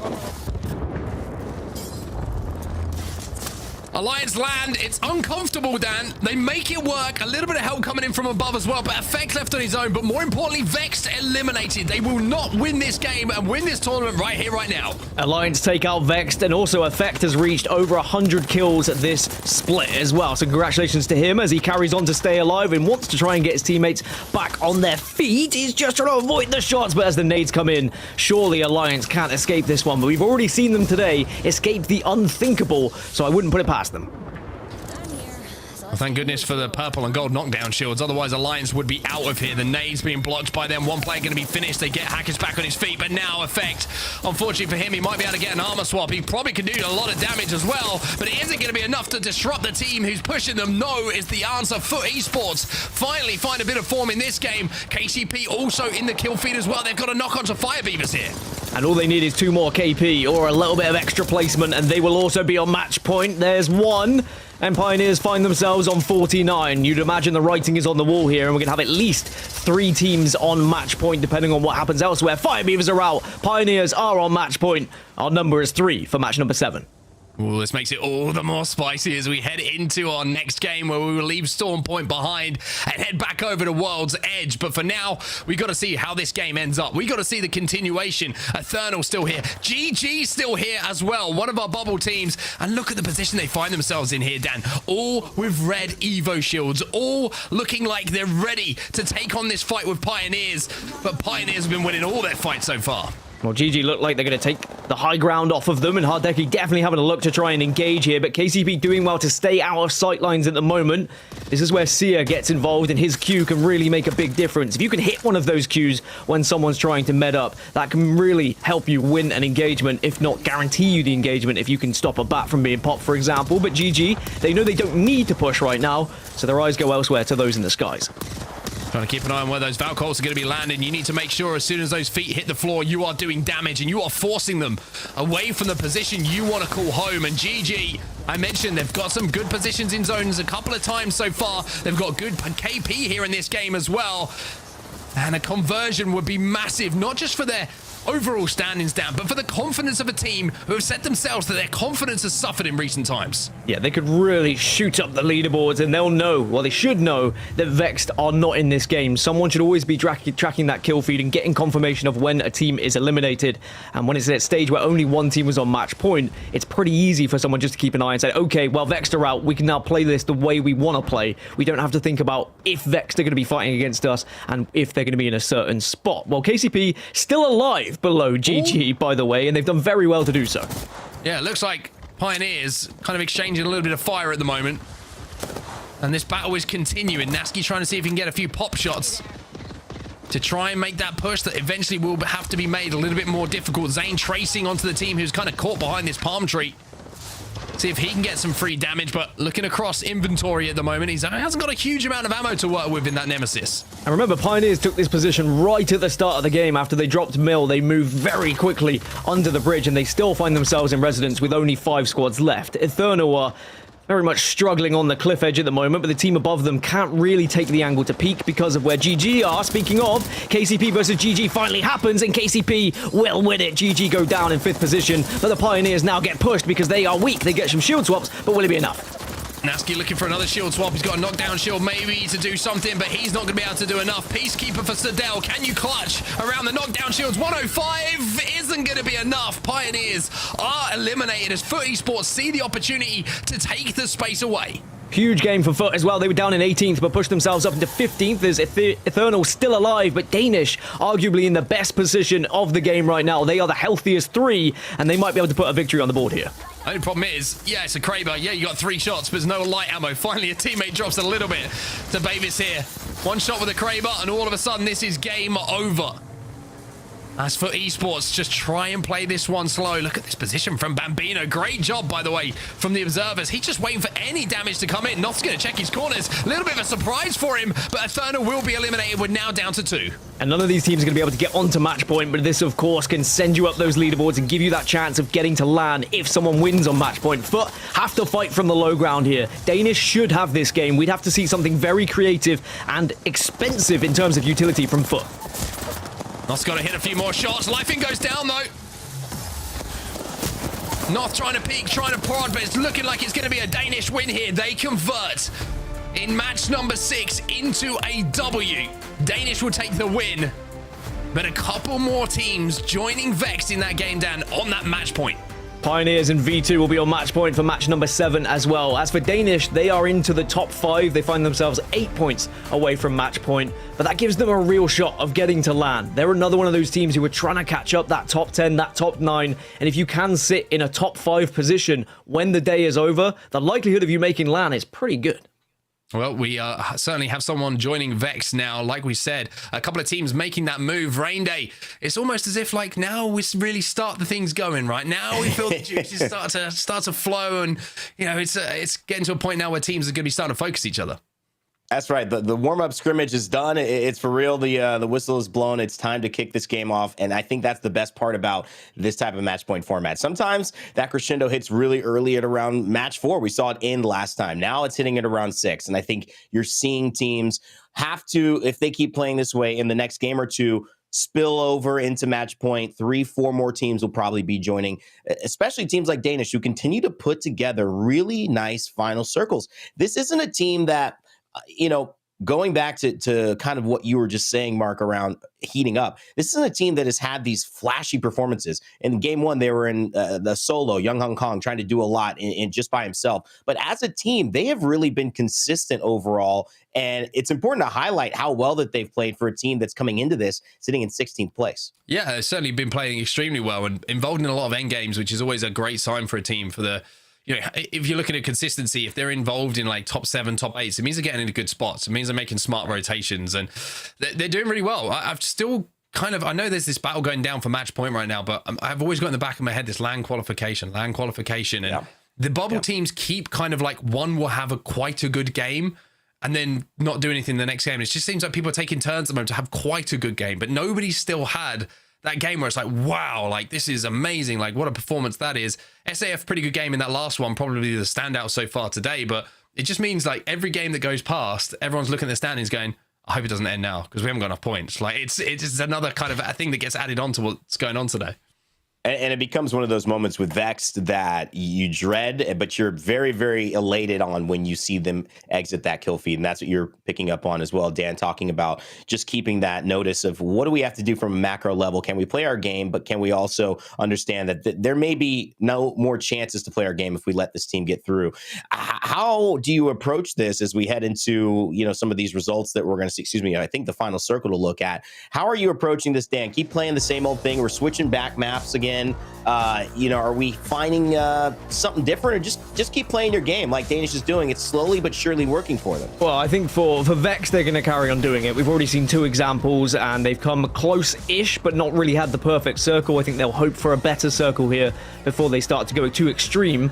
But likes of Pioneers and V2, well, now we'll learn whether they want to go for something a little bit different. I think that Pioneers are likely to stick with their same kind of game plan. I mean, that circle was perfect for them. If they were on match point, they would have been just hoping for a circle like that. For V2, I think they're the outliers here. V2 are the likes of team that would do something a little bit outrageous, try and change the composition up a little bit, and try and be a team to disrupt the meta, as it were. We'll have to wait and see. As for Danish, they are now 7 points away from match point. They are in the top 5. Coming into today, they were in 15th, and they were about 8 points away from that top 10. So if they were to finish in the top 5, they would have enough points to push into the top 10. But as Mark has alluded to, everyone else who's on that bubble has been performing well at times as well. So they've just got to hope that they are in the top 5 when that final match point is won.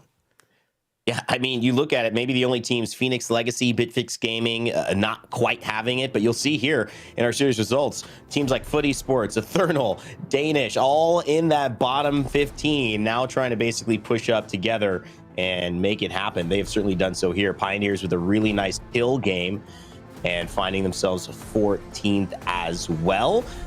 Alliance also getting a nice 7-point kill game after maybe a relatively slow game number 5.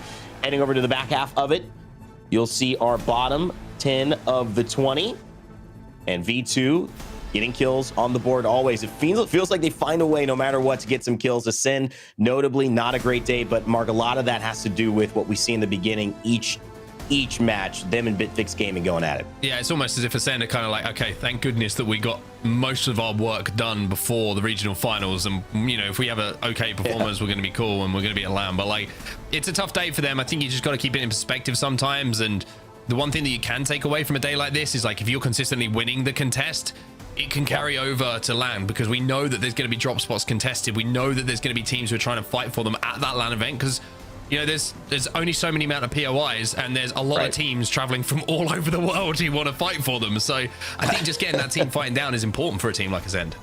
I mean, KCP, even though they were playing with a sub, and obviously Max Strafey couldn't make it at LAN, they contested half of their group play, and it kind of set them up for a rough run at it. Here, though, nothing rough about it. This is how they've gotten a match point. Look at these stats. Clearly performing. You said the 1, 2, and then the 3 clip at LAN. Dan, you were watching that as well. Zane, a monster performance for KCP. Yeah, I think that KCP played it as perfectly as they could. They, of course, just got thirded in the end, but when they saw that circle and they saw where it was going, they were like, all right, well, we know where we need to be setting up here. This is our jam. This is close to where we drop in. And they thirded at the right times as well. There was a couple of teams that were in the vicinity. They made sure they did the damage. They pushed out, but they also retreated when they had to as well. Impressed with the Pioneers. They find themselves on match point, and now it's going to be a real demonstration of how they can do it under the pressure going into match number 7.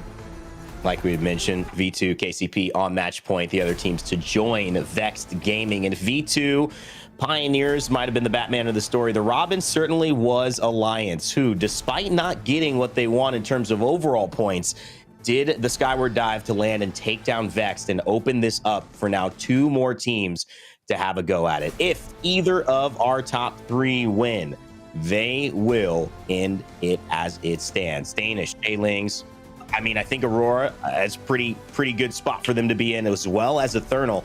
We'll see if it transitions to being able to make to LAN. But Mark, there have been some highlight performances coming across the day in terms of kills. Unlucky and Zane leading that charge, and Zidane shortly thereafter with 14. But talk about monster performances after 6. Yeah, Unlucky just continuing to do what he does, which is just put up numbers. He's consistently at the top of the kills leaderboard for Vexed. Zane, the same can be said for him. There's no surprise to see the two teams who are at the top of our leaderboards at the moment containing those two players with how they've been playing. But if you're looking down a little bit, Hardeki doing some good work for GG. Hack is still standing up for Alliance, even though they've been a little bit quiet. But SAF were 2 players in there as well. So let's talk a little bit about what has gone on to get to this state. Obviously, we've got V2, KCP just joining in. This opens up the lobby now, but our front runner who has been from the very beginning is Vexed. I want to walk through how they've gotten here in your eyes and do a little bit of a focus now since we've gone 6 games deep. Dan, what has Vexed done right and how have they taken advantage of these opportunities? I mean, Vexed have been one of our highest performing teams all season long, so I wasn't surprised when they found themselves on match point first because they are such an impressive team at how ruthless they are with their aggression when they are pushing, but also nowadays how well they play placement when they have to as well. It doesn't matter whether they have to play on edge or if they have to play central zone. They have that flexibility. It's something that maybe they lacked in Split 1 playoffs, but it seems like they've learned their lesson. They've gone into the research book and they have found a way to make things work. Whether they'll have enough to actually win regional finals is going to be my biggest question now, because they've had 2 opportunities, haven't been able to get there. Is it just a case of they need that right zone in the right place? We do move over to World's Edge, where typically this season they have been better, so perhaps this is going to be their best opportunity on World's Edge to find that. But when you've got other teams on match point, suddenly then the pressure starts to amplify and it starts to get a little bit more, and you've got the teams like KCP who will be looking to try and prove a point, and you've also got V2 who coming into today we're in 18th position. This means more to V2 than anyone else, so Vex need to be careful that they don't succumb to the pressure a little bit. They stay focused. They say, look, we were here first for a reason. The other teams are going to struggle maybe in their first opportunities. We can make it count here in our 3rd go.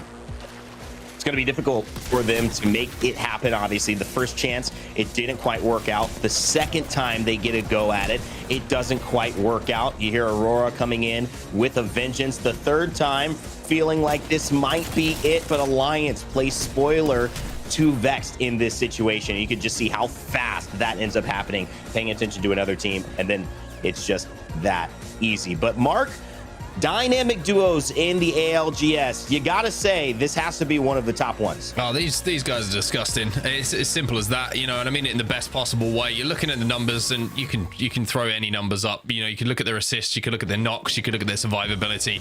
They're just monsters. 2 controller players who know how to get it done and very, very rarely miss in important engagements. And I think the one thing that's been impressive from them both is their willingness to learn. I think they might have been seen as a little bit reckless sometimes in previous seasons, but they're learning, they're maturing as players, and now I think that they're understanding that with their ability to win important 1v1s and get opening damage in any kind of fight, that they are a real asset to this team, which is led, of course, by Matafe. Yeah, and of course, you have to give credit to that IGL leadership Matafe brings. He also brings the maturity from an age perspective, but also just an experience perspective. You cannot doubt the young guns, Tyler FPS and Unlucky, though, and what they bring in terms of a kills perspective. That is combining for 30 after 6 with the 2 of them. However, if you think that there's someone else who deserves your MVP vote, or maybe it is one of Tyler FPS or Unlucky, the members of Vex, maybe it's Matafe for guiding him into this spot, make sure you tweet or in the chat right now, hashtag and the player's name you want to vote for your Monster Energy MVP. We will be checking those votes, adding a few of our own, and picking at the end of the day. We should do it. We never know when the game is going to be over. We keep going again until we win. So there may still be plenty of time. It may be over right after this. So if you're going anywhere, make it quick, because we'll be right back with game number 7.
Welcome back, everybody. I have crawled out of my gamer cave to join Dan on the mic this time around because, woof, do we have 3 teams already sitting at match point while we transition over back to World's Edge. But man, I'm excited because KCP V2 joining Vex, who have been probably the most consistent team that we've had in EMEA. I think the worst placing overall for this second split, Dan, has been like 6th place. And they are still coming out and performing out here for our regional finale today. Yeah, I think everyone, is stepping up when they need to. They realize what's on the line here, and teams like Danish, teams like V2, teams who need victories seem to be finding them, and I'm very excited to see whether either of them can now go back-to-back to try and push themselves a little bit further. Of course, if V2 were to find a victory again, they would be the champions. We have 3 teams on match point now. V2, the KC Pioneers, and of course, we have Vex, who have been there for 3 games now. Surely someone does it in 7, right, Vicky?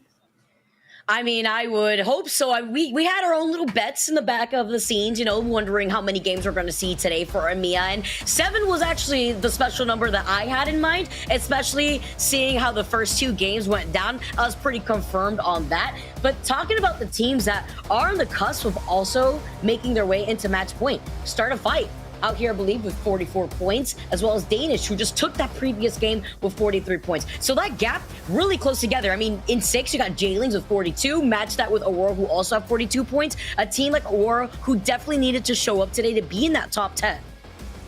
Well, we'll have to see if anyone can show up now in match number 7, as you said. It's what you predicted. It's what the average usually is about 7. Maybe Fnatic changed that yesterday when they did it in 4 in their region. But the circle, we're going to be heading up a little bit more northeast. So Fragment, Epicenter, this is where we're going to be ending. Horizon are already up there. VCGO and BFG will be having their normal fight towards Climatizer. A pretty good zone for the likes of J-Lings. But to think about our 3 teams who are on match point, Vex are going to have to move from Lava Siphon, KCP over from Lava Fissure as well. So both of those teams are going to have to move quite some way just to be able to get over there. And then Joke and the rest of the V2 squad, they're moving over from Skyhook. So it's not too bad of a rotation for them either. Yeah, that was definitely the one team that I was wondering with their rotation, they can at least take that northern side, but you can imagine how many other teams are going to try to contest them in that choke point that leads into the high ground of Survey. As we take a look at the 50-50, that has not disappointed us just yet as Bitfix. They are always choosing violence off the rip here. It doesn't matter where they're standing right now. They're feeling confident, and let's see what Trix can do with the Mozam in his hand. Well, Bitfix, they want to go out with a bang. We established right at the start of the show that if they were to progress to LAN, they had to win today. Even 2nd place wouldn't be enough with the amount of points they could gather. And who knows, maybe it is still possible in some sort of miracle dreamland in an alternate reality or whatever Marvel film you may be watching nowadays, but they have been enjoying themselves, that's for sure, and they've made things a little bit tricky for those teams that have dropped next to them. I still love what they were able to achieve in match day number 9 to get to regional finals, but unfortunately with the changes they made, they just became a little bit too late for this squad. It'd just be an insane Cinderella story. Also talking about the different compositions that we've been exposed to, especially on World's Edge, as Vortex are on the high ground already. You can see the pings coming in here too, but look over to your side. Also being able to get that shield check here too. Understanding as they're good, take the background Peacekeeper in the hands of our member here from Vortex. They did get that knock, and they are going to be able to trade that through, and they know that they have no shield while the one last member is running away from Bitfix. And this is an important fight, not for Bitfix, but big for VCGO. They are struggling today. They're in 20th position, but overall, they were on that bubble. They were in that top 10, but they can very easily be kicked out of it by all the teams that are below them. They need a big game here now, because as we've got 3 teams on match point, we are going to get increasingly more likely to find a victor here today in this game. So Vortex are going to have to make it work in this one. One of the best ways to stop people winning on match point is win yourself, and then maybe they can send it to a match 8. Deny some of that extra KP too from the other teams that are on that bubble. I love how you highlighted where Vortex is currently overall with their points. Right above Start a Fight with 65 points here too. Looking at the side-by-side and where the circle is going to be taking us, we are moving all the way over to the north side. Survey Camp is definitely going to get contested by the teams that we mentioned earlier that want to rotate away from Skyhook, take that more northern rotation. Wondering if KCP wants to sit pretty here in the northern side, maybe deny that opportunity, as it looks like they are taking the jump tower actually. So they'll get some information over the other teams like Horizon and the other squads in that area here too, as Vex Gaming also taking some shots over by Epi.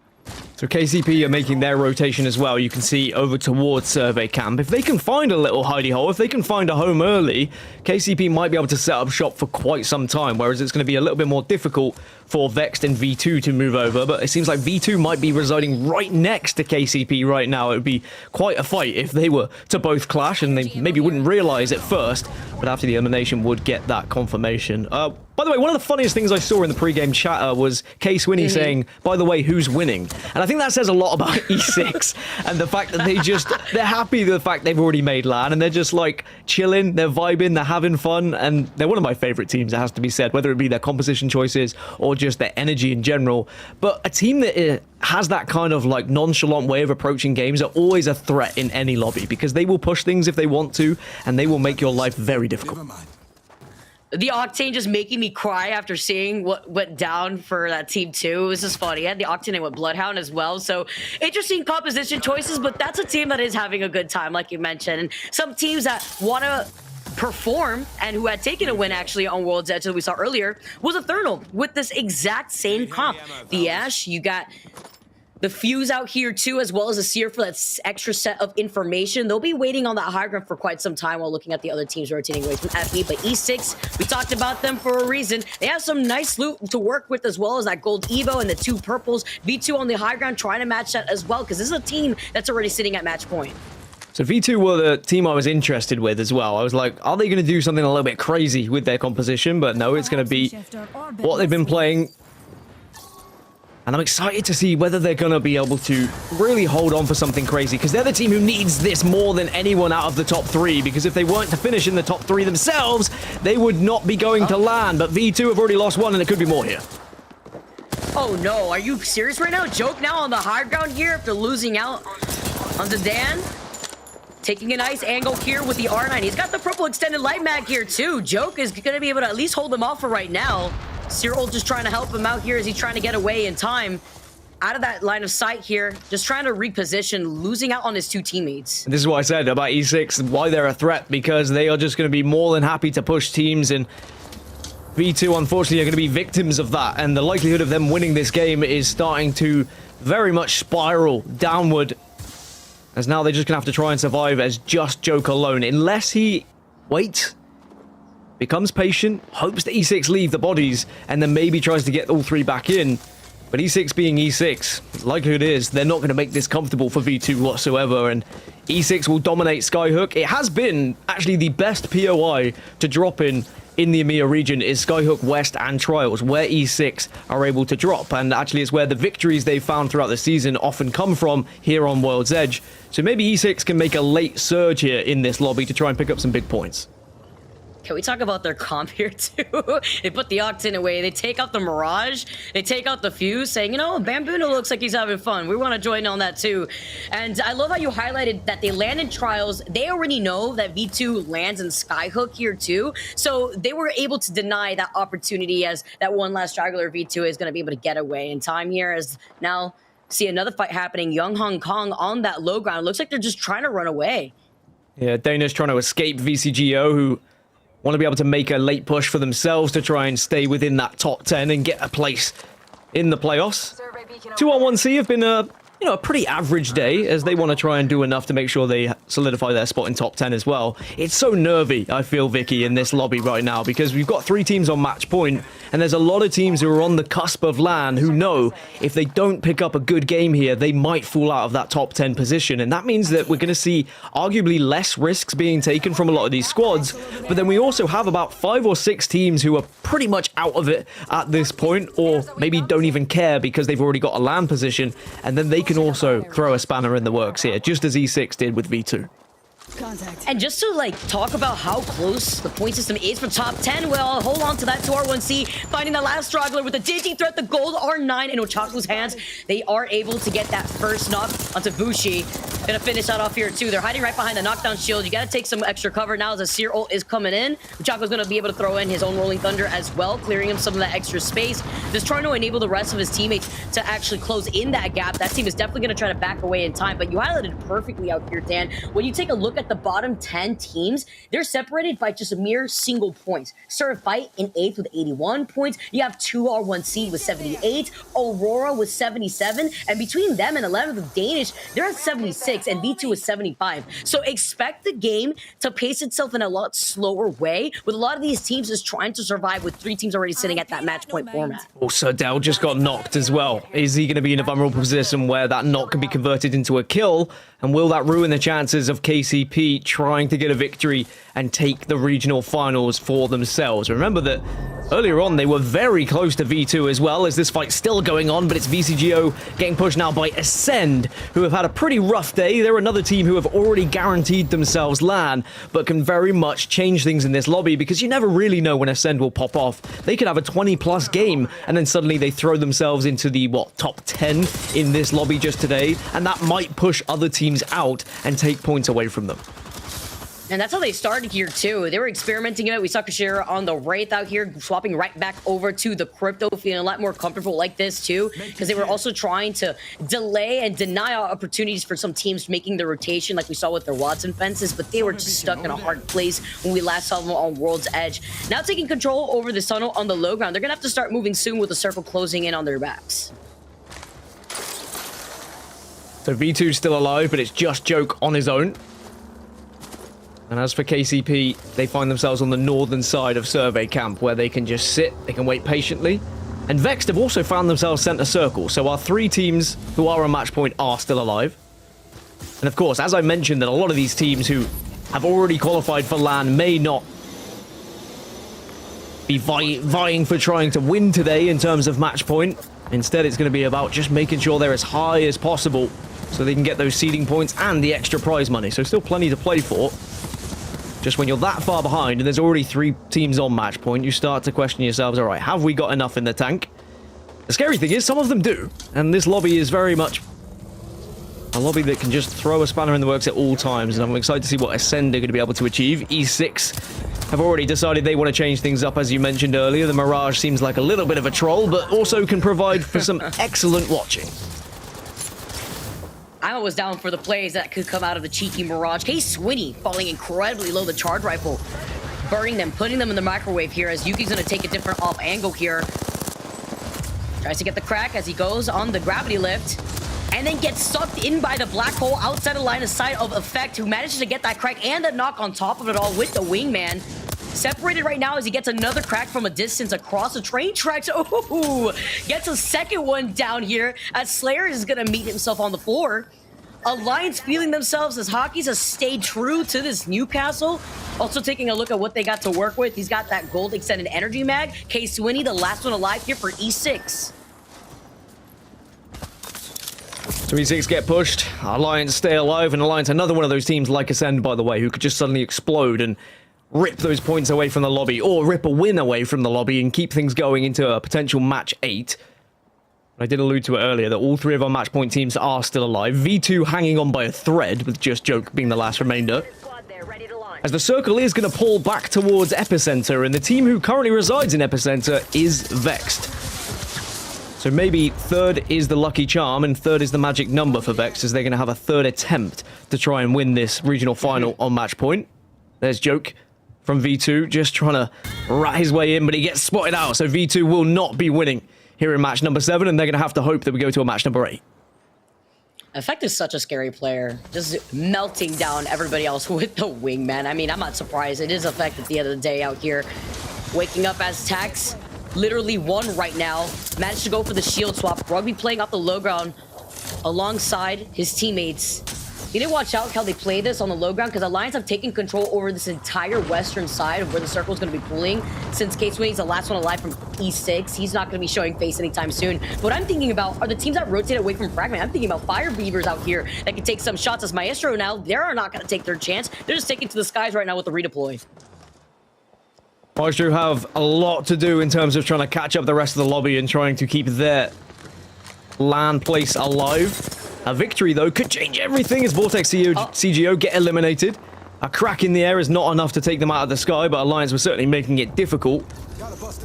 As you can see, one member of Maestro has gone down. Ascend have also lost one. Players starting to fall now as the circle closes. Maestro do get eliminated. KCP were on the board, as are Vexed. So both our two teams remaining who are on match point are getting involved with fights, but they aren't losing players. That's what's important. Aurora was popping off in the feed there too. I believe that sets them up at 45 points in total, so 5 points away from sitting at match point as Alliance still clearing up this side of where the circle is going to be pulling here. Vex still landing these wingman shots as they finally see K-Swinny get taken down. On the other side of that, that was start a fight. We're able to clean up that last straggler. A little bit of silence across World's Edge. You can cut the tension with a knife as everyone really starting to realize how close they are now to potentially land, potentially winning regional finals. Or maybe just getting those extra seeding points. There's still so much to play for every team that is involved. For esports, they had a pretty dismal beginning to the day, but they are slowly starting to catch up. Another big game here, and they put themselves within contention of LAN as well. 1 minute until that next zone closes, but all of these 14 teams, well, make it 13 now, are trying to find the best spot. The circle has moved back down towards Epicenter. As the Pioneers, one of our match point teams, they're trying to assess whether they should stay here or not. Let's jump into a listen in and see what they have to say. Checking. What the fuck is... It's not in the sky, Natsuki. What? I just... Valcult from Epi side. Yeah, I see that. Are we in on you, Sane? Are you sure? 100%. Ah, no, we're not. We're in on this side of the bridge. We're in on me, we're in on me. No, we're not even. No, we're not. I guess we... Unless we get an really opening. bad. Yes. We're gonna play on my ping. Yeah, catwall the inside of the building and kill them. Yeah, no, the Bangalore's out. Door's gone. Just keep securing them, though. You guys are... No, you both stay there. You both stay there. Okay. I just hit one with the trap. I think that's on the house. I don't know. Someone's closing. Newcastle. Alliance here. It's okay. I'm on Siscan, guys. I'm on Siscan. Yep. Alright, let's go. Let's move up. They keep climbing up on me, I think. Okay, no, I'm fine. I walled down. They bang on to. We have to go underneath them. Yeah, there's one. Okay. Cyril, maybe? They don't have it, though. Yeah, Cyril thing. And we look for something on these kids. Okay. Teams are gonna 3P now. Break doors. Start to break doors. Yeah. I'm getting on the roof. I think we just play on their roof, guys. Okay, let's 100. Nice. Chill. We're gonna get wrapped from the right side, maybe. I'm selling. Behind us, a wall or something. They might push. They're all three in this corner. Please. It's fine. They're all three in the Zero corner. gonna fade soon. We have to start rushing him, maybe. I think. Wait on my Q. I'm gonna get a good Q probably in 8 Guys, seconds. it's okay. Careful the wall. There's a team here as well, okay? They might wrap us. So I would say we just chill for a second. Yeah. Oh, they got me on scan. Very bad. It's okay. They'll try to scan them when you have it. Yeah, I will. I got this door reinforced. I got this. Good shit. Okay, No, Nice. we're playing on my side. I need you to scan this. We're playing on my side. My side is better. Okay. There's no one over here. Yeah. or I guess actually- let's start from his side. I don't know what side is best. I think we just play everything. You know? Yeah, we just... So the circle pulls right back to the Pioneers, and I like the tactics. Let's just destroy this team that's in front of us. We don't necessarily have to try and escape, and I like it. I like the aggression. Vexed, however, they're in a little bit more of a difficult situation, and look at the composition they've gone for. We see Gibby, we see Caustic. They want to set up, but the circle's moved away from them, Vicky. Oh, they're building up the campfire real quick here with the Caustic, except the Caustic is the one lighting up this squad, and they walk right into that trap. Ooh, nice BK shot over on the other side by Tyler. They're trying to cover each door. Watching coverage here while they set up the gas traps. Important to note, look at the speed right now. Vex now taking care of Aurora. Aurora literally right there at sitting at match point 2. They have 48 points to their name after cleaning up some KP on their way over into that next circle. Unlucky now having to just disengage for it now, reset. You see the pings going on. They have to fight their way from the low ground all the way up into the high ground, where you could see that KCP and their comms are being very nice and tactical about where they wanted to go next. How do Vex play this one? Unlucky has the Skyward Dive available, potentially, which could allow them to just jet up into the sky and try and do something. On the other side, you've got Pioneers who are on match point as well. So both Vexed and Pioneers. Pioneers are sat in the prime position. Vexed have to move as the circle closes. Can Vex survive? As Pioneers could well watch over them and maybe even take out either a match point team here.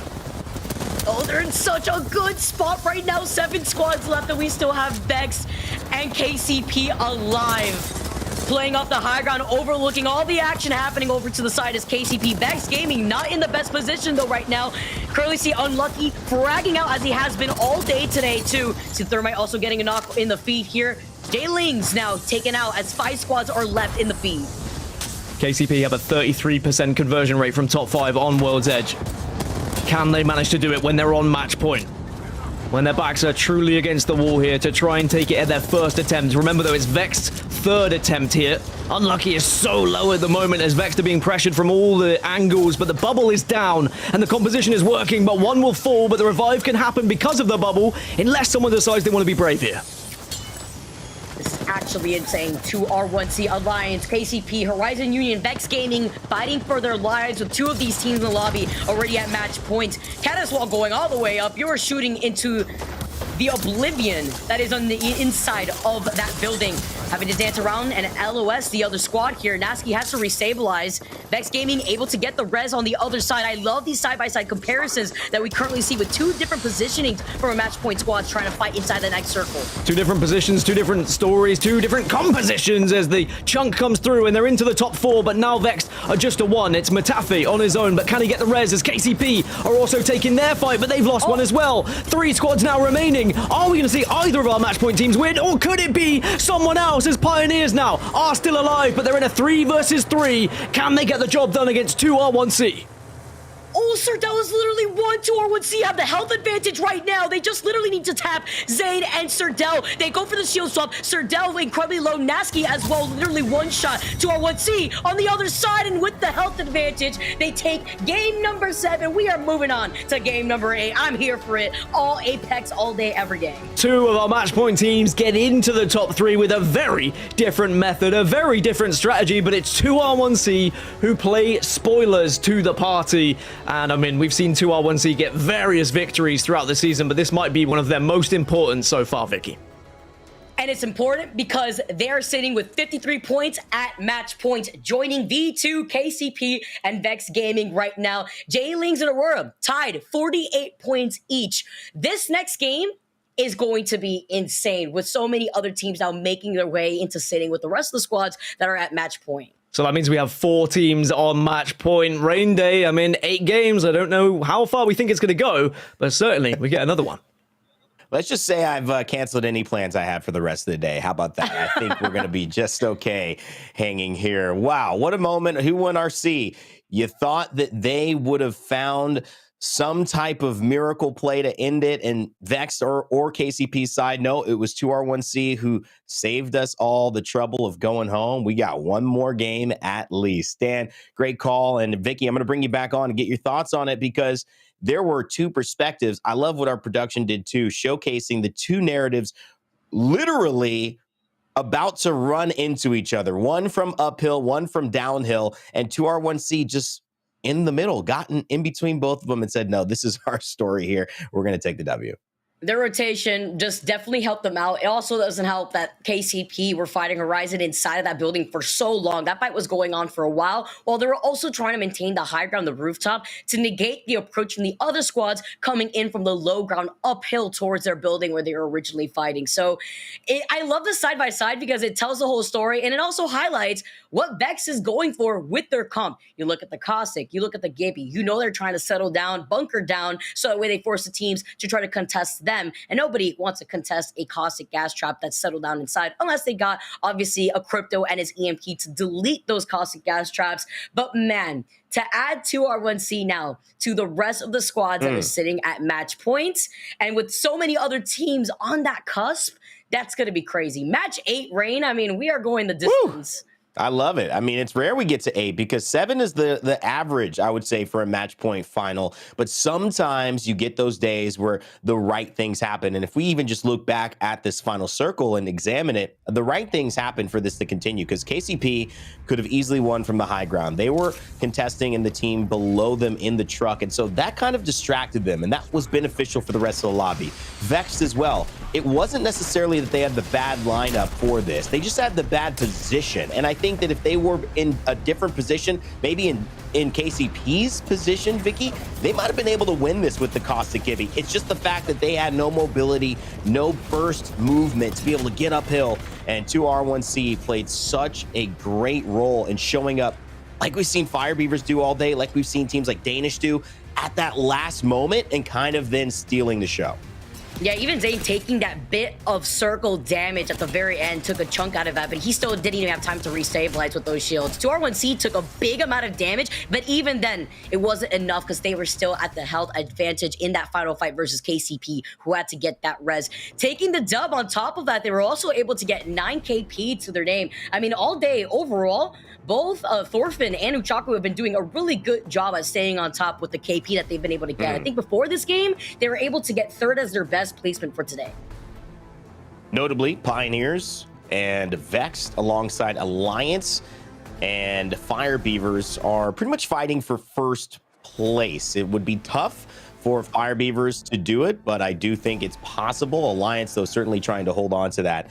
2R1C fighting for something else to qualify for LAN, sitting in 9th place. So far, so good, stat-wise, showing that everybody's got a role to play, whether it's assists or kills. You go up and down the ladder. Either way you look, Vicky, Hyrika, Shako, and Thorfinn putting on a great show here in Game 7.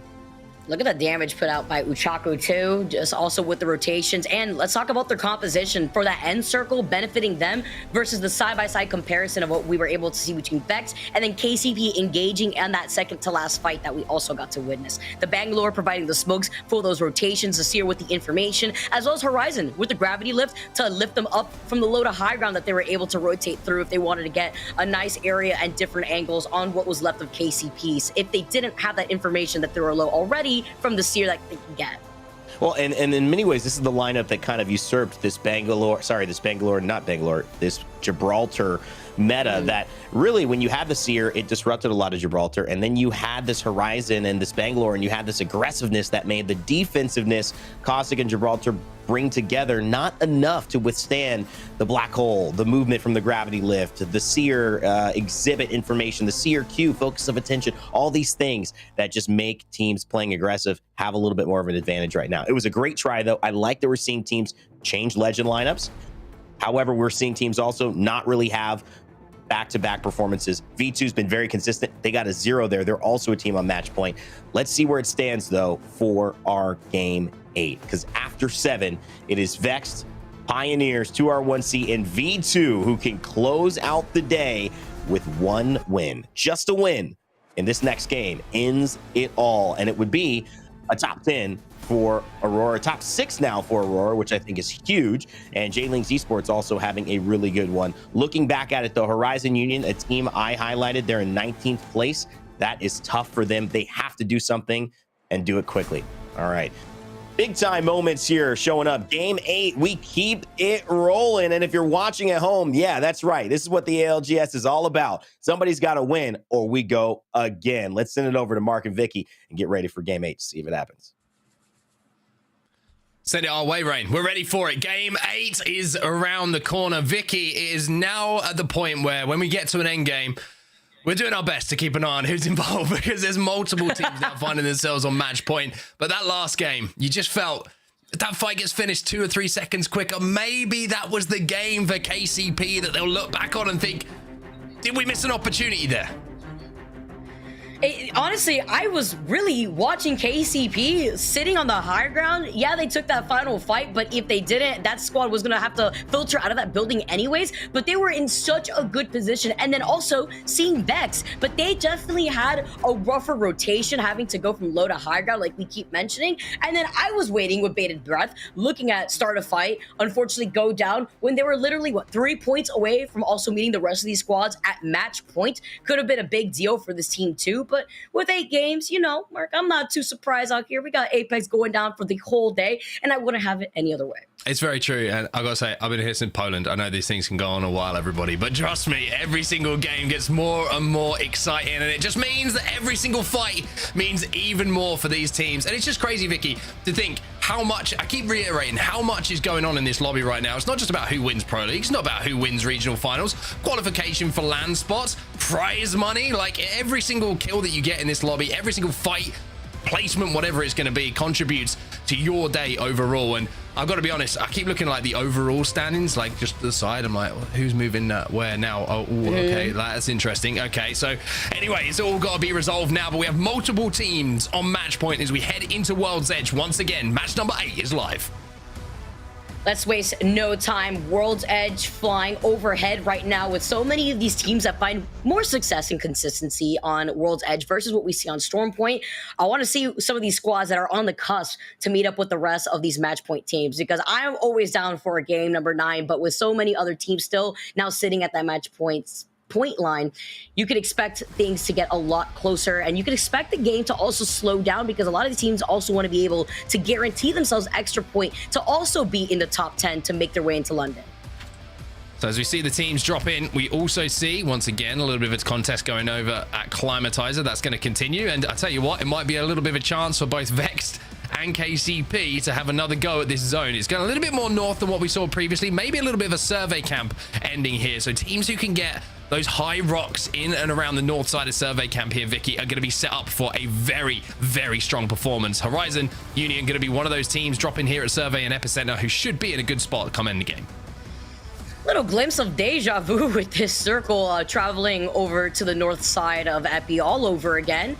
Also seeing that 50-50 that has continued on throughout the entire day. Not expecting that to change anytime soon. But you also talk about the rotations that we're seeing some of these teams leaving Skyhook if they want to already make the rotation as quickly as possible. Specifically talking about V2 to avoid E6 since they look like they're having a lot of fun. We saw the Mirage come out. We saw the Fuse. We saw the Octane. I mean, maybe they're just going around town to see which of the legends they want to pick this time around while also enjoying themselves since they've already settled their way into London. I've got to be honest, I was a little bit surprised at Octane. Like, you know what I mean? It's like there's a lot of other legends that would have come before that I would be like, okay, I feel like Octane was quite low down that list. However, as we know about E6, it is a roll of the dice sometimes when it comes to composition, and they do like to mix things up and be unpredictable. But Octane, kind of like it for the pace. I was talking about how it was the fastest trio in Apex Legends that they were running on Storm Point, and we'll have to see if the speed at which they can move can turn into kills. But like you say, E6 pretty much got their job done. It's just about prize money for them, where they finish in the standings. But no surprise to see once again, Vicky, we get to recast the contest of Climatizer.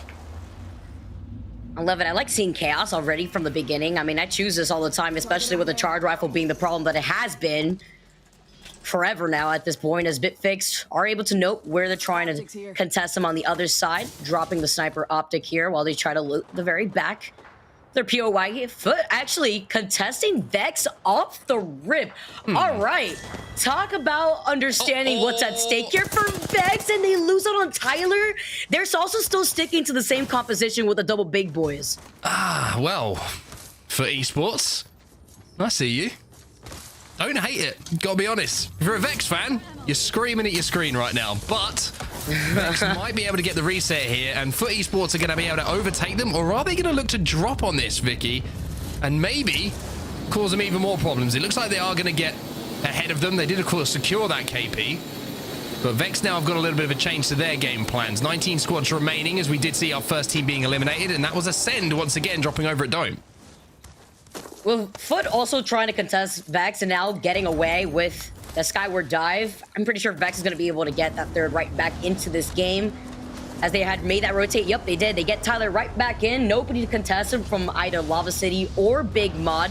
A lot of these teams already quick with their rotate, thinking about GG, who are making that rotation away from Launch Site Alliance, who take their time leaving Thermal Station, but at least Vex now can take some room to breathe and loot the rest of Lava City here. I mean, I've got to say, ooh, kills going down in the meantime. Pioneers on their rotation. Bitfix Gaming and Fire Beavers are going to be some of the victims of teams in and around the area. Bitfix Gaming were eliminated, but it's Fire Beavers in and around Fragment who are taking some damage in from Pioneers here. But look at this. What a risky moment this is for KCP. Searolts are down on either side. Can KCP escape this? That's the question. As Maestro make their rotation up the hill, Aurora inside of Fragment, KCP should be safe for now. But very, very worrying moments, heart-in-mouth moments here for Pioneers fans. Especially seeing the performance we just saw in that last game. Hanging out on the outside, where you see Aurora settling down on top of that roof. They're going to be able to get some extra loot from these death boxes at their feet. Walking away with that 2 KP here. Looking for the W finally. They've been settled on match point for quite some time now, too. But it's about this rotation into that next circle, how they want to handle this differently in comparison to what we saw in the previous game when they were rather quick and also taking that building north of Epicenter. I want to kind of go back to Vex because it's a clear game plan that they've got. They've obviously prepared for match point. They feel like Caustic Gibby is going to get them into positions to work and kind of convert on a match point opportunity, so to speak. But Gibby on Edge, you know, when the Gibby meta was at its highest, Gibby was a requirement for Edge teams to force their way in, to play without cover. And the fact that they are running that composition, even though they got slowed down on the rotation, it kind of plays into the hands of Vex here. They can still fight in and around, and we saw how effective it was in that previous endgame where they had to fight uphill so hard. I love how you point that out because it literally plays into that game plan that they're working off of. And with the quick rotation there too, they're going to be able to ping what's happening over on the north side of Geyser. 2R1C just rotated outside of that northern building, north of Geyser, through that tunnel. We can expect other teams to meet up in that choke point by No Name to the southeast of Fragment East. So Vex Gaming could probably hear a fight, get involved themselves, and put themselves in a better spot if they want to take the eastern rotation to the high ground that is north of Overlook, because it'll also get them out of a lot of fights that are going to go down by Epi and into the northwest side from the squads that are exiting out of Skyhook in the northern rotation. Well, Maestro just been eliminated in the meantime. 2R1C, the other side of that vault tunnel like you were talking about, just overlooking No Name for now. Vex's game plan seems to be to craft, though. You can see them taking their time, and not too surprising to see that, considering that one of their players certainly probably doesn't have the loot that he wants to play with right now. So a couple of extra shield bats, certainly leveling up those Evo shields. Alongside the Gibby bubble, might be something pretty important for them to do if they're going to fight Edge and force their way in what looks like they're going to have to in this game. Can we talk about the L-Star, though? I mean, we're seeing everything today. The meatball slinger out here, the L-Star trying to put down some of that damage. He's going to need ammo soon, but they also have to look out what's going on behind them. Hierarchy could give them that information because, again, it's that rotation that I'm thinking about when I'm considering Vex and how they were right next to that Geyser area. But 2R1C now with a circle behind their back, seeing GG on top of these buildings now, trying to find an opportunity to rotate away from their line of sight. Hardekin's getting pushed here. You can see him taking a lot of damage, but he gets the first knock onto Thorfinn here from 2R1C. So a 3v2 in and around No Name.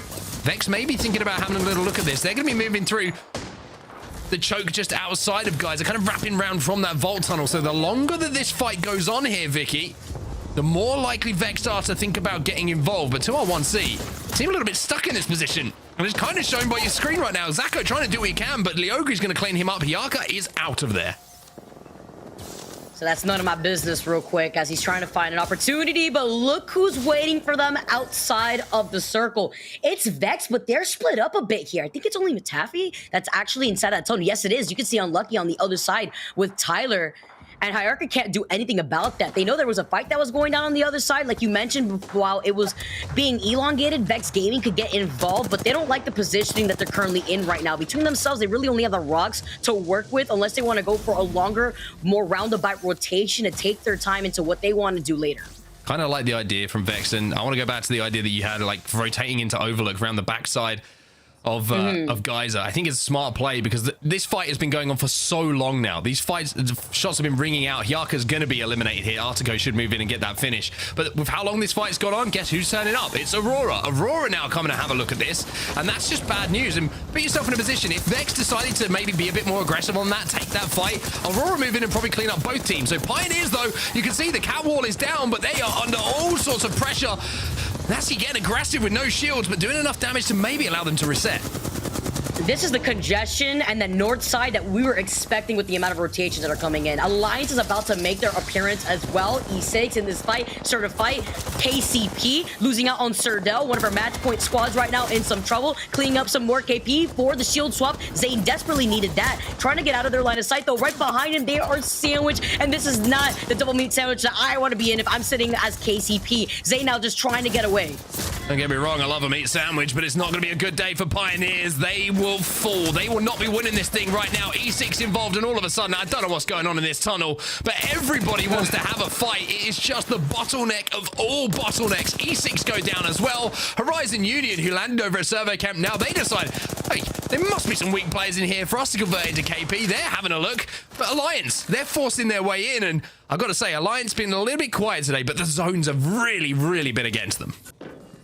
Horizon got whiff of this fight. Maybe they got a little hungry there too. They also probably like the meat sandwich to work with, as Alliance are going to be able to try to restabilize. Horizon on the other side, with Alliance taking that separate off angle by this choke point throughout the tunnel. We're seeing if any other stragglers exiting out of Skyhook are going in a direction, but for the most part, I'm pretty sure it's cleared. Most of these squads that rotated from the west side have already made their way into the tunnel, thinking about Horizon, start a fight. Jailings even on the north side of the train tracks, north of Survey Camp. So Alliance are in a pretty good spot right here if they can continuously gatekeep those two squads that are north of them. Yuki trying to dance around this pillar at the moment. Manages to do so long enough for Hackers to take a little bit of a wide angle here. And one thing I love about Hackers playing on Newcastle is one of the features of his gameplay is he loves to take these off angles. He likes to try and catch teams off guard, as it has Yuki kind of anchoring and effect doing that initial damage. And the great thing about running Newcastle and doing that is you have the Q to just go down that mobile shield, and then you can kind of work behind it. So if you get caught out, you kind of get a little bit of a second chance to get in and get out of that fight. It's the get down, Mr. President. Literally the superhero move to just get into a different position. I also like the roundabout Skyward Dive from Effect, because he tried to pick up some extra information with the Skyward Dive passive here that Valkyrie provides. They didn't get anybody on the southern side, and they decided to take that other position here in Survey, noticing that nobody else is around them, but they have to look out for the teams that have taken up the real estate inside these buildings already. V2, a squad that has done the deed and has traversed through all the odds against them. This is a squad before today that I believe started at 18th overall, have now made their way into 12th place in the overall standings, and they're already sitting at match point. One of our squads sitting at match point with 13 squads left in this lobby, so they're also trying to slow things down inside of that building. Vex gaming, still alive here, Vicky. Still alive. Vex fans at home. With a minute 30 left on the clock, they're going to have to reset on top of this building. Gold Armor's going to make that a little bit more easier to do. Pop a couple of cells and you'll be back up to full health in no time. But this is a tough, tough game for them to win from this position. Trying to force Horizon away from this position. Tyler's taking an off angle. Look at what Tyler's trying to do. He forces the zero as well. So Vex doing damage, but also more importantly, burning the resources of their opponents in this team fight. Look how much damage he's able to get off of the Caustic nade too, off the Nox gas that he threw to cover that space. And he had no choice too. He doesn't have that mobility to just retreat right back to the hands of his teammates, who now are coming in to help give him some backup. Unlucky wants to take a different off angle after they were able to help Tyler reposition out here too. While this fight is happening though, they got less than a minute to go into that next circle, and Tyler gets beamed. He tries to take some cover, and with a pixel of health, he is able to restabilize. Just about for Vex, but what's Vex's next move? They don't have the Valkyrie available. You saw that it was on about 35% at this point, I would imagine, for them. Horizon Union holding them out as well. OXL being used here by Phoenix as well, so he'll have the Dark Veil back in around 10-15 seconds or so. Urban's also popping an OXL to get that exhibit back, and Vex trying to make a play maybe to slide past them under this bridge just outside the tunnel. It's a big play here for Vex. It's a big call, and Matafe's got to get this one right. Let's jump into the comms and see what the plan is. Yeah, we're good, we're good. I'm on 1.5 for now. 1.5. I'm 2-7. Give me cells, just give me cells. I'm picking Algs, or give me your mine. Your. Let's go down. Shooting.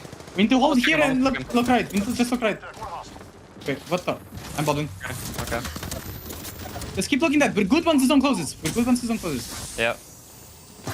And with the bubble left, they're gonna... No one should push us. And just Put him. please. Yeah, they're still out there. Just need to shoot them. Just need to shoot them. Hold here and ego challenge. Crack, see ya! See crack! Just crack. Dodging it. Wait on us. On you, Tyler, you're alone. I know, I'm gonna die here maybe. We can play it though. We can play it though. They get really good for us. Just play it as well. Okay. Almost crack Catalyst. They're in zone coming. I'm dead here. Crack one! So much damage! Play me. 5 seconds to bubble. Wait for bubble. No! They just have angle. Yeah, they can angle everything. Yeah,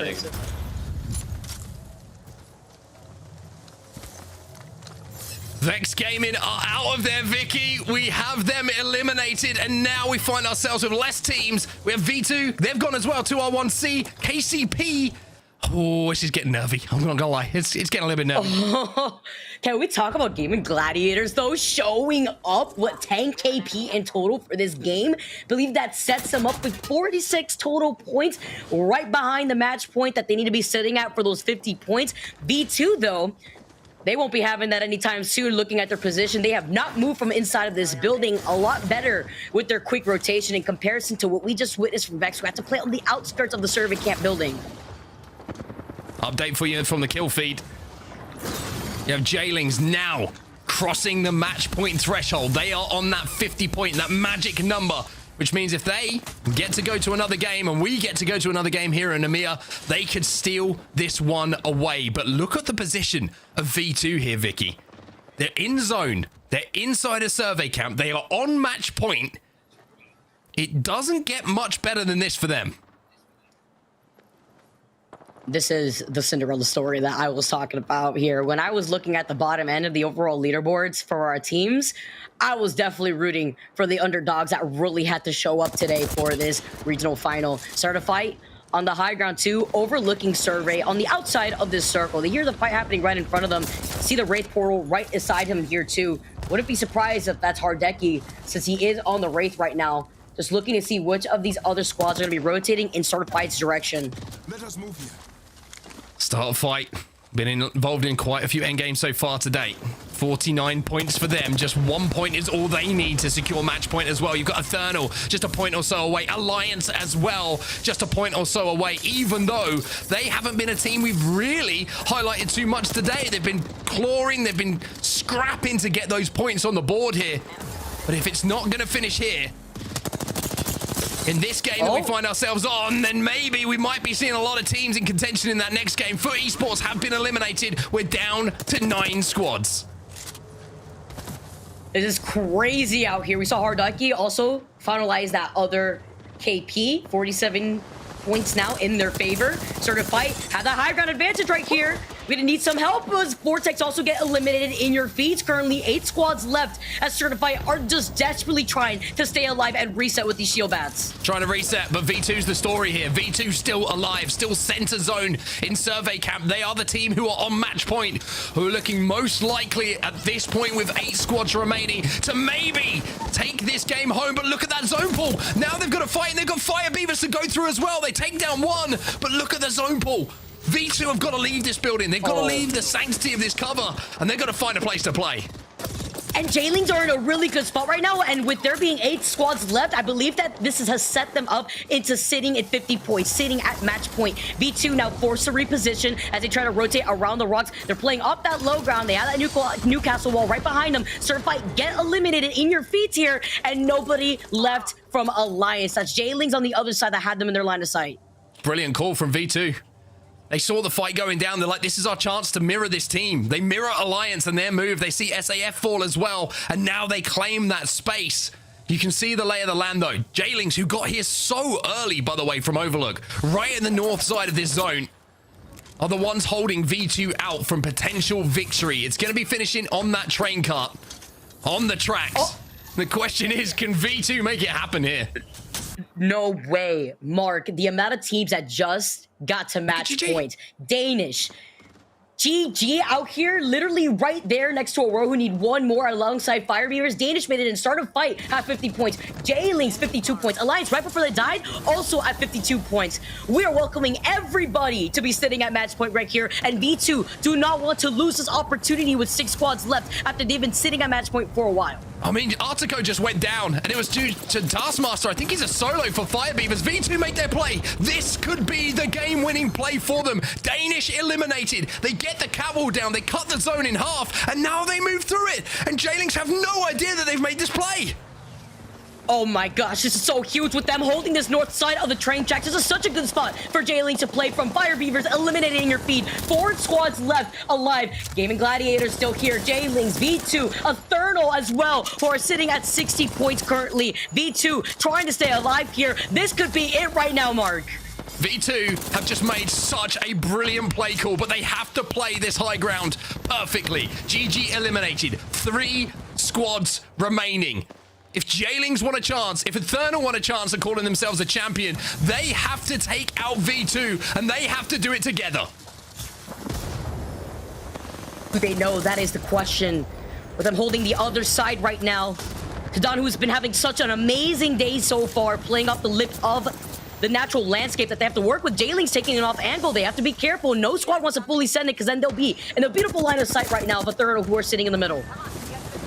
V2 have got the game in their hands right now. It's all about patience. It's all about hitting the shots when you have to.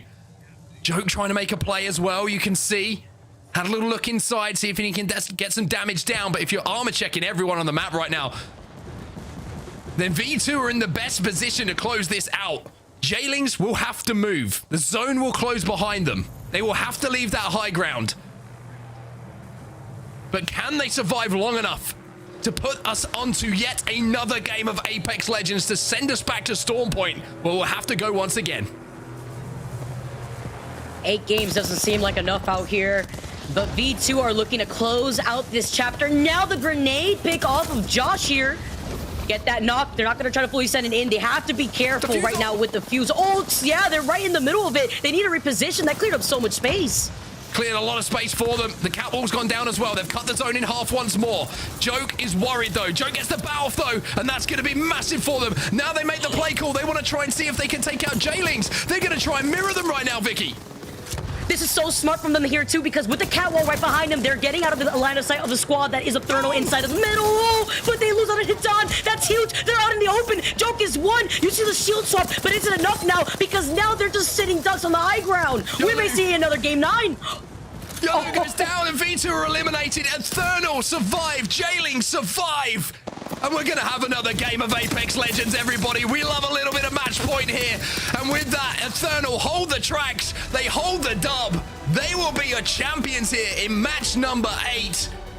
But for the second game in a row, we have a team involved in our endgame who did everything possible to win it. But they just couldn't get across that line.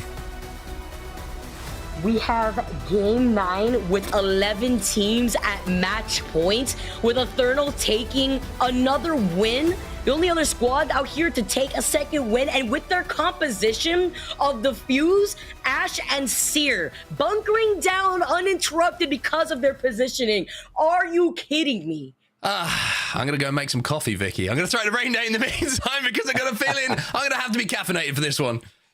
And Mark, make me a cup too, man. Maybe 3. I don't know. I can't even complain at this point. A 4th one. You guys are way ahead of me. You know, I'll tell you, our show flow, it goes to game 9, and then that's it. Then I think our producers are like, no way. There might be a way, but it is going to be hard now. Let me tell you why. Vicky, we'll get into the weeds, but you mentioned it. More than 50% of the lobby is now on match point. That means we have a 50% or better chance, I think a 55% chance that someone is going to end the game next game. And I think that this is, this is the way EMEA has been. And I don't know, you know, you've been in this split yourself and you've seen how close it's been. A lot of these match days, they've been separated by 17 points between 1st and 13th place. EMEA is just that good. They're that close. And I think they're looking to say that, hey, whoever gets to land in this position, we're now going to be making worldwide impact because of how they've stepped up their game. And as more games go on, too, it's also granting opportunities for the teams that have been sitting on that cusp from making it into the top 10, for kind of shaking things up and making some teams that thought they were comfortable feel uncomfortable out here. And it's just crazy. 11 teams at match point. That is ridiculous. A game 9. Hey, I predicted a game 7. Boy, was I wrong. Yeah, I predicted 6. I was way off right there. But it's okay because, you know, this could have easily gone the way of V2. I think patience ended up hurting them a little bit watching this on my end because they had to make a move, but you didn't want to ever make a move that put you out of contention easily. So they kind of let things happen, and what it ended up being was they made a move halfway across, and they then became the middle of that fight, and that is what opened things up for Eternal, who had the best position. They had cover. They were in the middle to go ahead and aggress onto Jailings on the other side. But 11 teams on match point. And one of the scarier parts about it too, as we're going to start to look at these series results, is you're seeing teams now like Alliance, now like Fire Beavers, heck, now like Gaming Gladiators, teams that weren't in this position. Now they're serious threats to you, Vicky. Yeah, and I like the play that we saw at the very end for V2. They put up that cat wall, and what they needed to take advantage of was fully singing it onto J-Lings, but we also saw the isolated pick between Hidan going down first too. But looking overall at what went down in that lobby, we got to welcome Danish out here at match point, Gaming Gladiators, Start a Fight, Fire Beavers, Alliance. It is looking insane here, looking at these top 10 finishers for these squads for that Game 8. It might be the second highest win of the day as well. 25 points for Eternal on the back half of our 20. You'll see these teams still get it going. The only team that isn't in the mix here, placing maybe 11th to 20th right here again, is Ascend. And that is a really strange situation. But let me bring you back to another Split 1 playoffs that happened in January a couple years ago, where Ascend on 11 games took the win over Alliance. And I don't know who the other team was that was kind of in contention with them, but it was kind of like stole away the playoffs. That was the theme. That was the thing that Kashera and that squad had been actually getting it over, that mentality that, oh, we didn't deserve to win. Now they're in a position where, surprisingly, they would be able to steal it at about 11 games if we went that long, but I don't know if that's going to happen. Vicky, do you really think, I mean, it seems like it's going to end next game. Like, people should not turn away. You have more than 50% of the lobby already at match point. I mean, it has to go to one of these squads that are finding that consistency, you would think, at least within these previous 8 games. But we are making that transition into Storm Point, if I recall correctly. So that means that some of these teams may be finding their comfort stride on this map that we keep highlighting, because we have been seeing different compositions come out for some of these teams when we make the flip over from World's Edge into Storm Point. Phenomenal point there. And I think there are some teams that we're going to see maybe take advantage of this. And it may not be exciting for some of those teams that just perform really well, but that's what happens in Apex. You got to get it done on both sides. Let's look at it officially. Here are the standings. The top 11 teams right now, all on match point, above 50 points. That means next game, if they win, it is over. Teams that desperately would love a win, including Bitfix Gaming, including Aurora, a team like that. But a team I'm looking at, it's that 11th place spot, Vicky. Gaming Gladiators. The thought of Hardeki, after missing playoffs for the first time ever, now having a chance to redeem themselves with this squad and make it to land with a win, that would be an incredible story for one of Europe's most historied players. Yeah, that's fantastic. Between Hardeki and Aurora, I would love to see more of these teams really pop off here. I mean, Aurora right there too, Rain. So we're going to have to find out, because Aurora is sitting at 49 points. They may be meeting the rest of this lobby at match points if we don't have a winner, obviously, for this next game. Well, Vicky, you've been incredible. Great cast. I'm going to let you take a break. And of course, we're going to throw it over to Mark and Dan, because we've talked enough about it. Let's see who is about it. I hope you got your coffee, fellas. It's time for match 9. Nearly caught me there, Rain, with a coffee in my hand. I'm not going to lie. We're starting to us very quickly, and we're ready because we want to get into match number 9. Now, Dan, you've got a smile in your face because you love numbers, and there's lots of them being thrown at you right now. So this is like your paradise right now. It is, yeah. I'll get a kick out of it, that's for sure. We go back over to Storm Point. It's going to be match number 9, but I just wanted to give everyone an insight of what would happen if V2 had have won that game. Currently, they're outside of the top 10. They're in 12th. They would have obviously gone through as the victors of match point. Then we would have seen Vexed, Alliance, Pioneers, Fire Beavers, J-Lings, E6, Ascend, 2R1C, and Eternal go through as the 9 remaining teams. That would have meant that SAF, Horizon Union, and Aurora, Gaming Gladiators, Danish, they would have all missed out. But because we go on to another game, suddenly that blows open the top 10 once more. But of course, we have 11 teams on match point. You've got to hedge your bets that we end it here in match number 9. It would be outstanding if we got to 10. He had to say it, everybody. He had to say it. I mean, well, let's see what happens, eh? 11, I mean, I'm not going to lie. I thought in the last game it was going to get done. The way that V2 were maneuvering around that end game, they did so much, so well, but they just couldn't convert in that final moment. But now, forget about the last game. It's all about this one. And we go, hey, a brand new map. We're back over to Storm Point. Storm Point is where we head over to, and it means that you've got to try an entirely new composition if you were going for a World's Edge themed comp. I mean, we already saw the Caustic and the Gibby come into the equation for Vex. Do they now change back to something a little bit more aggressive that is going to benefit them here on Storm Point? Or will they try and go for that tried and tested composition of going for match point? Because you've now got 11 teams that are going to be trying to do the same thing. You can't just focus on yourselves. You've got to suddenly be thinking about what is everyone else going to be doing on the rotation. Are we going to see some wacky compositions? Some teams are going to be taking more risks, but 11 teams are going to be taking less. This is going to be such a difficult lobby to try and navigate. I mean, for V2, I feel like the move. By the way, this is going to continue. Still happening. Yes, it's still happening. This contest is going to go down in the annals of time. But I want to talk about V2's chances now, because you were going through kind of map percentages, drop spots, win rates, so to speak, at the start of the game when we're looking through where the teams are going to be dropping. Fish farms, unless I will say it's a fish farm zone, because then it is such a difficult zone to get into for any other team. I would say it's probably got one of the lowest win rates out of all the POIs, and that's where V2 find themselves. Yeah, you're correct. There was only one win prior to today from Fish Farms. There is now technically two, because V2 have already won one today, but it is definitely one of the lower major POIs just because of how far you have to travel. We do see quite a good points total being scored from teams, as again, this fight is still happening. It seems like Ascend have got the upper hand in this engagement, and looks like maybe they'll be able to finally put an end to this book. It's the final chapter. You'd imagine, with it being match 9, with there being 11 teams, as Bitfix Gaming do go down. It's a valiant effort once more, but Ascend can at least laugh their way into match number 9. Okay then, let's talk about what's happening in the rest of the lobby now. After the contest once again comes to its conclusion. Good news for Ascend is that we're going to a very, very similar zone. We're going towards South Checkpoint by the looks of things. The 3 buildings just outside of there is where we're going to be ending, maybe a little bit more south just outside of the mill, but this is a zone where we've seen Pioneers be right involved in that end game. We've seen Vexed win one of those games as well, Dan. And for Jailings as well, they've got good priority to this zone, probably the best priority out of everybody. And they crossed that threshold in the last game as well. Yeah, I mean, there's 5 teams that are dropping in that area that are all on match point. There's 6 teams who are close enough as well that can get there if they want to.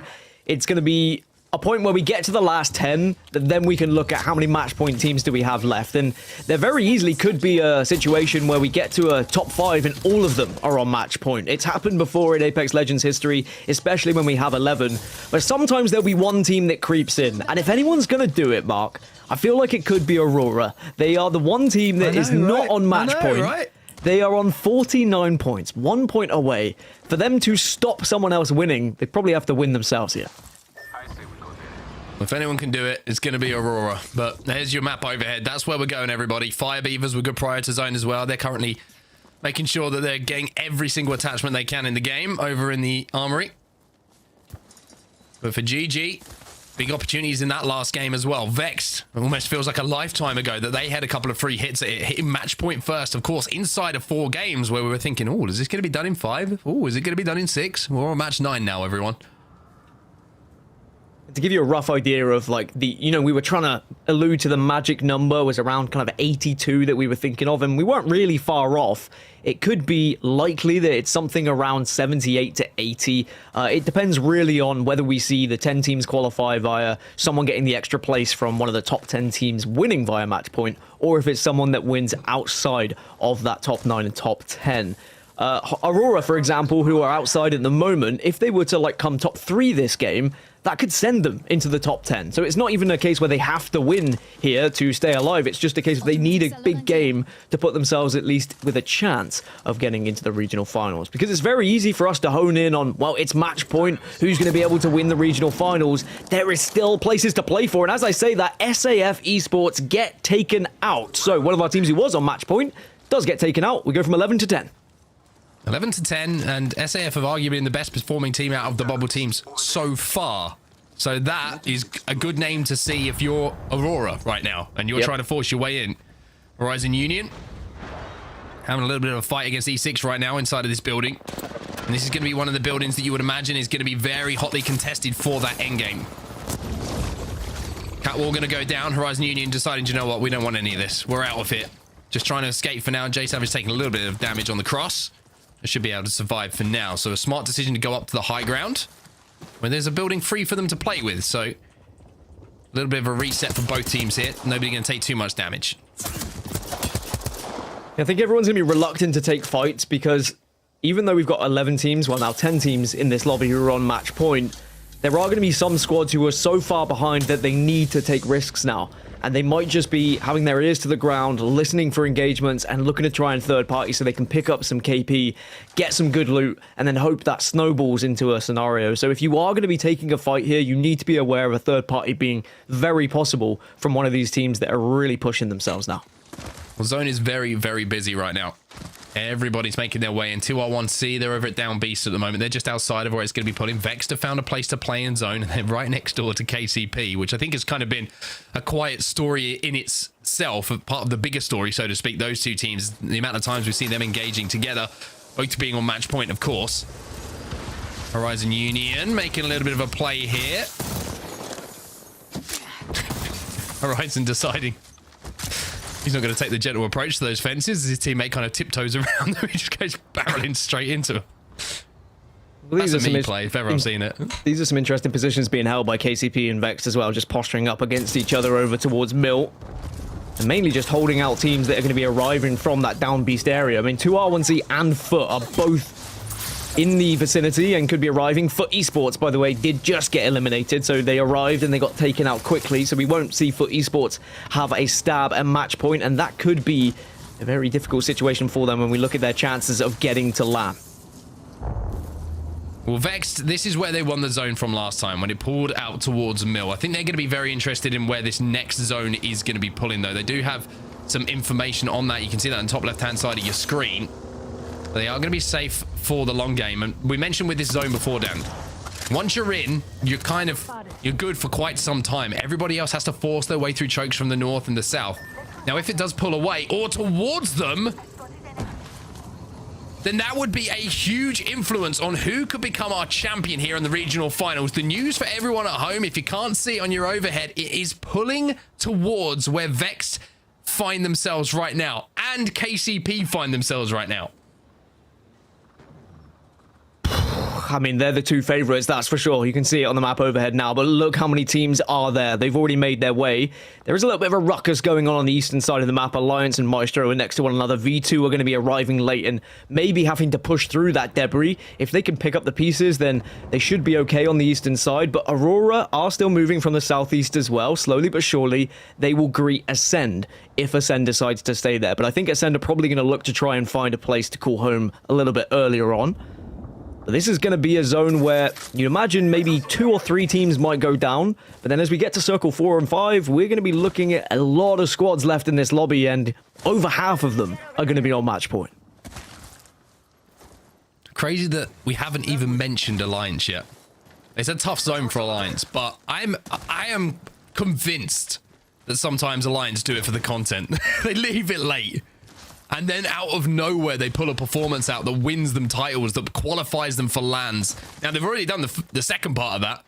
But winning the title and being top of the leaderboards when all is said and done is, of course, their main goal in this. And on 52 points, they are on match point. They have as good a chance here of winning this game as anyone. And that's what's scary, is we have so many teams who have had success throughout this season at finding victories. And we know that match point is where some of these teams thrive as well. And you mentioned it, Alliance could be one of those squads. But Aurora really are the one team that everyone in the bottom 10 right now is just hoping finds a victory, because then this can go on to a match number 10. All they need is one kill, and then they'd be on match point as well. Damage onto Maestro as well, but didn't get that 1 point. Like you were saying, the 1 point could have been the difference for them. Obviously, they've got to go on and win the thing. We'll hope that someone else doesn't win it. Still can't connect for that knock, though. 2 players cross that they see. Is there a third to peep their head out of this crossing? So Sunset is aware that there is one. Can they cut him down, though? That's the question. The headshot comes in.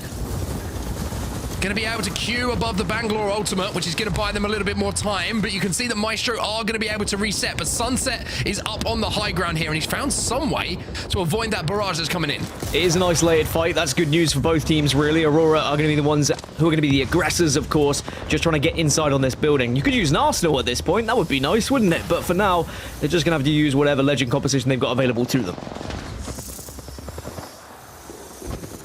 They've got the armor advantage here as well. Gonna swing outside though, and now it's all up to Sunset to do some damage. Kills exchanged between the two teams. Smokes are down. It looks like Aurora have the advantage in this fight now. 2 have gone down. Sunset just trying to find this last player. Needs to just hit one more shot. Maestro are eliminated, and Aurora keep their chances alive. Of course, I meant Ballistic, didn't I, from the Arsenal season. That's fine. I think Arsenal would have been a nicer legend name, but I say that for bias reasons. Anyway, V2, they're still alive. They're still kicking, but they've managed to get Zidane at least to a point where they can start to craft some more armor. And you know, it's tough looking at this zone to try and give a favorite to you on set, because KCP and Vexed, on paper, should be in the best positions. But they are also in vulnerable positions where people could ult on top of them. That happens so much at Mill, where people will say, all right, well, where can we go? Let's go to Mill. And then suddenly you find yourself taking a fight. That could really throw the game. So you really just hope no one's going to make that kind of risk. Interesting to see what Jailings are doing, by the way. Jailings are all the way over at checkpoint still. They have not left checkpoint. They've got a ring console available. They've got map room scan. They've got everything they need. And I wonder if they're just going to see where, not only where this zone is going, but what playable areas there's going to be, where everybody else is going to rotate. And then Noises and Co can try and work out what their route is going to be to potentially win this game. It's a tough zone for them to get to for now. But being able to get that information is going to make the macro a little bit easier towards that end game. Fire Beavers, who are also a match point, by the way. Just kind of forgot about that for a second. Up on Godrock right now, and this is a great place to be for them. And Fire Beavers are one of our winningest teams from the region in regular season as well. 6 wins across both maps. Their conversion rate from top 5 is when it starts to get impressive, and when we do start to get to those situations of top 10 and top 5, maybe that's when I can start honing in on those teams that have the higher percent conversions. But for now, Fire Beavers, they are in a good spot. They're just a little bit vulnerable. Playing these rocks is very tricky because you can leave yourself exposed to certain angles, but at least Fire Beavers have the Bangalore to work with to try and cut off some of those sidelines.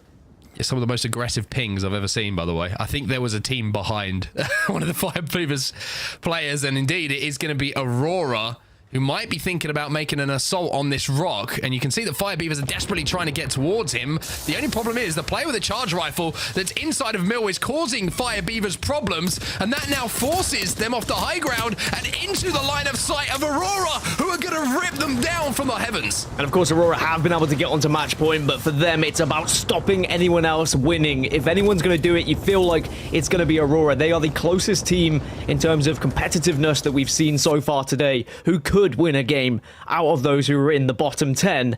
But that is bad news for Fire Beavers, and that goes exactly to the point I was trying to make, that you are vulnerable from certain angles when you play that rock. KCP, they're still alive, they're still kicking, as are Vexed. But Aurora cannot sit here. They cannot stay here. You can see the circle is going to force them away into the likes of KCP and Vexed. Fire Beavers eliminated, down to 15 squads now. Our Fire Beavers will be hoping maybe that Aurora can do them a favor now and give them another chance of winning the championship.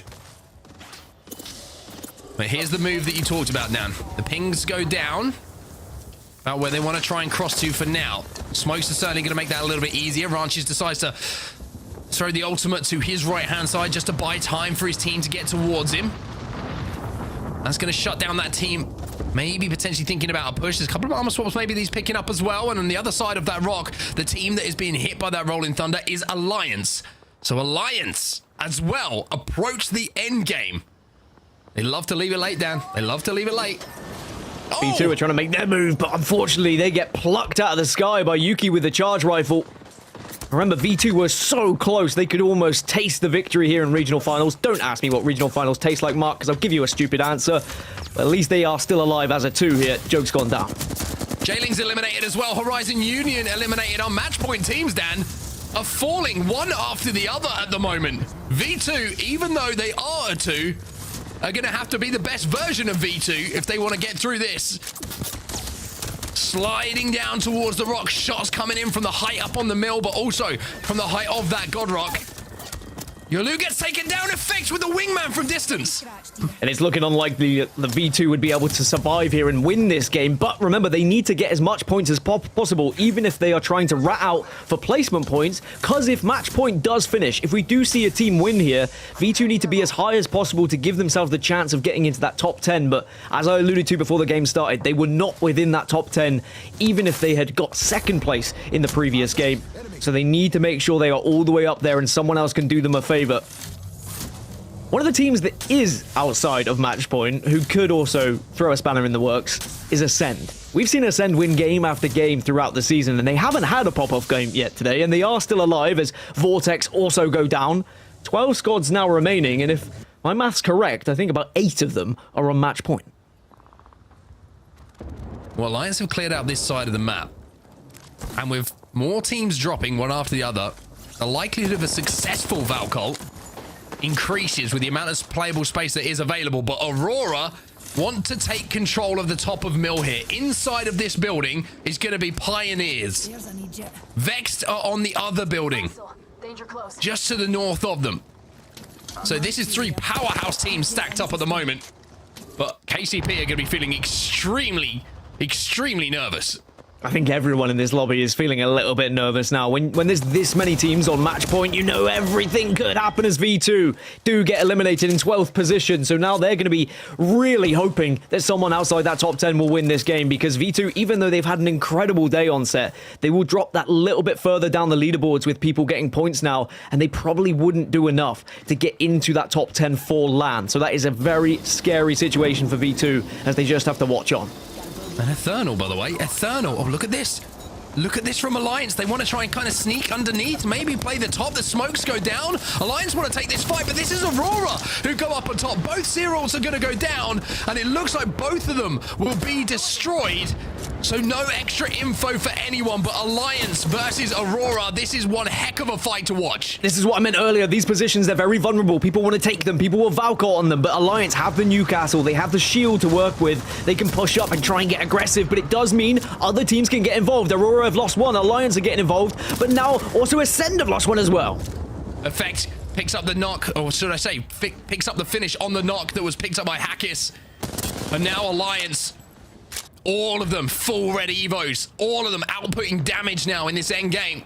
Take control of the height here at Mill. Pioneers, what have you got to respond? Zane gets a red armor to answer back. Fairly certain 7 of our 11 teams are on match point here. It's looking even more likely that we would wrap up today's regional finals in EMEA here on match number 9. But there are still 4 teams who could throw a spanner in the works. Gaming Gladiators eliminated. That's another match point team down. Oh! Ascend is still alive, but the KCP, they're getting involved.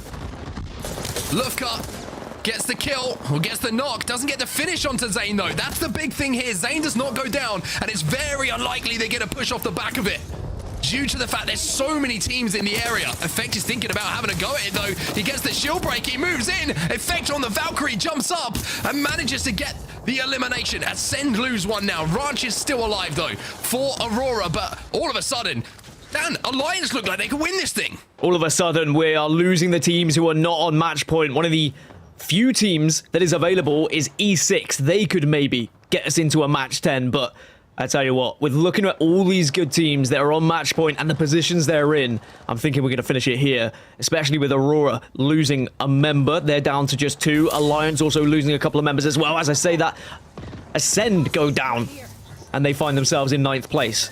And I meant Ascend, not Alliance, excuse me, but with 8 places and 8 teams available and only, what, 2 teams who aren't on match point right now, this is going to be tough for those who are watching on, hoping that they're going to get a LAN placement.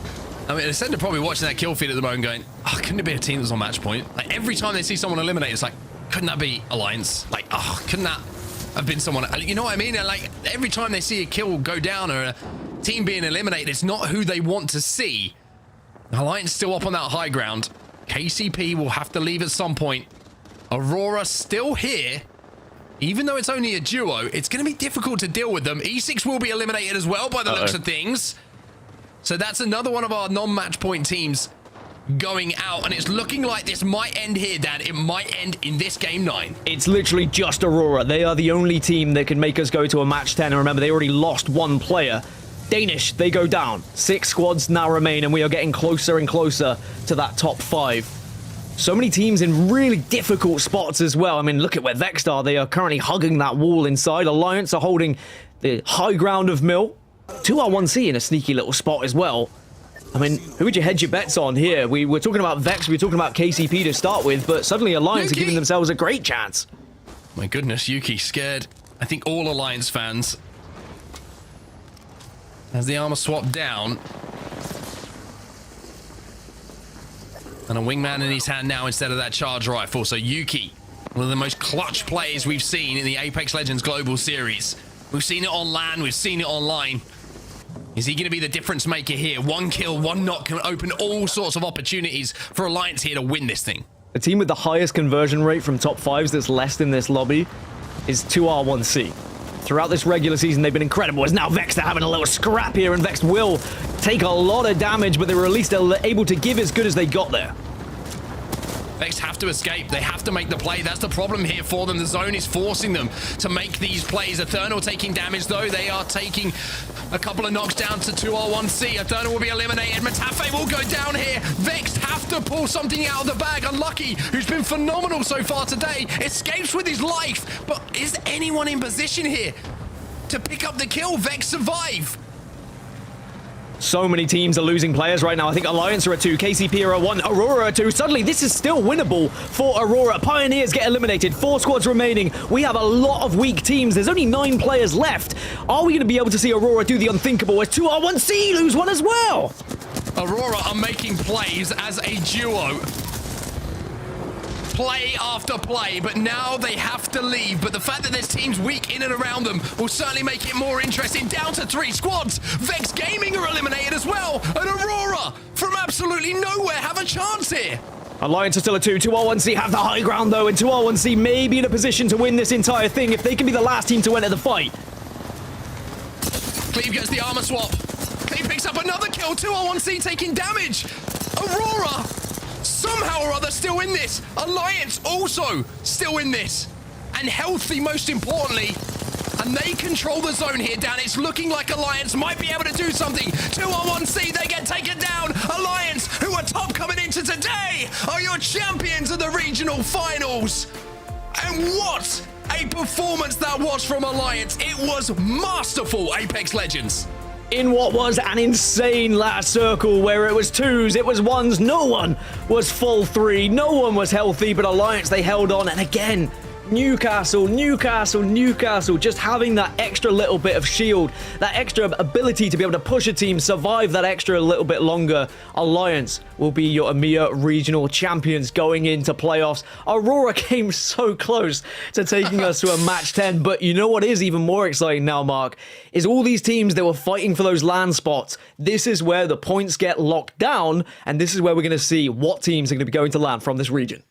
Ah, what an amazing game. Congratulations to Alliance on the win. We'll bring Rain Day back in for some discussion because I think I said they love to leave it late. They love to leave it late, and Alliance do it once again here, Rain.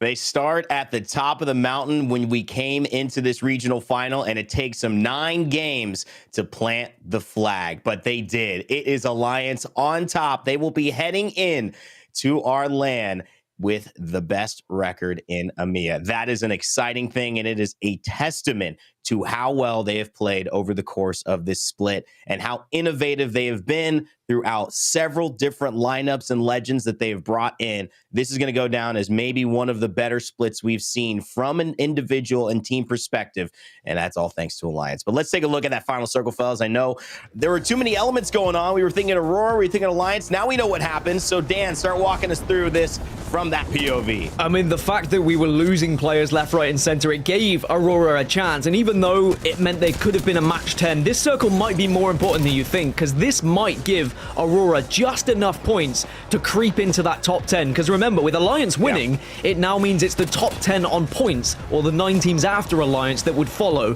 Aurora may have done enough, and it was all about just surviving as a duo. Now, they may not have got the win, but because they were stuck in the middle, they had to choose which team they were going to fight. And in the end, it was 2R1C who took the fight in the end. And Alliance, they just watched on. They waited. They had the Newcastle to give them the advantage to kind of hold the open ground a little bit more.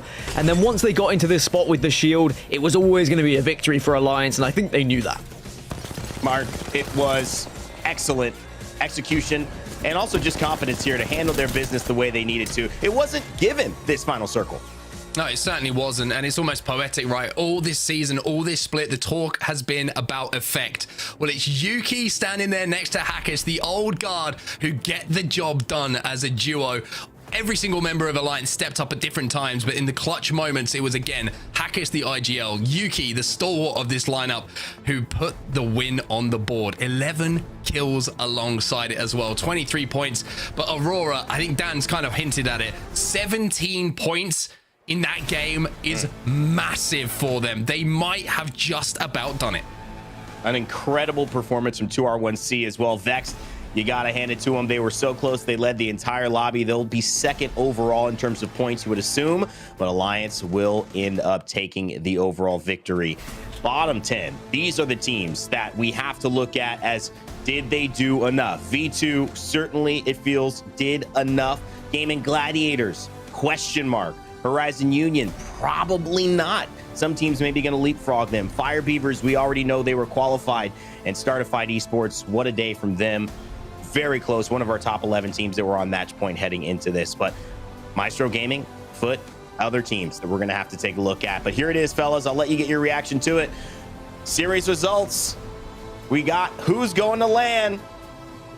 And my goodness, look at this. It is going to be Alliance taking first place in Aurora. This is the series. This is not who's going to LAN. This is not who's going to LAN. Hold on. This is the series from today. But it does give me an idea of who is going to LAN as I start to patch all the math together. This is where Dan gets his calculator out. This is where Dan gets excited. But I mean, Evan, you were just saying V2, you think they've probably done enough. I don't think V2 have done enough by getting eliminated in that game. Aurora, though, you're right, should have done enough. Eternal as well up there that may have taken those 9th and 10th places. And that is scary for V2, who were so close. They were in 2nd place at one point and they had the opportunity to win. But with them not winning that game, it might have just been the difference between getting LAN or not.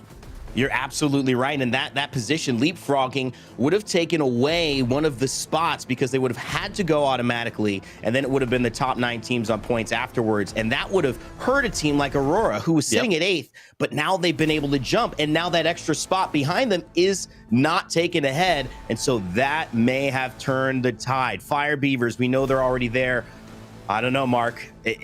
This is something that is just building the tension. I cannot wait to see what we have got. This is your series results, our season standings coming up now that will determine who will go to LAN. Our top 10 teams. Here it is. They made it. Aurora go. Eternal will be there as well, and 2R1C jump up to make it happen. What a moment, Mark. These are your EMEA representatives at our next LAN. I have to say, I am so happy for Fire Beavers and Aurora. Yeah. They will be in London. They will be in London, everybody. They will be waving the flag of Europe, trying to put North America back in their place because the boys will be there. But Alliance at the top, I mean, 230 kills across the season. That is absolutely mammoth from them. And I got to say, the addition of Effect over the last few months, you know, it was amazing. He's going to be on LAN as well. And what a season, man. What a season. Congratulations to everyone who made it, but commiseration at the same time to all those who just came up short. Damn. I think on the other side, it's going to be heartbreaking to see how close it might be for those who were just missing out on the top 10. It could be the difference in one match week if you finished, you know, maybe 12th rather than 10th, for example. Horizon Union 74, so they're only just a couple of points away from making LAN. You can say the same for SAF, Danish, Gaming Gladiators, V2, Vortex. I mean, it was so tight in this region, and I think it speaks volumes for how impressive this region has been and how competitive this season has been for everyone that's involved. It's going to be tough for those who aren't going to make it. We know that LAN is what everyone wants, but we have to, of course, give credit to those who did make it, who put it all out on the line here today in regional finals. How pivotal that game 8, V2, 18th place coming into it. They've got a chance to win. And now they unfortunately will not be at LAN. It is so easy for it just to switch on the drop of a dime, really. And this is unfortunately not going to work for these teams, but they're such great competitors. They're such a big part of our season. I know in terms of individuals, though, we can't just look at the team. We've got to call out some of those players who took it to the next level individually. And like you said, Dan, crossing the 100 kill threshold, and after that added 14 more today. Effect is your #1 kill leader, and I think he certainly deserves it. He will join Alliance at LAN for the first time since he's been on the team. And I'm just impressed with, the pressure that would have been on Effect ever since he was added to this team, and everything that Alliance has been through as well, having to compete on LAN without him. And hit the addition ever since, we've always said, is Effect going to live up to the reputation that is starting to be set for him? There was all these expectations. People were like, he's the new Wonder Kid. He's going to be doing all of the damage. And I tell you what, he has lived up to that expectation online. And the big question is, can he do it on LAN as well? And I mean, as long as he can be comfortable, as long as the nerves don't get to him, Alliance are going to be a real threat, not just regionally, but on the international stage. Mark, what's the takeaway here? Because today really, to me, disclosed how well EMEA was playing as a region. I think there was so much competition. Like you said, Game 8, we're sending maybe a different 9 teams to LAN than we are after Game 9. That's how a testament to, I think, the region developing. Also knowing, hey, we haven't shown up at these regional LANs at these big moments. This might be the time that EMEA actually does steal the show heading into London.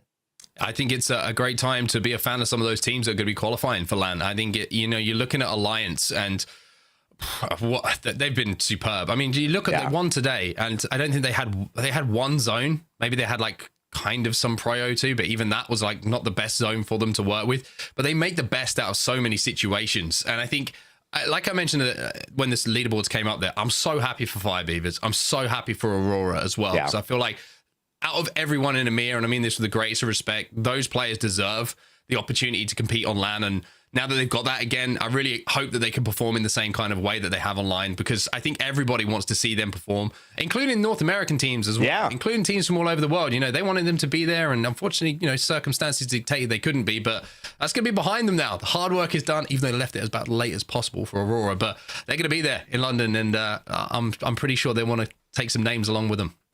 Well, we don't want to see those seasons where there's that asterisk, right? Oh, you won, but the 2 best teams weren't there, and it could have been different. But I think now we're really setting ourselves up, and with North America coming up at the end, to see the best of the best that Apex has to offer without any of these reasons that they can't be there, other than just purely playing for the top level of skill. And I think you're right. It's a huge moment for Aurora. My heart really sings for them after such a troubling start and so much pressure to really pull back. That's one of the greatest stories here. But Alliance, it has been my big story for the day. And I think when you talk about MVPs and you talk about this, it's time for us to get into our Monster Energy MVP nominations here. All right, I'm going to go to you, Mark, first. What a day, what a season. But who have you singled out? I am going to pick a man from the winning team today. I think he's been absolutely unbelievable. The impact he has had on this squad, how well he's fit into this squad and just allowed his 2 teammates to get even better. It cannot be hyped up enough. Effect has been the Terminator in this season. And when I'm talking about his individual ability is unbelievable. He made his name on Horizon, then Horizon falls out of favor. He moves over to Valkyrie, does just as good a job. But I think the sign of a great teammate is one who makes his teammates even better. And I think Effect has done that alongside putting up some huge numbers. And I mean, he just allows Hackers to do what he does best, to take angles. He allows Yuki to play how he feels comfortable, and he's also just got this clutch factor and calmness about him that you dream for in a teammate. So for me, it has to be Effect. I think he's been probably the most impactful player in any team this season. I can't not agree with you there, Mark. That's a great one. Dan, I know you've been looking at a few players as well. Who stands out to you as your Monster Energy MVP? Well, Mark went with the winning team on match point. I'll go with the winning team if it was based on just points, which some pros, they love to talk about that. It was Vexed Gaming. What a day they had. 88 points in total, and the player I want to go for, Unlucky. There was one moment where Unlucky, it felt like it was him against the world to keep Vexed alive and to put them on to match point in match number 4. And that just screamed volumes of how much this team really wanted it. And even though they didn't get over the finish line when it comes to match point, I think they've demonstrated that they are going to be a real threat when it comes to LAN. And I hope they are, because they were a flop in Season 1 playoffs. I think that they would even say that themselves, compared to how good they were online, to how they played on LAN when it got to international competition. Their playstyle just didn't work. Here it was, by the way, from Unlucky, when he was able to just kind of stay alive, do some damage, and make sure they got into the top 15. But I do think that Vexed have gone back to the drawing board. They've learned how to adapt. They've learned how to play in different styles. And Unlucky is just such an important part of that, with how much damage he puts out, with some of the rotations that he pulls as well with the Valkyrie. He's so important. And I think Vexed could make a real play for winning at LAN. They are a team who has the ability to do so. They may not have won a match point today, but certainly keep an eye on them when it gets to international competition. They've grown, and that's a scary, scary opponent who keeps getting better and recognizing their weaknesses and then turning them into less and less of a weakness and more of a strength. For me, I had a team that caught my eye very early on within my match days that I covered, and it was V2. And something about this player on V2 just felt special. The way that there was this kind of almost immense talent hidden under a very poised and collected play style made me take a second look. And I think V2 showed everyone in the world today why they're a team we have to be paying attention to, particularly Zidane. Joke, Yolu, they bring so much experience, having been in this league and contributed to other squads before. But the way I've seen Zidane manage these fights, whether it's getting these clutch plays, these final knocks on the Nemesis, he's one of the reasons why V2 almost won today and went to LAN, and they have to hold their heads up high, although they won't be joining us here, at least in this qualification for this next playoff split.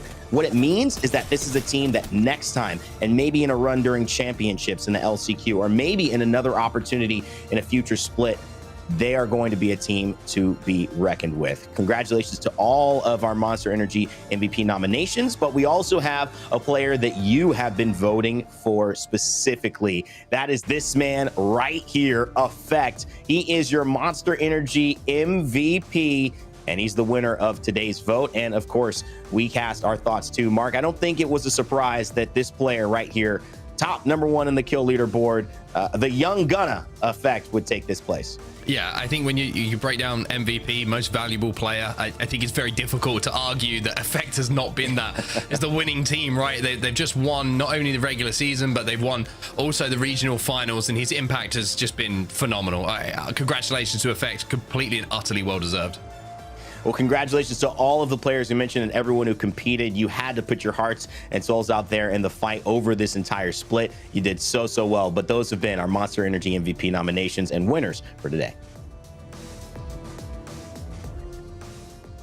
All right, we also have to finish the show with a little bit of edutainment here, because we got to tell you about one of my favorite segments, What's in Your Pack, presented by WD Black. So, what's in your pack today, fellas? I'm going to start with you, Dan. It's the Prowler. Talk to me about why we're seeing players like Nasky and why this weapon from the beginning of time has always just been so good at Apex. I mean, from the beginning of time, when it was automatic, it was even better, in my opinion. But now on Burst, there are some players who love it, some players who hate it. But if you can put it in the right hands, I've seen players in scrims do some disgusting things with the Prowler. It's one of those ones that feels, even with hipfire, just unreal. And I certainly like to pick it up when I have the chance to, especially the fact you can put the digi threat on it. I think any weapon that can have a digi threat on in a meta like this, which is so Bangalore heavy, is always going to be a weapon that favors some of these players. I don't know how Mark feels about it, but for me, it's always a must pick up. I gotta say, I love the Prowler. Have loved the Prowler ever since those days where, as you say, you had the auto fire options. And I think if there's guns in Apex Legends up at synonymous with certain players, and the Prowler always reminds me of Snipe Down. Snipe Down, I knew it. Season. Yeah, exactly. The dude picked that thing up, and all of a sudden it was over for everyone. So yeah, I think Snipe Down and the Prowler maybe go, hand in hand. I love it. Well, we might be seeing Snipe Down at LAN. Seems like that's going to be very, very possible with how well they're playing this split. We'll find out, though, in just a little bit. But that's been your WD Black What's in Your Pack segment for today. All right, this has been an interview we have been waiting for, and it was a few match days ago where we unfortunately had some technical issues, weren't able to bring him on. He was waiting patiently on his stream to talk with us. Now we finally get that chance to pick the brain, pick the mind, the mastermind, I want to call him, of Hockeys, the IGL of Alliance here on stream. First of all, congratulations, Hockeys, on your big win today. Thank you very much. Listen, man, you've been doing so much this split, and from a macro level, I just want you to talk a little bit about the journey to get to this moment and how you're feeling. You have gone through lineup and different changes, but you guys have stayed confident, you've stayed successful, and now you are the champions of EMEA heading into LAN. Just talk to me about how that feels and a little bit about that journey. It feels amazing. We were first place in the Pro League going into the finals, and we said, you know, as long as we got top 7, we would have won everything, but that's not how we want to go out, you know. We want to go out with a bang. So we wanted to win match point, and we did. It was amazing. The entire split has been really good overall. My team has been farming effects, you know. He's breaking records just left and right. He's absolutely crazy. Yuki, he's been clutching as usual. So, like, we've just been playing out our minds, and yeah, I'm happy to see where we are, and I'm super excited for LAN. I'm going to jump off the back of that. Obviously, LAN's around the corner, but I want to kind of focus on today's performance, because from a player perspective, I get the feeling that today was like something that you'll remember as being one of your best performances, in a way that the zones were so rough for you a lot of those games, and you still managed to come out on top. So how does that feel, as an IGL especially, to know that you navigated your team into positions to still come out on top in a match point format? Yeah, today was really rough. I feel like we did all the right things, but it was just, these zones were so hard to play because they kept pulling away and away and away. And then, like, even like some zones were close to us, but when they were close to us, they pulled to the other side anyway. So it was like, we just had to rotate across the map the entire time. And it was pretty annoying, to be fair. But yeah, I mean, that's just, we just take it as practice, you know? It's better that it plays out like that and we win in the end than it's been super easy from the start, you know? It's better for LAN. Think long term. And talk me through that final circle. I mean, it was 2 versus 2 versus 2 in the end. It's not something we very often get to see. Did you realize that it was going to be a situation like that there wasn't a full 3 in that last circle? Yeah, we called it pretty much immediately. We said it was duo, and then one guy was behind the knockdown shield, so we just shot that out, and then we focused on the team coming behind us from Storm. So Effect went crazy in that end game, just killing everybody left and right on the horizon queue. So it was pretty chaotic, but we made it work. Listen, I got to just mention it. This is going to be the first time you guys are going to LAN with Effect. You missed him. You know, it was an incredible job from your super sub last time, who got the crowd going and jumping on tables and stuff. But I think now you have a roster that is set to win. Do you think this is going to be the moment that EMEA lifts this trophy in this upcoming Split 2 playoffs? I really hope so. That is the goal is to win the LAN, right? To lift that trophy. That has been my goal all along, and we've gotten closer and closer. We are getting there. Last time we got 5th, so you know, this time we got to do better. Well, good luck. We are looking forward to it, and of course, we can't wait to see how you perform. You'll certainly be going there, and we cannot wait to see it. Congratulations yet again, Hockeys, on your win today in the regional finals. Thank you very much. Shout out to my teammates, Effect, Yuki, Alliance, my community, all our fans. You guys are amazing. Thank you so much for having me. Thank you. Alliance Hockeys, everybody. And yes, big shout out to Yuki and Effect. Big shout out to you two as well, alongside Vicky and all of the team here putting this together. Mark, Dan, it's been a long run, so I want to leave you with some final thoughts before we say goodbye. Get ready for our North American show. Mark, I'll start with you on just your thoughts after a great day with Alliance taking the cake.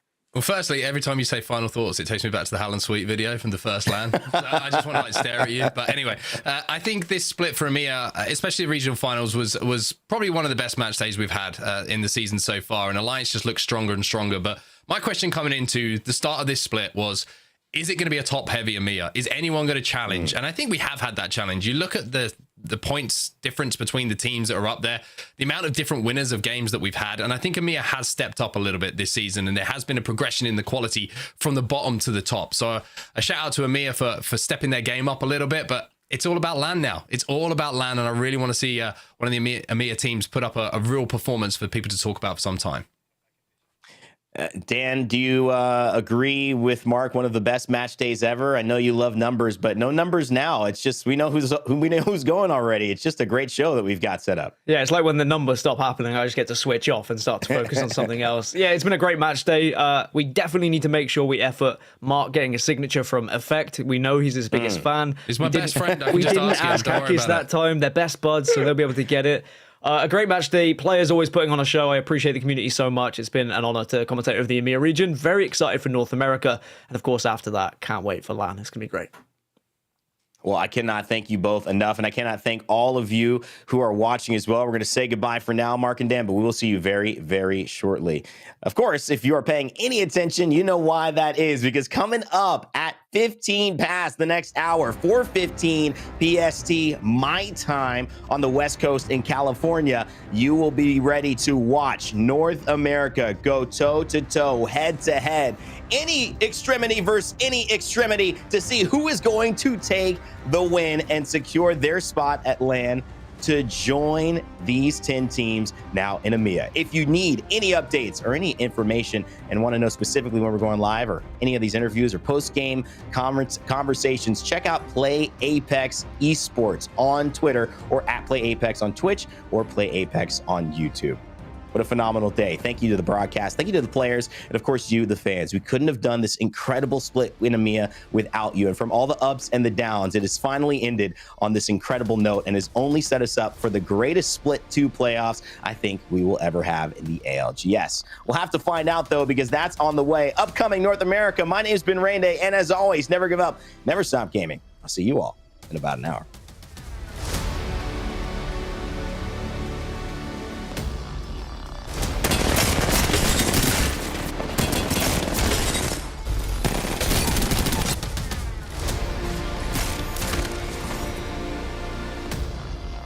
Oh, where are they going?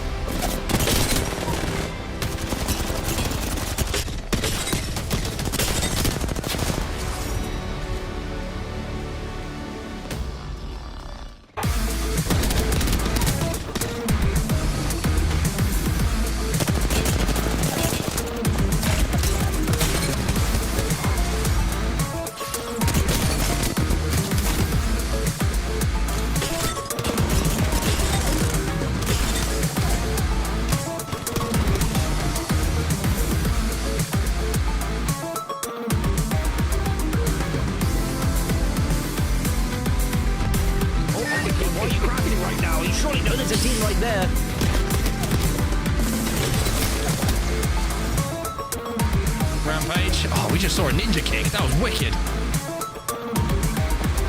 Ooh, this makes it all the more spicy as we head into our next game where we will leave Storm Point behind.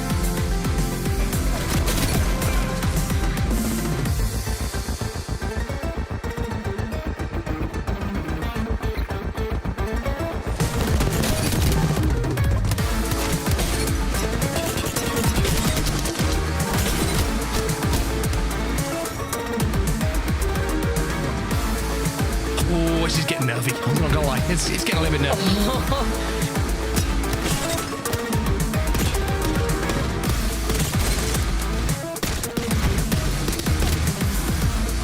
Forget about the last game. It's all about this one. And we go, hey, a brand new map. We're back open to Storm Point.